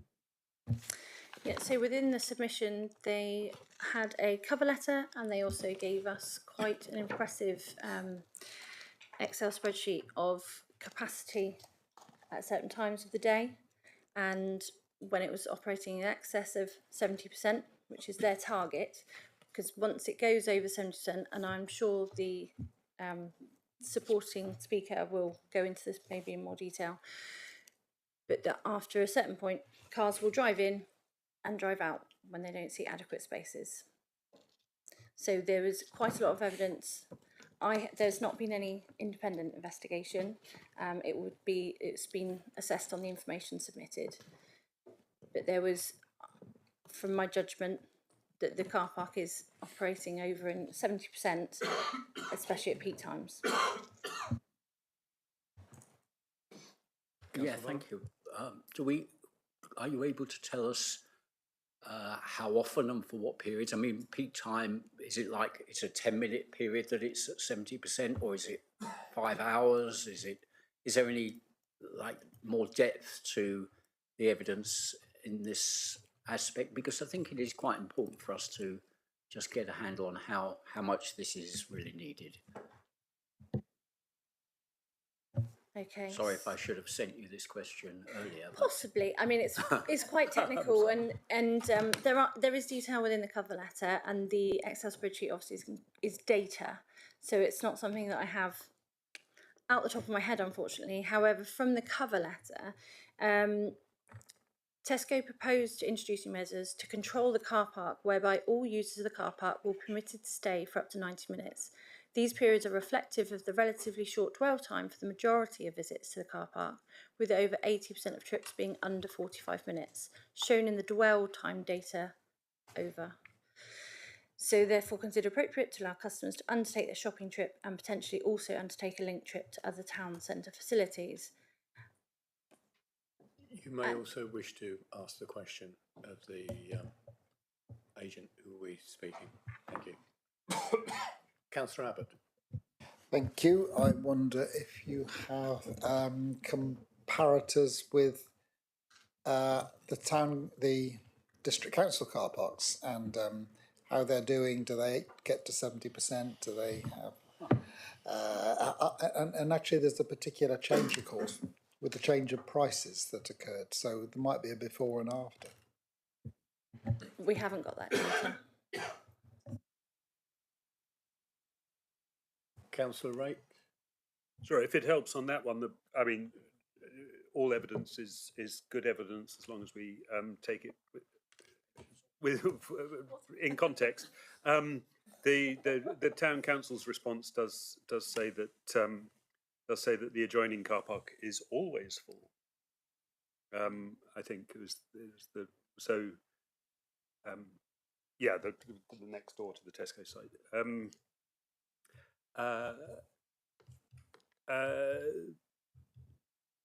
So I did have but you've thrown me now, Victor. So I will. Shall I move on to Councillor Allen while you You gather can your move on to thoughts? whoever you like, Chair. Councillor Allen. Thank you. Could you clarify, please, what you meant when you said that the original rationale for the 2 hours was so that Tesco shoppers had enough time to shop? Because that feels to me like the important part of all this. Thank you. I can, because I was just reading it. So this is the outline consent of March 2007. And the condition 13 of that consent is, prior to the commencement of development, a food store car park management plan shall have been submitted to and agreed in writing by the local planning authority. The management plan shall prevent long stay free parking into the store car park. And the reason for the condition: to ensure adequate management of the food store car park, ensuring adequate car parking is available for customers.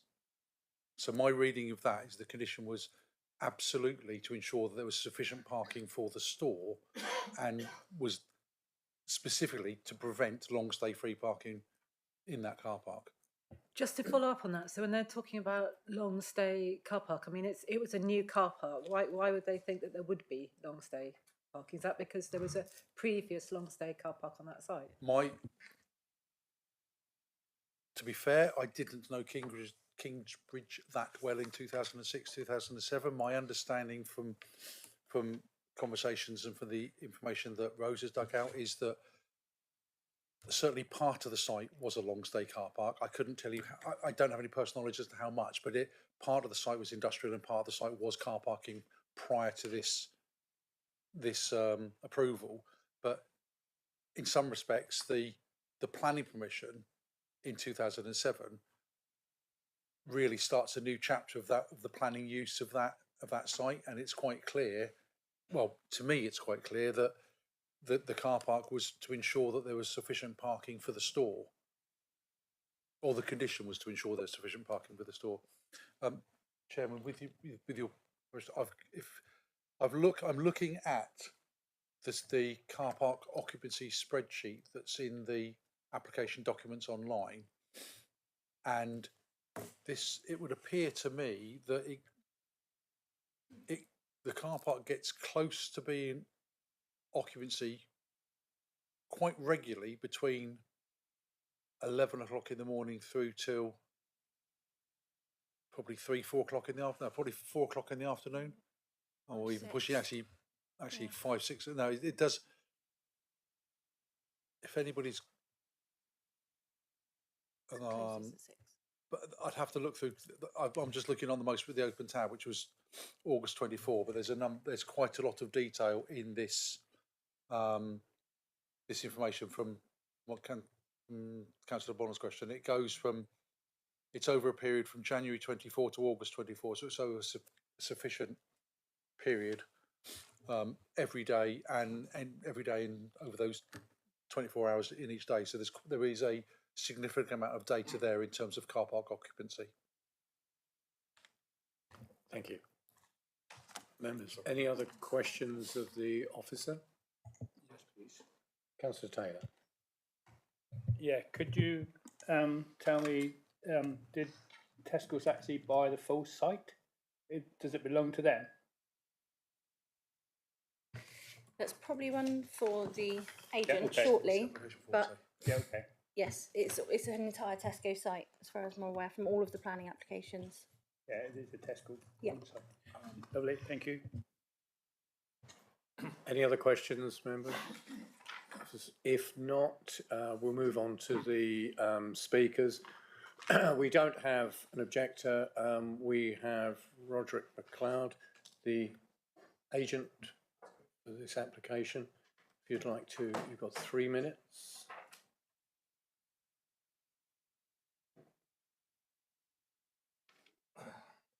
Thank you.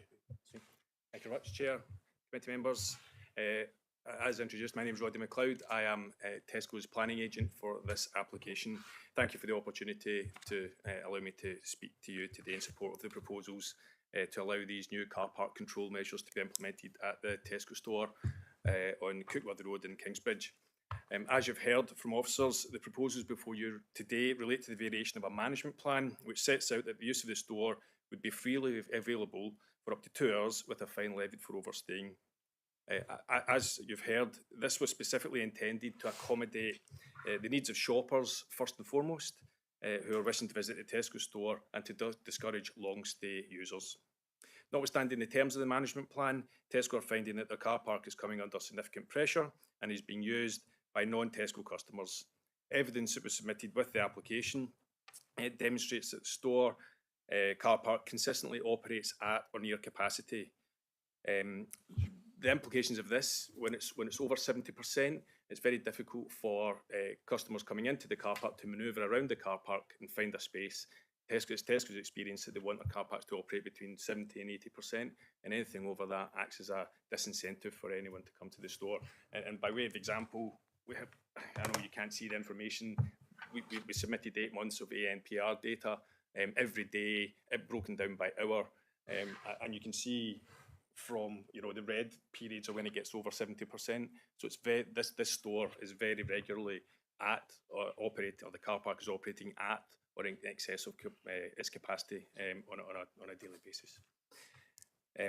This is especially true during holiday periods when Kingsbridge is busy with visitors and tourists. The store manager, I spoke to him yesterday, describes the car park as heaving during the summer, which is not always reflected with customers in the actual store.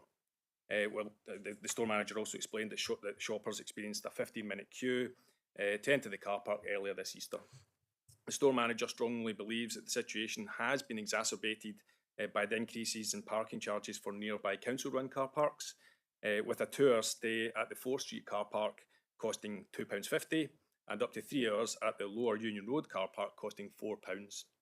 These short stay charges do make the freely available car park more attractive to non-Tesco customers.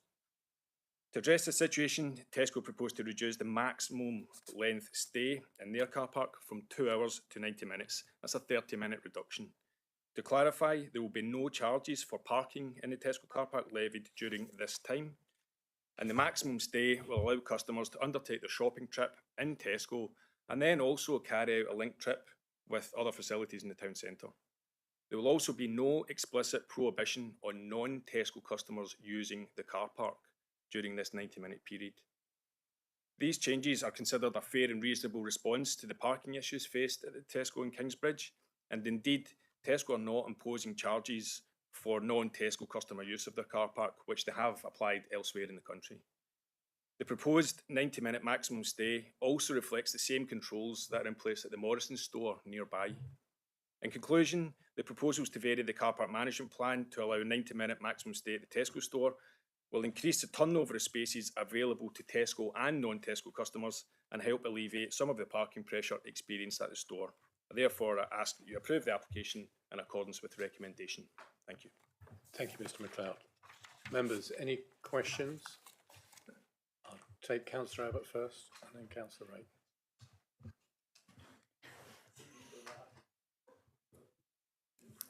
Sorry.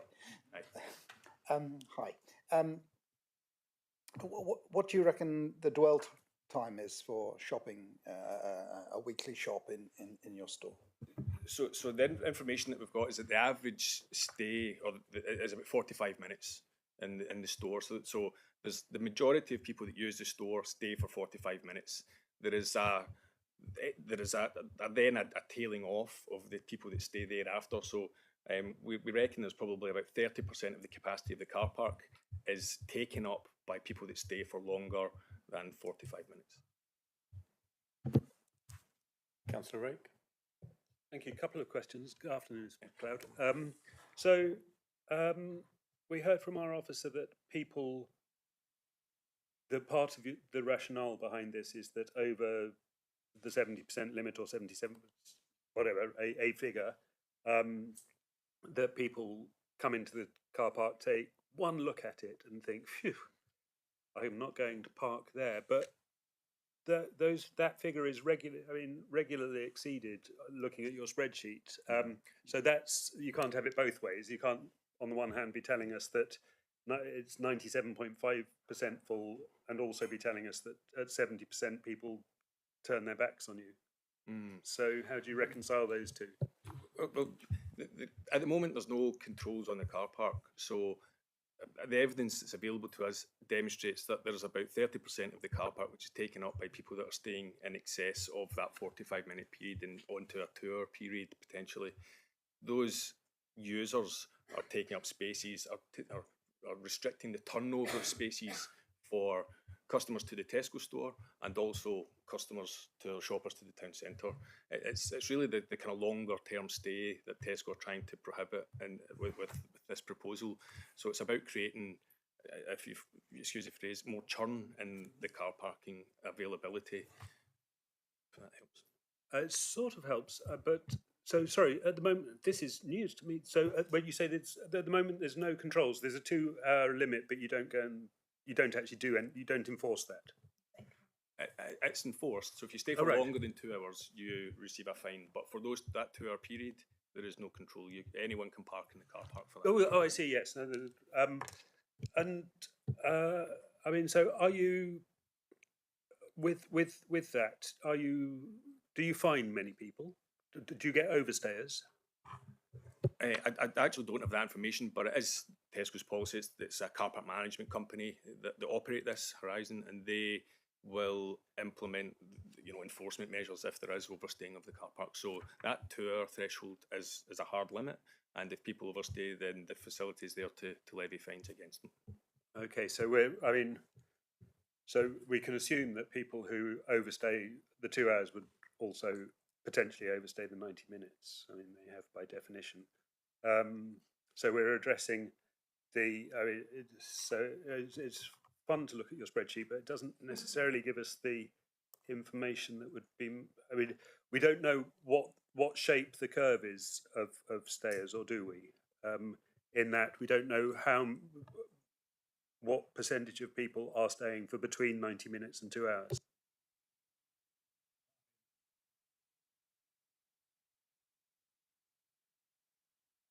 Sorry, apologies for that. Yeah, there is a summary sheet contained in the application information that was provided with us that relates to dwell time. And I think, if memory serves, that does break it down by percentage, about the percentage of people that stay in the car park over the 45-minute period. And it tails off significantly. So what we're talking about here is not a huge control on a great many people. It's about controlling the small element that stay towards the longer ends of the period, obviously. Thank you. Councillor Dommett. Thanks. Have you done any research or work to find out how long it takes a disabled or less mobile or family group to go around your store and do their shop? I don't have specific research on that, but it should be noted that disabled users are removed from the car park controls. So if you have specific needs and you need to stay and shop for longer in the car park, you will not have any fines levied against you. You can stay for as long as you want. Is that disabled people that have got a blue badge? It will be, yes. But to be fair, it's at discretion of the store manager in that regard. So what happens if you have specific needs, you would make yourself known at the reception, you would let them know, they would take your registration number, they can program that in, and they can exempt you from any charges. So I think you know, the store manager is a reasonable person, and if it was obvious to him that someone needed extra time, then he could certainly process that. Thank you. Councillor Bonham. Yeah, thank you, Chair. Hi, Mr. McLeod. Hi. I just wonder a few questions, if I may. Have you visited the store and had a look around at the town? I have, yes. And you'll have seen that it's quite closely located to the 4th Street, the independent shops that are nearby. And so one of the sort of lines of thinking is how much this will affect the independent shops and the High Street, the 4th Street, that we are trying to encourage and promote as part of, you know, a vibrant community in Kingsbridge. So my question is, do you think that this change will have any impact in that regard? It's slightly out with the terms of I think my planning application. it's a difficult thing for, I think it's unfair to ask Mr. McLeod because he's addressing the planning application. I think if Mr. McLeod wishes to give a comment, that's fine, but it's not part of this application, I'd say. Well, what I'm trying to ascertain here is whether reducing the time from 2 hours to 90 minutes will reduce the inclination of shoppers to visit Tesco and also the 4th Street independent shops. I think, is that not a fair question to try to get to the bottom of? If Mr. McLeod is happy to answer that, then yes. It is, Chair, difficult for me to say what effect it will have on the town centre. The one thing that this proposal will do will be to create effectively more space in the Tesco car park.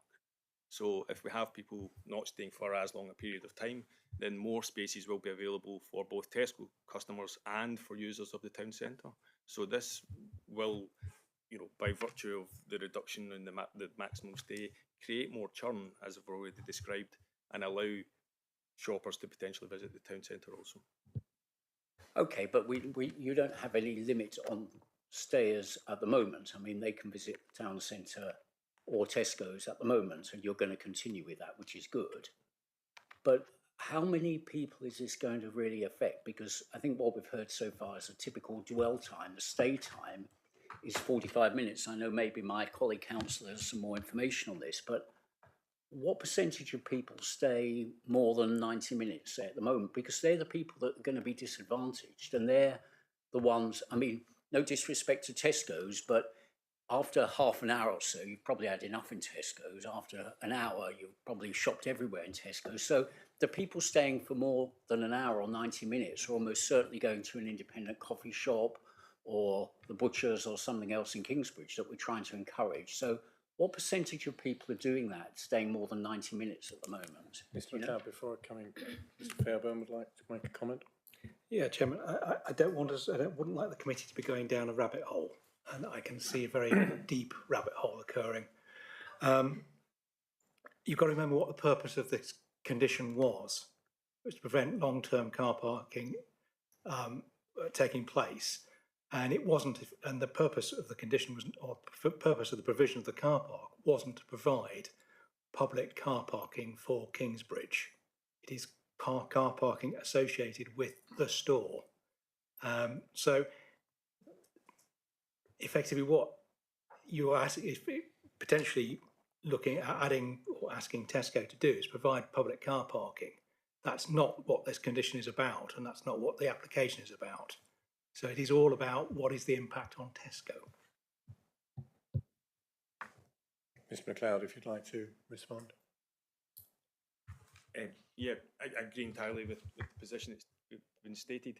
In terms of the percentage, again, the information was submitted with the planning application. So if you want me to go through them, we have a dwell time between January and August of 2024 of 15 minutes at 34%, dwell time of 30 minutes at a further 32%, 45 minutes is 16.85%, up to 1 hour, 7.5%, 2 hours plus gets to 7%, and then thereafter it's in the order of 1 or 2% going from 3 hours to, you know, we've got data extending to the overstairs that stay for the whole day. So the actual percentage of people that will be affected by this is probably actually really only in order of about 10% of the people that use the car park, if that helps. Yeah, thank you. That is helpful. Thank you. Councillor Allen?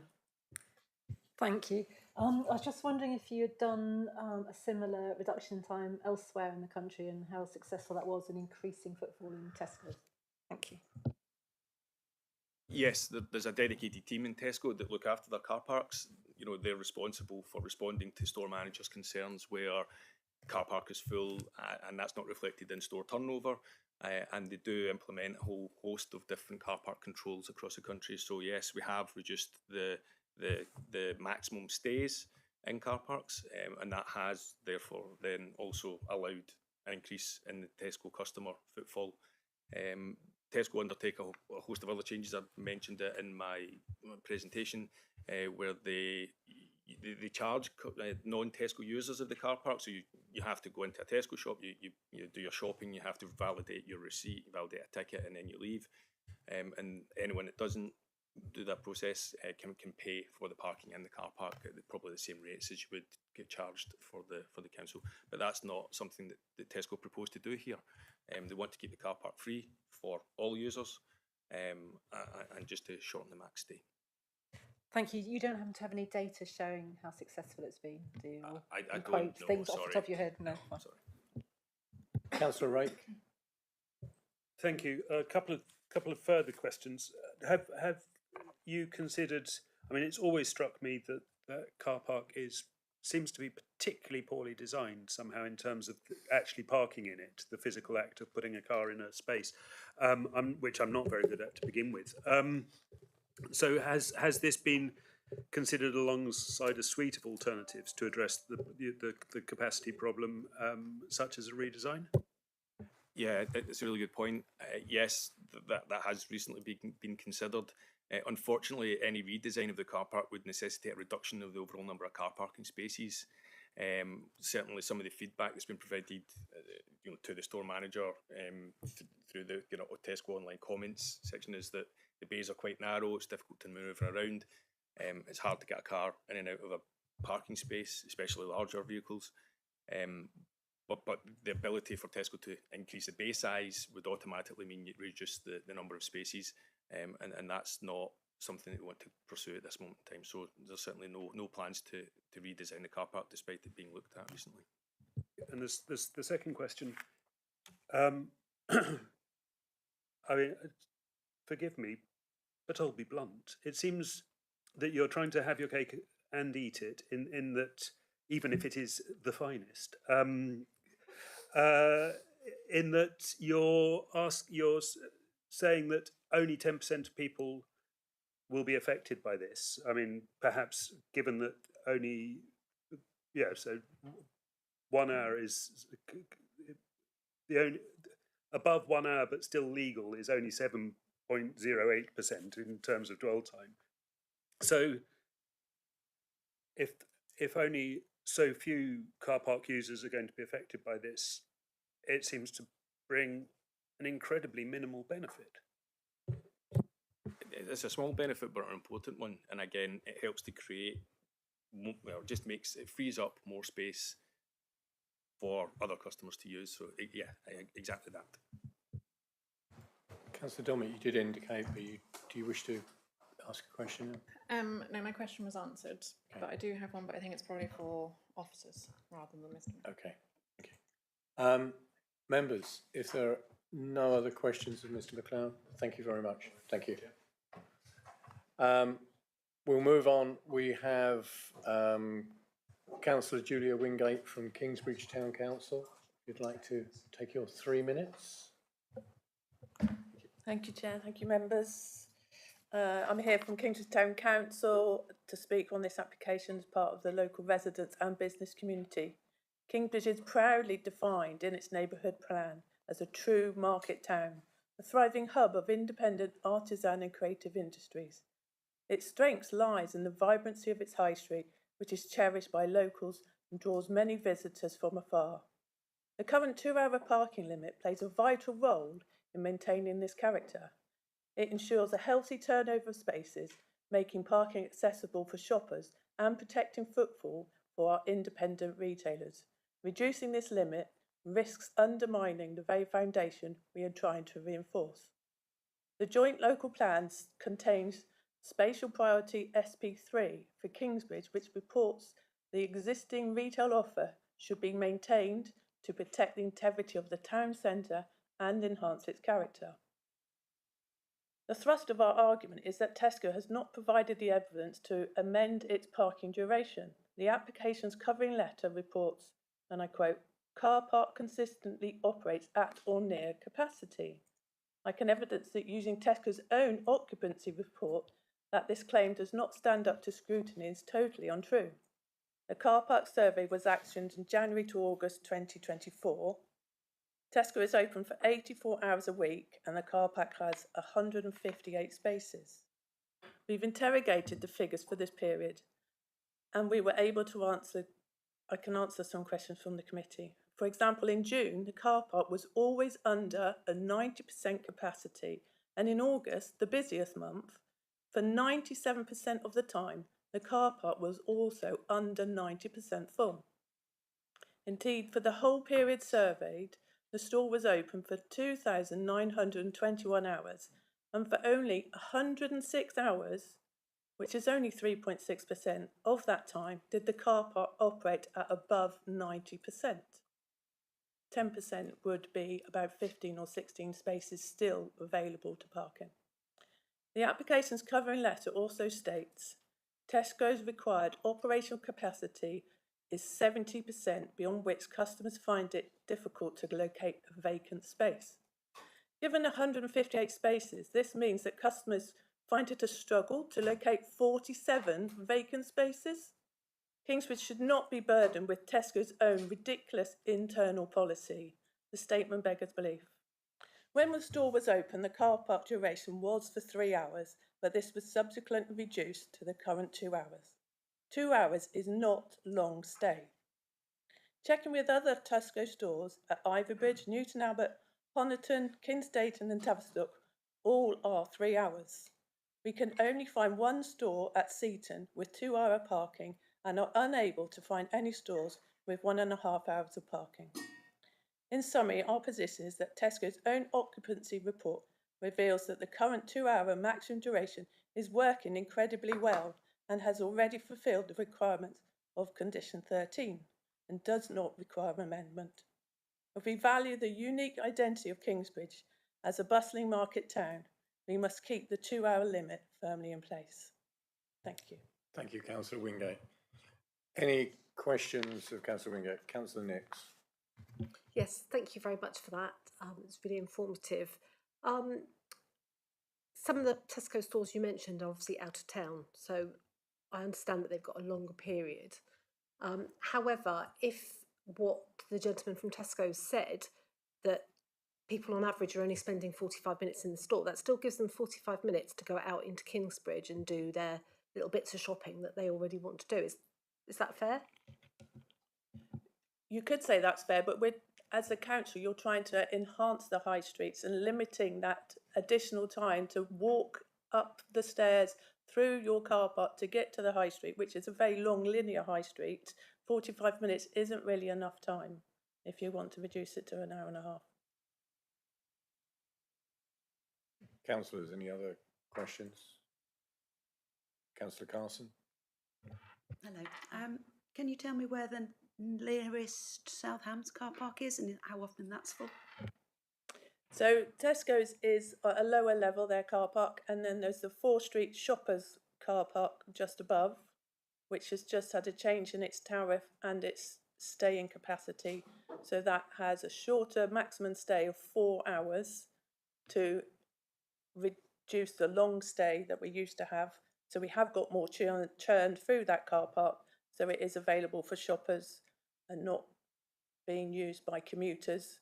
And the commuters are now parking in your peripheral long stay car parks. Councillor Dommett. Thanks. I'm wondering if you know anything about, so there's one of the objections that came through said that the original condition put on the Tesco store being given permission was to allow the longer stay in the car park for the 4 Street traders to suffer less from the Tesco store being given permission. Do you know anything about that? I know anecdotally when Tesco's put the planning application in, it was really thought to how to enhance the high street and not be detrimental to the high street. So the fact that it was built on a car park had a detrimental effect to the footfall in Fore Street. So the car parking conditions were mindful to try and still have people go into the high street, even though the store was being built on a long stay car park. Councillor Bonham. Thank you, Chair. Hi. Hi. The question I've got really is, I mean, I can understand that the town is, and especially shopkeepers, are not wildly happy about this because, in all likelihood, it's perhaps going to reduce footfall in Fore Street in the town itself. And I guess my question is, you know, we as a planning committee need to follow the planning rules, and the purpose of this guidance or the purpose of this provision is to stop long stay parking, and it doesn't seem to change that. So my question is this change contrary to anything in the Kingsbridge neighbourhood plan? Because I haven't seen or heard that come across very clearly from the submission or your speech. I mean, I can see the concerns, but what I'm looking for is it contrary to any planning provision that we need to be aware of or take into account that would allow us to question the recommendation here? I don't know that it's in contrary to any planning that we have in place. I know we're trying to support the high street, and a big multinational company is very difficult to object about if you're a small independent business. We're just trying to get the best result for everybody in Kingsbridge, not just be pushed over by multinational companies. But I don't know of any specific detail. I know we've got the spatial priority report, the SB3, which is trying to maintain and protect what we've already got. Thank you. Councillor Abbott. Thank you. Hi. Have you got any impression about the usage figures in the South Hams car park, the gate there at the top of the town? We have looked on a separate issue how the changes to the Fore Street car park having a maximum stay of 4 hours, and that has seen more frequent use. It used to be a bit clogged up with commuters, so then shoppers couldn't find somewhere to park. So the fact that it's not tied up with commuters means it is more accessible for shoppers. So I think in the long run that is a step in the right direction. Sorry to press you. So do you think that car park is now full, but with 4-hour parkers as opposed to full with all day? Are there still spaces where people could go to? I would say, off the top of my head, it's not full. It was full when you had commuters parking in there all day. Now it's a 4-hour maximum stay. It is not full. There is a high churn of shoppers, so there is space for people to park there more now than there used to be. Thank you. Any other questions? If not, thank you, Councillor Wingate. Thank you. We'll now move on to Councillor Callaghan. Councillor, can I ask if you could come to the public speakers section so you can be seen?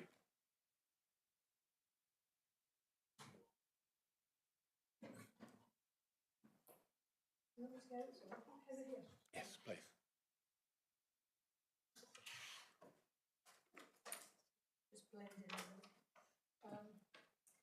Yes, thanks very much. Yeah, just some thoughts from me. I mean, I want to sort of talk about the community element particularly.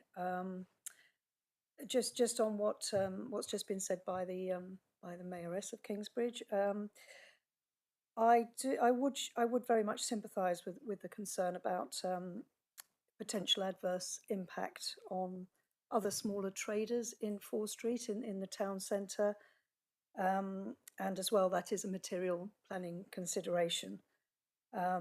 the reduction of the time limit from 2 hours to 90 minutes. I'm not sure it is enough to shop in Tesco and to avail yourself of other local shops and cafes, because Tesco doesn't have a cafe there as well. And that was one of the original intentions and areas of discussion, although it's not reflected in this particular condition 13.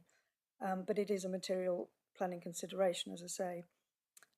There was a community element which was strongly emphasised when Tesco was given permission back in the day. It was built on land where there was a long stay public car park, and it was felt that the community should be considered, which is why there was a 3-hour parking limit, which wasn't mentioned in the report originally. And that was the reason why there was a 3-hour parking limit, so that people could do exactly as I've said, could go to Tesco, could also go and patronise the independent shops and the cafes as well, because Tesco doesn't have a cafe. So it's now gone down to 2 hours, and the proposal is to go to 90 minutes. And I don't think that that's acceptable. I mean, there is a section in the outline permission when it was given in the report, which highlights the community element, and it acknowledges it, and it says special regard has been given to representatives special regard has been given to representations on the impact of the proposal on Kingsbridge Town Centre, but these are not overriding, because subject to the planning conditions imposed, the vitality and the viability of the town centre would not be materially harmed. So it was recognised and recorded there. For example, condition 9 has the pedestrian link, which has been mentioned, which goes to the town centre, that should be kept open to ensure an effective pedestrian route. So it's a bit disappointing that the car parking condition just mentions the adequate car parking for customers. I mean, that's fair enough. They do need adequate car parking for customers, but there is that extra element as well of people being able to have a bit of extra time if they want to go to the town centre as well. I mean, I live very close. I use it frequently. I can always get a space. I've not, as a ward member, I've not had anyone commenting to the effect that they have problems there. I mean, that's obviously different to having the facts and figures that we've been given. It's very busy at the moment. It's a tourist town. It's going to be particularly busy. But that has always been the case. I mean, I acknowledge if the manager says, that's what's been happening recently, then that's what he says. But I do note that Morrison's in Totnes, for example, they have, I thought it was a 2-hour limit. It may be more. They're always very busy. They're always very busy. But they don't require you to even go to Morrison's. So I just point that out. That seems to me supportive of the community, and they seem to manage to run their car park at the moment on at least a 2-hour, a very busy car park, and it's helpful to the local people. So they're just some thoughts that I have, and happy to take questions.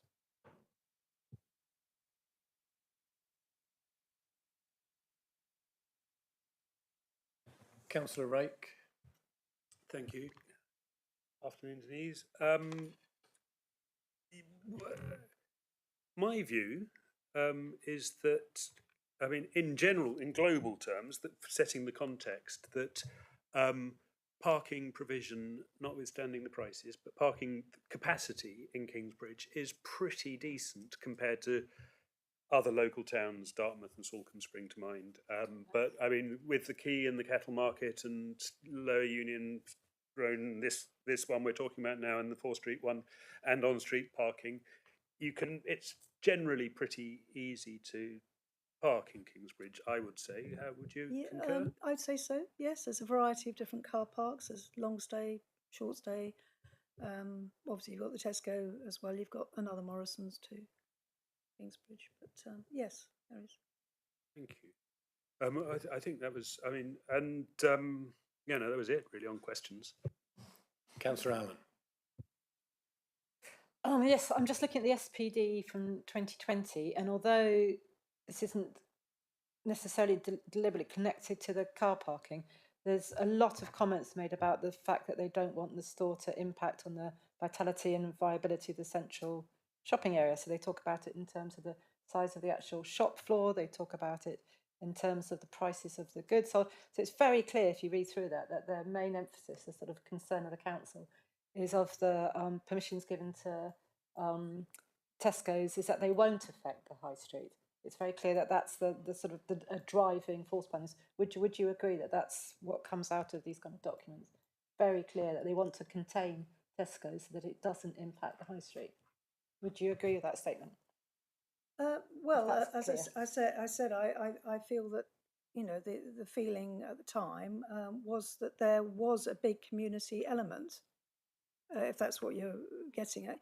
Yes, which wasn't necessarily reflected in you know what we've been hearing.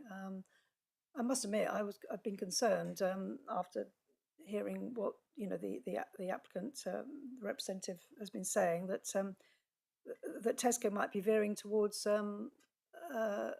saying that it would be Tesco shoppers only from this point. Councillor Callaghan, but, I don't think Mr MacLeod said that. He no, said that it just happens. There may be it does happen. There may be other Yes. stores that do it, but not here. Yes, that's right. But I do, in answer to it, I do believe that the element of the community as well as Tesco was very dominant at the time. Yeah. Councillor Abbott. I've been just going to ask you, making the contrary point to what you've just raised, actually, that you had talked of Morrison's giving free car parking and within a time limit, and shoppers can then use Kingsbridge High Street. But in fact, that's actually what Tesco are doing. That there is currently no restriction, and there is not proposed to be a restriction, so that you could park in a commercial company's car park and go into the high street for an hour and a half without paying anything. It seems to me an unusual thing that you made a comparison with Morrison's, and now you're saying something challenging for Tesco. Actually, I think I probably got that wrong. I mean, Tesco and Morrison's. I think Morrison's used to say you had to shop in Morrison's, and then they changed it in Totnes. So yes, I think I'm wrong there. I think both Tesco and Morrison's are saying at the moment 2 hours, but you don't have to just shop in Tesco. You don't just have to shop in Morrison's. So they're doing the same at the moment. And Tesco is suggesting that they reduce that element. So I'm saying that Morrison's and Totnes is being, you know, more supportive by maintaining the 2 hours. I mean, the Morrison's in Kingsbridge, there's also Morrison's in Kingsbridge, which does have just 90 minutes, as I think was pointed out by the applicant. But there isn't that, it isn't so close to the town centre. So it's a different, that's a different element altogether there. And it doesn't have the original, you know, element of the community, which was considered when the outline application permission was given for Tesco. So I'm not sure if that's terribly helpful, really, but. Councillor Bonham. Thank you, Chair. Hi, Denise. Overall, I mean, having heard what we've heard, do you think this is going to make much difference to the footfall in Fore Street and the independent shops? And if so, how much, and how should we be taking that into account, if at all, in thinking about this? Well, as I think I started to say, I would be concerned that if it's reduced to 90 minutes, it could reduce the footfall, yes. Because, as I say, I don't think it's necessarily enough. If you want to go to Tesco and you also want to go to a couple of local shops, you want to go to a local cafe, then I'm not sure 90 minutes seems to me to be cutting it somewhat fine. And I think 2 hours is probably more appropriate. Thank you. Councillors, any further questions of Councillor Callaghan? If not, thank you, Councillor. Thank you. That concludes the speakers on this application. We move into the debate on the application. Is there anyone who wishes to open the debate? Councillor Dommett.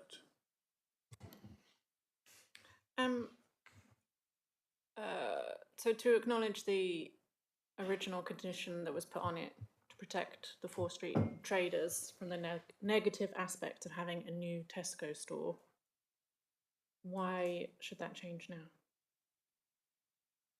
Would be my question. Can you repeat that? So when Tesco's was originally given their planning permission, there was discussions about conditions being put on it to protect the 4 Street traders from the negative aspect of having a Tesco's put in the centre of a market town. The only condition that I can see on the original consent in respect of the use of the car park actually is the opposite. It's prevent long stay free parking to the store car park, which was why this condition is asked for a car park management plan. There were other elements to it in terms of, and I think it was Councillor Cameron said, in terms of keeping the footpath link open from the site into the town centre. But I'm not aware of any other specific conditions about the car park saying it needs to be used for local traders as well. The only condition about the use of the car park is condition 13, which specifically says submit a car park management plan to prevent long stay free parking in the store car park. The reason, to ensure adequate management of the food store car park, to ensuring adequate car parking available for customers. So maybe it wasn't done explicitly by a planning condition, but it appears that there was a lot of anecdotal conversations about having a Tesco put in the middle of a market town and how to have that market town remain sustainable whilst also taking on board a superstore. There's no doubt in my mind that in 2006, 2007, whenever the application was discussed, I'm assuming in front of the then planning committee, that there would have been discussions about the impact. I mean, certainly in that time, as it is now, if we get another supermarket, which we are likely to, in front of you soon, there'll be discussions about does it have an impact on the vitality and viability of the town centre. That's one of the key drivers, one of the key considerations of any new supermarket over, I think it's something like 200 square metres.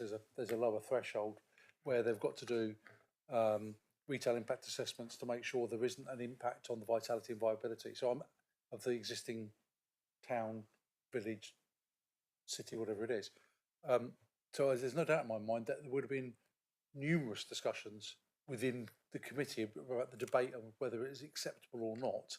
And no doubt there'll be some people saying it will add to the town's vitality. There'll be others saying it'll have a detrimental impact. All we can work from now, 18, 19 years later, is what was the approval and what were the planning conditions. And the planning condition we're talking about today, I don't want to repeat it again. It simply sets out a car park management plan is required to ensure there's adequate car parking for the Tesco or the food store. Because I'm not even sure it was absolutely. I honestly don't know whether it was a general application or a Tesco's application in 2006, because it just mentions the food store rather than an operator.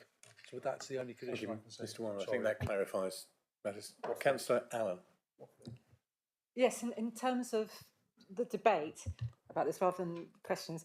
So looking for this is the SPD document again. So when I was talking before about it, it seems very much the spirit of conditions put upon the building of the site was very much the concern was to protect the high street. So there were conditions about the size of the floor space. There was conditions about pricing so that the small shops weren't undercut. All of these kind of ones. But it's very clear that the spirit and that the concern about the Tesco's coming in is the impact on the high street. Now we're being asked to do something which we've been told by town council and councillor that this could have an impact on high street. There wasn't a minimum put on the parking. I totally understand why the 2 hours was to prevent long distance, but that feels to me like a sort of a nod towards Tesco's, where all the other conditions that were put on was very much concern about the high street. There wasn't a minimum put on the parking time, was there? There was just this maximum stay. So now we're being asked to change the maximum stay, which would potentially, as we're being told, will have an impact on high street. So it feels to me like the spirit and the concern of the original conditions were slightly breaking if we look towards doing 90 minutes. Does that make sense? That wasn't a rhetorical. I think, Councillor, you've got your point. You've got your point across.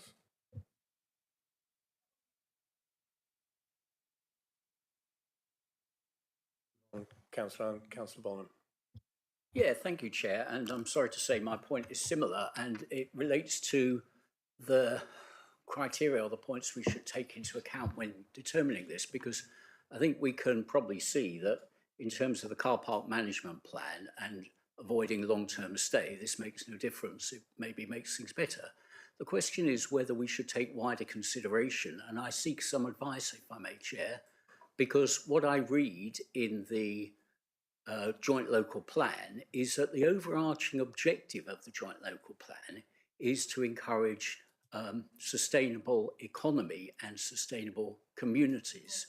And that being an overriding set of objectives, I wonder if we can take into account the negative impact, perhaps, on the sustainable economy of the Kingsbridge town and the Fore Street in particular, that this proposal might affect. Thank you. It's a fair point to sort of raise, but should point out that it is still a free car park, where all the other car parks in town, apart from the Morrison's one, are charged for. So it is a free car park. So to a certain extent, one could see it that it is supporting the town by remaining free, not being charged in line with the other car parks. Mr. Fairbairn, do you want to? I think in a way you've said pretty much what I was going to say. I think it might well be, but you have no evidence. Councillor Callaghan said could, might, and that's all. There's been a lot of supposition that this might have an effect on the town centre. It could have an effect on the town centre.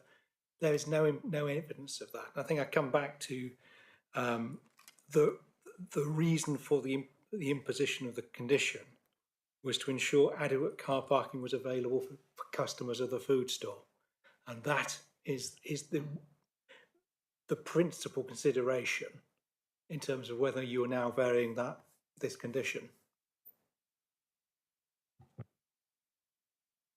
Councillor Rake, and can I say we are in debate, not in questioning officers. Yeah. No, so I will not address this to Mr. Fairbairn, but I will point out that both sides of the argument are in the realms of might, because there's always the potential for unintended consequences, and we don't know that parkers will with the new shorter limit won't say, oh well, I'm almost at the 90 minutes, I might as well nip up into town and use my full allowance, as it were, and it will have no effect or even a negative effect on availability of spaces.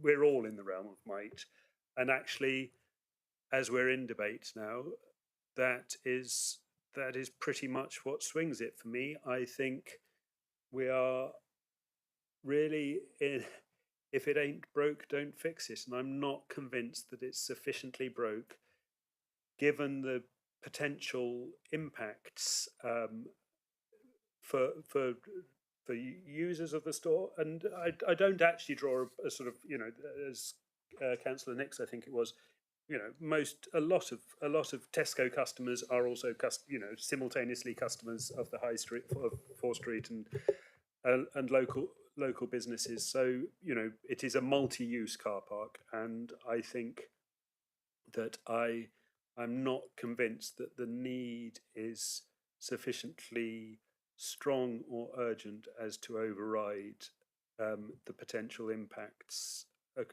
in a range of potential negative impacts. So to that extent, I am tempted to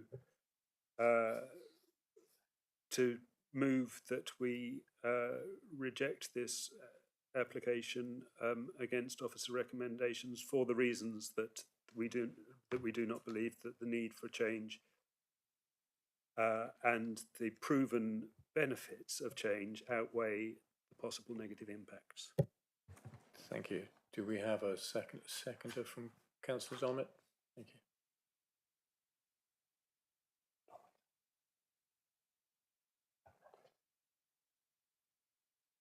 We'll obviously need reasons. You've stated those. I'll give Mr. Wyman a little bit of time while I go on to other members to sort of formulate that. I'll go to Councillor Bonham. Thank you, Chair. I'll be brief. Negative impacts. Well, no, sorry. Apologies, Councillor Abbott did. So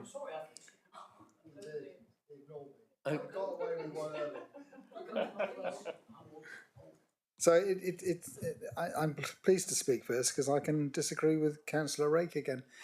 If only that it'll be interesting to be simultaneously a customer at Tesco and of the High Street.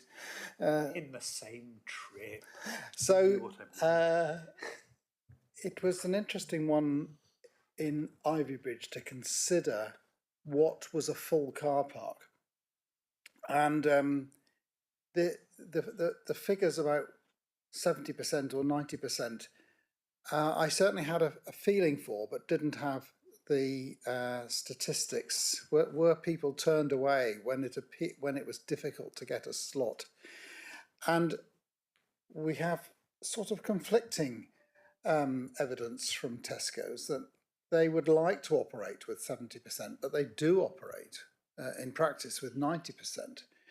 And I suppose what you get in that is the tension that it's just will I, won't I find a slot and so on. But actually, I'm sorry, for me the argument to agree with the officers comes elsewhere. And it's in the use of the car park at the top of 4th Street. So the intention was to try and help increase turnover on the shops. When you're on parking on the street, well, we had control of the we Southampton District Council had control of the car park at the top there.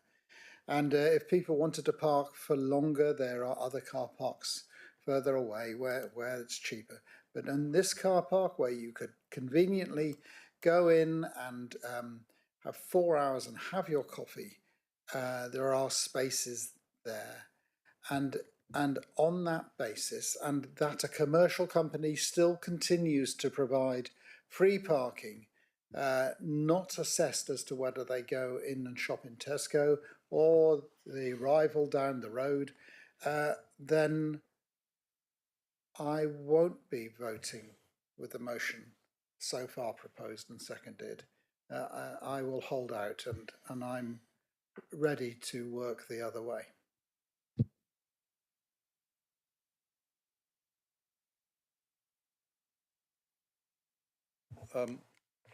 Well, we need a little bit more, I'm afraid, Chair. Not time, no. More information. So, refusal, because we don't believe there's a need for change, because that doesn't outweigh the negatives. I need to know what those negatives are to be able to put them in any reason for refusal. I know there's been quite a lot of talk, but I need some sort of concise, what precisely are you saying are the negatives, bearing in mind the reason for the imposition of the condition was to provide for adequate car parking for the Tesco's, for the food store. It wasn't Tesco's at the time, for the food store. And the reason for the condition did not say anything other than it shouldn't be a long-stay car park. Councillor Akey, if you have further backup of your reason for refusal. Sorry. So, I mean,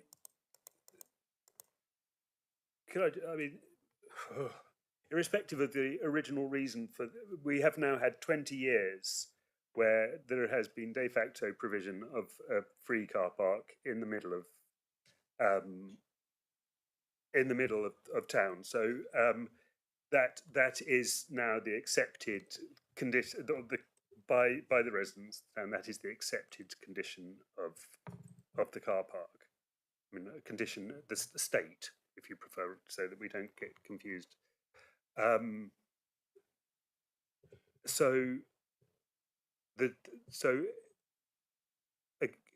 it is a change of in the overall parking structure of parking provision within Kingsbridge. I don't. That's and therefore, you know, it can't. In my view, it can't therefore just be referred to the original, as explained, condition back in the day. Hang on, no, sorry. I know I'm limping, but I am slowly getting there. I think so. I don't think that so the potential negative impacts are on the overall economic performance of the town. And also you omitted, I think I did say that the benefits were unproven. The benefits in the narrow terms of the condition of the management of the food store, we just apparently have to take it as read that reducing the top limit of the time will improve the management of the car park.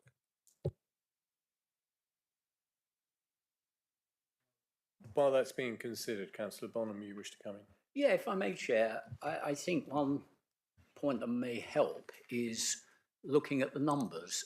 What we've heard. Sorry, did I go in front of somebody else again? No, I just do. I do what the chair tells me. I heard you be called upon. Thank you. Looking at the numbers, we've heard that 10% roughly, or 7%, or 10% of people who shop or use the car park stay more than 90 minutes.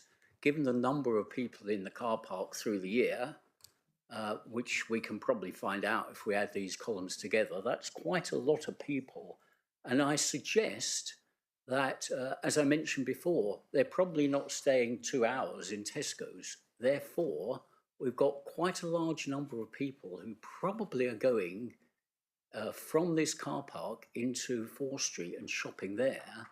That would, in future, if we accept this change, find that much more difficult to do. Okay, some of them would park somewhere else, but a large number would avoid shopping in Fore Street altogether and just stay in Tesco, or vice versa. We're having a negative economic impact, and that's what I think we do not want to do. And therefore, I go back to my earlier point, if I may, Chair, which is to say we are having a detrimental effect in this change on the sustainable economic vibrancy of the town that we don't want to have. And maybe that's a good enough reason, maybe that's not for rejecting it. I defer to others. Before I come back to Mr. Weimer, I'll take Councillor Carson and apologies. Thank you, Chair. Just to clarify then, the Superstore are allowing people to still park for 90 minutes free of charge. So they can still go to that car park and into the town without going into the store. Right. And also, the high street should be relying on the council, and maybe we should be looking at what Plimpton and Plimpstock do, which is allow 2 hours free parking for the shoppers in Southampton car parks. Thank you. Thank you, Councillor Carson. Councillor Allen. Thank you. My concern with all of this is that the impact on the town will sort of be much more severe than the impact on Tesco's if we continue the way it is at the moment. I mean, I'm thinking of, you know, that there's a two-way story to this. So someone like my mum, who is about as typical South Devon shopper as you've ever met, she only parked in a Tesco's store. Although she wanted to go to the smaller shop, she wanted to be in the high street, but she'd park in Tesco's because of the amount of time, and then she would always go into Tesco's as well because it was there and it had things. So if it hadn't had that amount of time, she wouldn't have gone to Tesco's. So I'm sure my mum was not alone. There were other shoppers like that. So maybe it's more of a two-way street potentially than Tesco's realises. I think it's a fantastic thing to have in the centre of town. This this sort of period of 2 hours or 90 minutes of free shopping. And I think Tesco's benefits from the longer time as well as the high street. And it seems a shame to me that there will therefore be a squeeze put on the high street and potentially possibly on Tesco's if we change it. I think it works well at the moment. I don't think Tesco's in Kingsbridge is suffering. I've never heard that they're suffering. It seems to be a successful store. So if it ain't broke, don't fix it aspect of this. Thank you. Thank you, Councillor Allen. Mr. Wyman, do we have clear reasons in your mind from Councillor Rake? We have reasons. Whether they are, I'll probably need to do some more work to make them clear. I have to say, I fundamentally, from a planning point of view, absolutely disagree. I don't think this is defendable. What you're effectively saying is all the other car parks in the town you have to pay for, but Tesco's going to have to give you 2 hours. Tesco's going to have to continue to give you 2 hours free, which seems a little bit harsh. And we've also heard that there's always capacity in other car parks.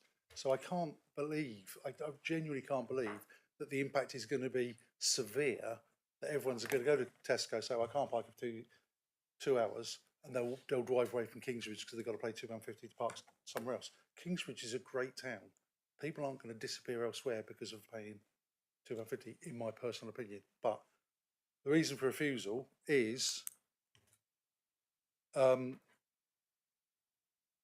don't, along the lines of, you don't consider that it hasn't been demonstrated that a reduction from 2 hours to 90 minutes is necessary to enable the store to continue to operate at an optimum level, or words to that effect, and that the reduction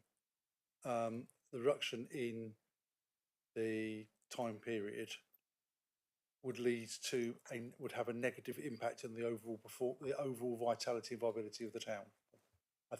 And I'm putting words in your mouth, but I think that's what you've said. So that's in planning speak. That's the reason for refusal. I think you've put forward. I think it sounds more or less there. Yes. I think Councillor Rake, unless you're going to add anything additional to it. Not directly, Chair, and therefore in the interests of time, I'll just shut up. Well, I think if there's a broad agreement with the proposer and the seconder that is the fundamental reason for refusal, then I would recommend. I would suggest that it's a delegated refusal with the precise final wording of the reason for refusal to be agreed with proposer, seconder, chairman, and vice chair.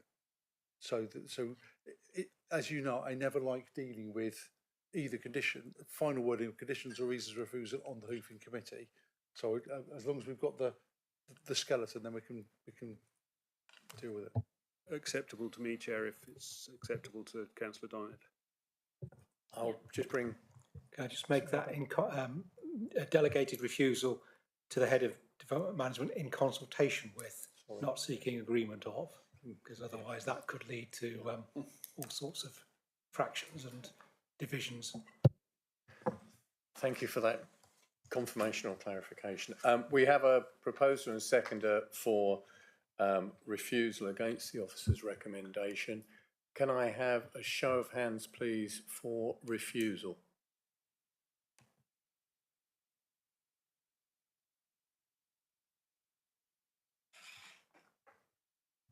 Thank you. Can I have a show of hands for approval?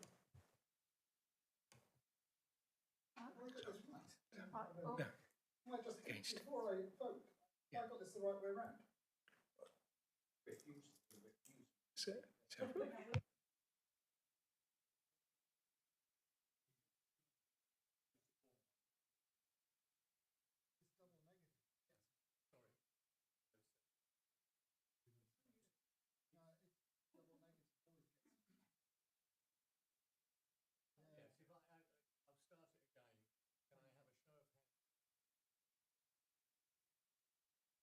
Can I have a show of, so we'll go again, can I have a show of hands for refusal of this application?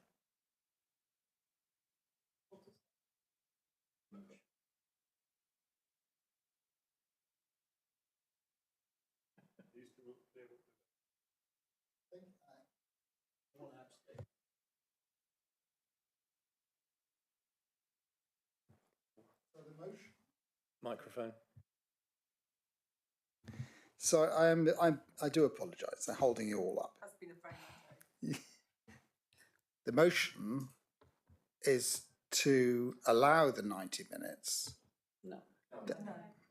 It's to say no to the No, it's to refuse the recommendation. The motion on the motion is, as proposed All by right. Councillor Rake, seconded by, I think, Councillor Dommett, is to refuse the application, to refuse the reduction in the time allowed to the car park from 2 hours to 90 minutes against officer recommendation.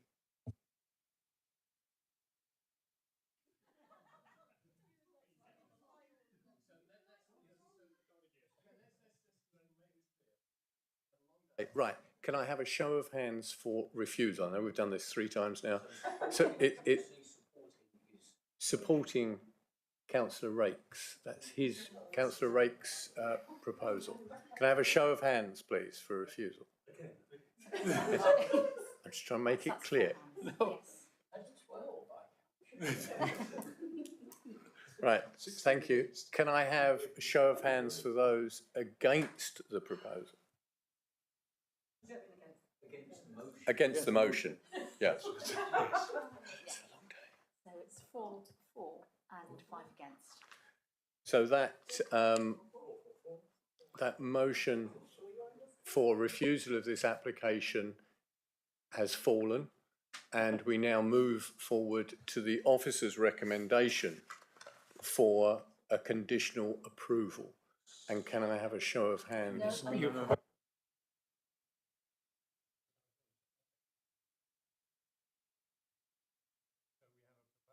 Proposer and seconder for approval based on the officer's recommendation of conditional approval. Can I have a show of hands, please?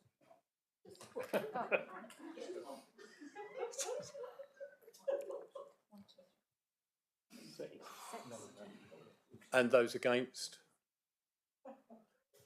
That's 3 against. That motion for conditional approval is passed and approved.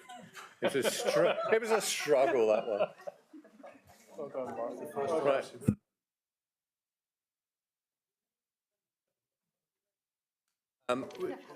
Councillors, we've had a long run at this, and I thank you for those who have attended this afternoon. Appreciate your attendance and your forbearance for the sort of the process which we eventually got through.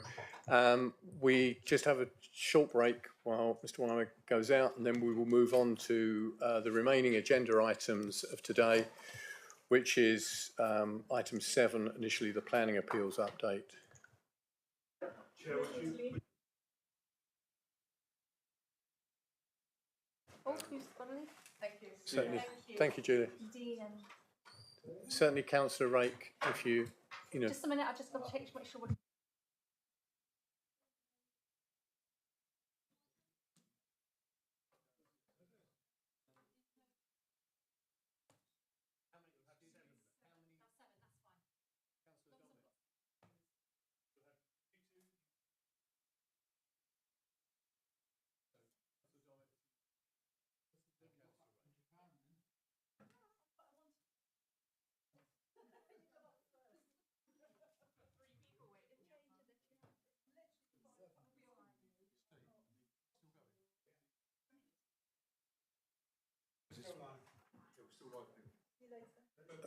We're not heard unless someone presses the microphone.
Right, thank you.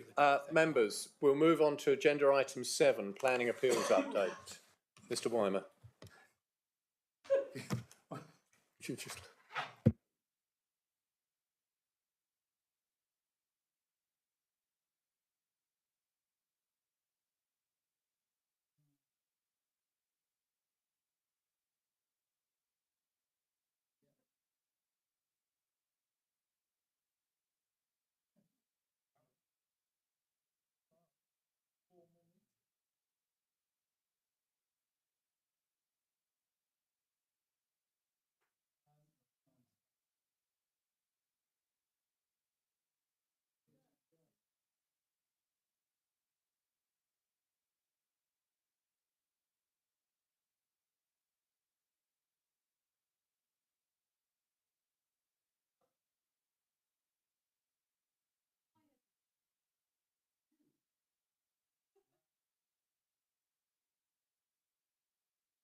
Right, ladies, councillors, please, we'll move on to agenda item 7. Mr. Weimer. Okay, we've got 3 appeals today. So the first one is Kingswear. So it's Waterhead Break, which is top end of Kingswear. So if you're coming into Kingswear, sort of that one-way system, for want of a better phrase. So the road, if you're standing at the top, sort of looking down this red area, the road to the left is where the road you go into Kingswear, then the road to the right. So it's in that triangle of 2 roads where they go in and out of Kingswear. And it was for the retention and temporary siting of 4 shipping containers. And they were sited, as you can see on the site there. That was the elevations, and that's what you can see from the main road coming out of Kingswear, in the undeveloped coast and in the national landscape. So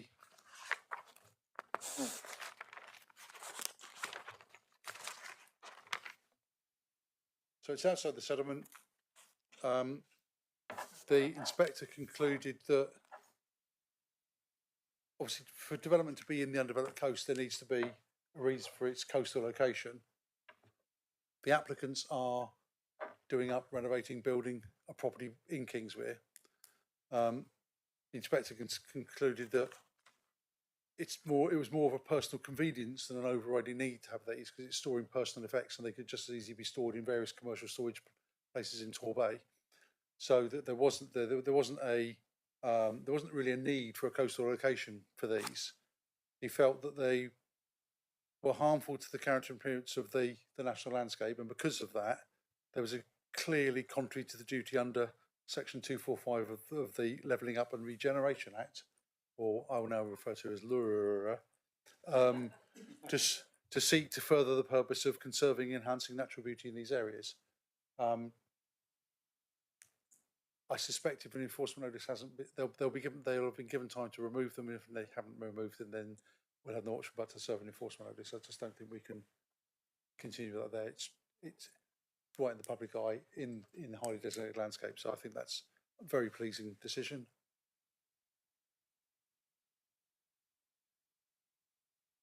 I'll just skip over this. Brewery Quay, Island Street, Salcombe. If you read the headline, we've lost this appeal. The appeal was allowed, but actually, that's not strictly true. So, Chairman will correct me if I'm wrong. We've already had. There was there was an appeal against the refusal of planning permission in the first instance. That was allowed with a local connection clause. Principal residency clause. You're absolutely right. There was then an appeal against the principal residency clause, against the condition. The appeal was lost.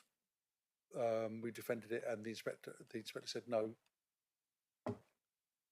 The principal residency clause, clearly in the Labour plan, should be imposed.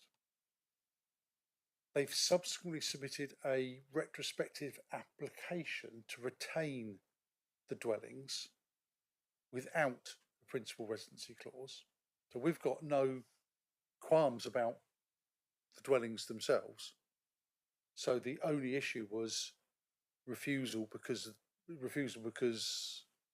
you're not accepting the principal residency clause. That appeal has been allowed, but the inspector has imposed by condition the principal residency clause. So it's back to square one. I will say publicly, absolutely hats off to Charlotte and our barrister, because they put up this was quite complex, and they put up a really, really good case, and the appeal was allowed. I mean, you sat through most of it, didn't you? I sat through all of it, and I sat through all of it, and I've got to say, the team that represented us, I would say, and I'll say it publicly, I believe we're head and shoulders above the applicants. They put it across very well. Everybody there put themselves across well, and I'm pleased with the result. It's an odd one in the fact that people see the appeal allowed, and it's that oddity, but the condition remains. And I think, is it appropriate to say we also got partial costs awarded to us? Yes, but there was partial cost award, mainly because of the delay that happened because of the late submission of additional papers. It did sort of go from March, had to be deferred because late papers came in, and then we moved on again to another date. So it's been a prolonged process, but it's an excellent decision. Yep. I doubt we've heard the last of it. I doubt it. And there was anyway, the last one is 5 Crossways, Wembury. So I'll go through the plans first. So within the village of Wembury. So blue is what was original. Red is what's described as a dormer. I'll come on to that. So it's a square, flat-roofed addition to the roofscape. So that's what it is. I think Councillor Nix might be able to help me out here. I can't remember the background, but they certainly started before planning application. I think they were poorly advised by someone outside the authority. I don't think it was a case of us telling them it didn't require consent. No, it was. They were told by the builder that it could be done under PD rights.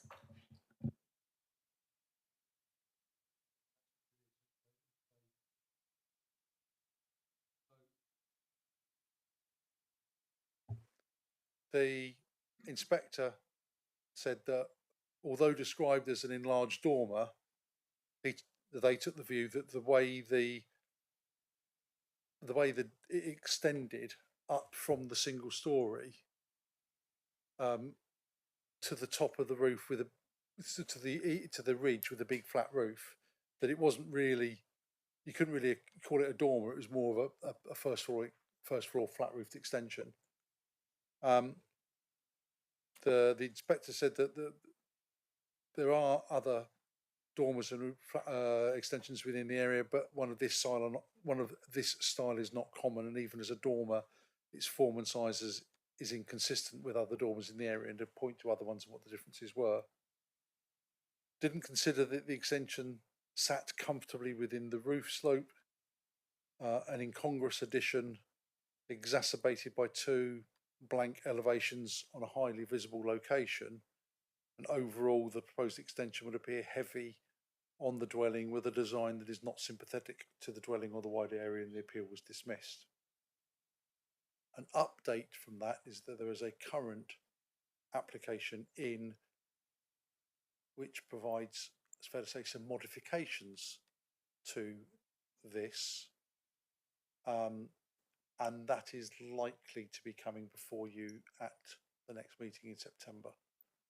There's various reasons I think it would be better for the application to be determined in front of committee. So I'm calling it to committee. Unless there's any other questions, that's. Councillor Abbott. Would it be inappropriate to ask you details on the undetermined major applications? Would that be better if it was a private conversation? If I can answer a question, I will. I think I was just going to say, if we're moving on to item 8, we'll move on to item 8. We were just going to close the appeals. I thought the question was appeals, so if you've got a question, I'm perhaps happy to ask. So on the first, we're at 5 years now of extensions. This is land off Godwell Lane, Ivy Bridge. Yep.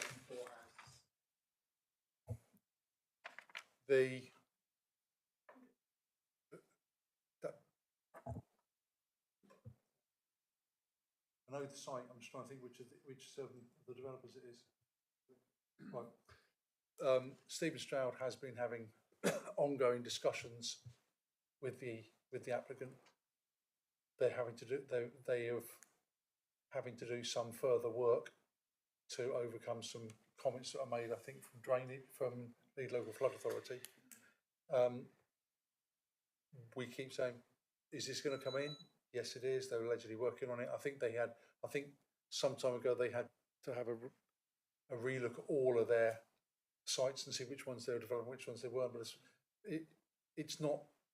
It is the ball is firmly in the developer's court to provide us with information.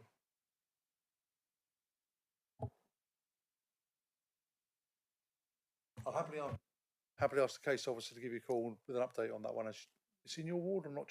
Not quite. Yep.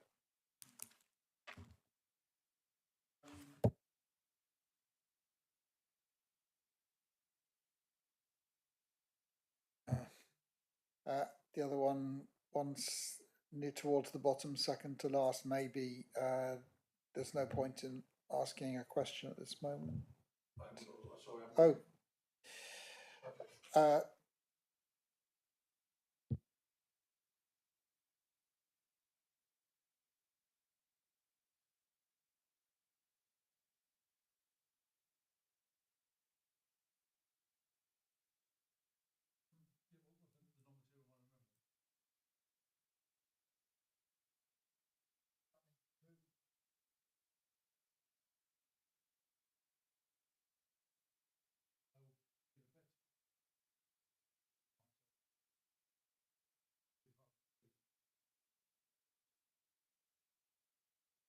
If anybody else has any questions around the undetermined major applications, obviously the standing thing of you can always call the officer to query those.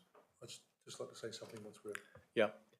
At that point, if there are no others, I will thank everybody for their forbearance today and declare the meeting closed. Thank you.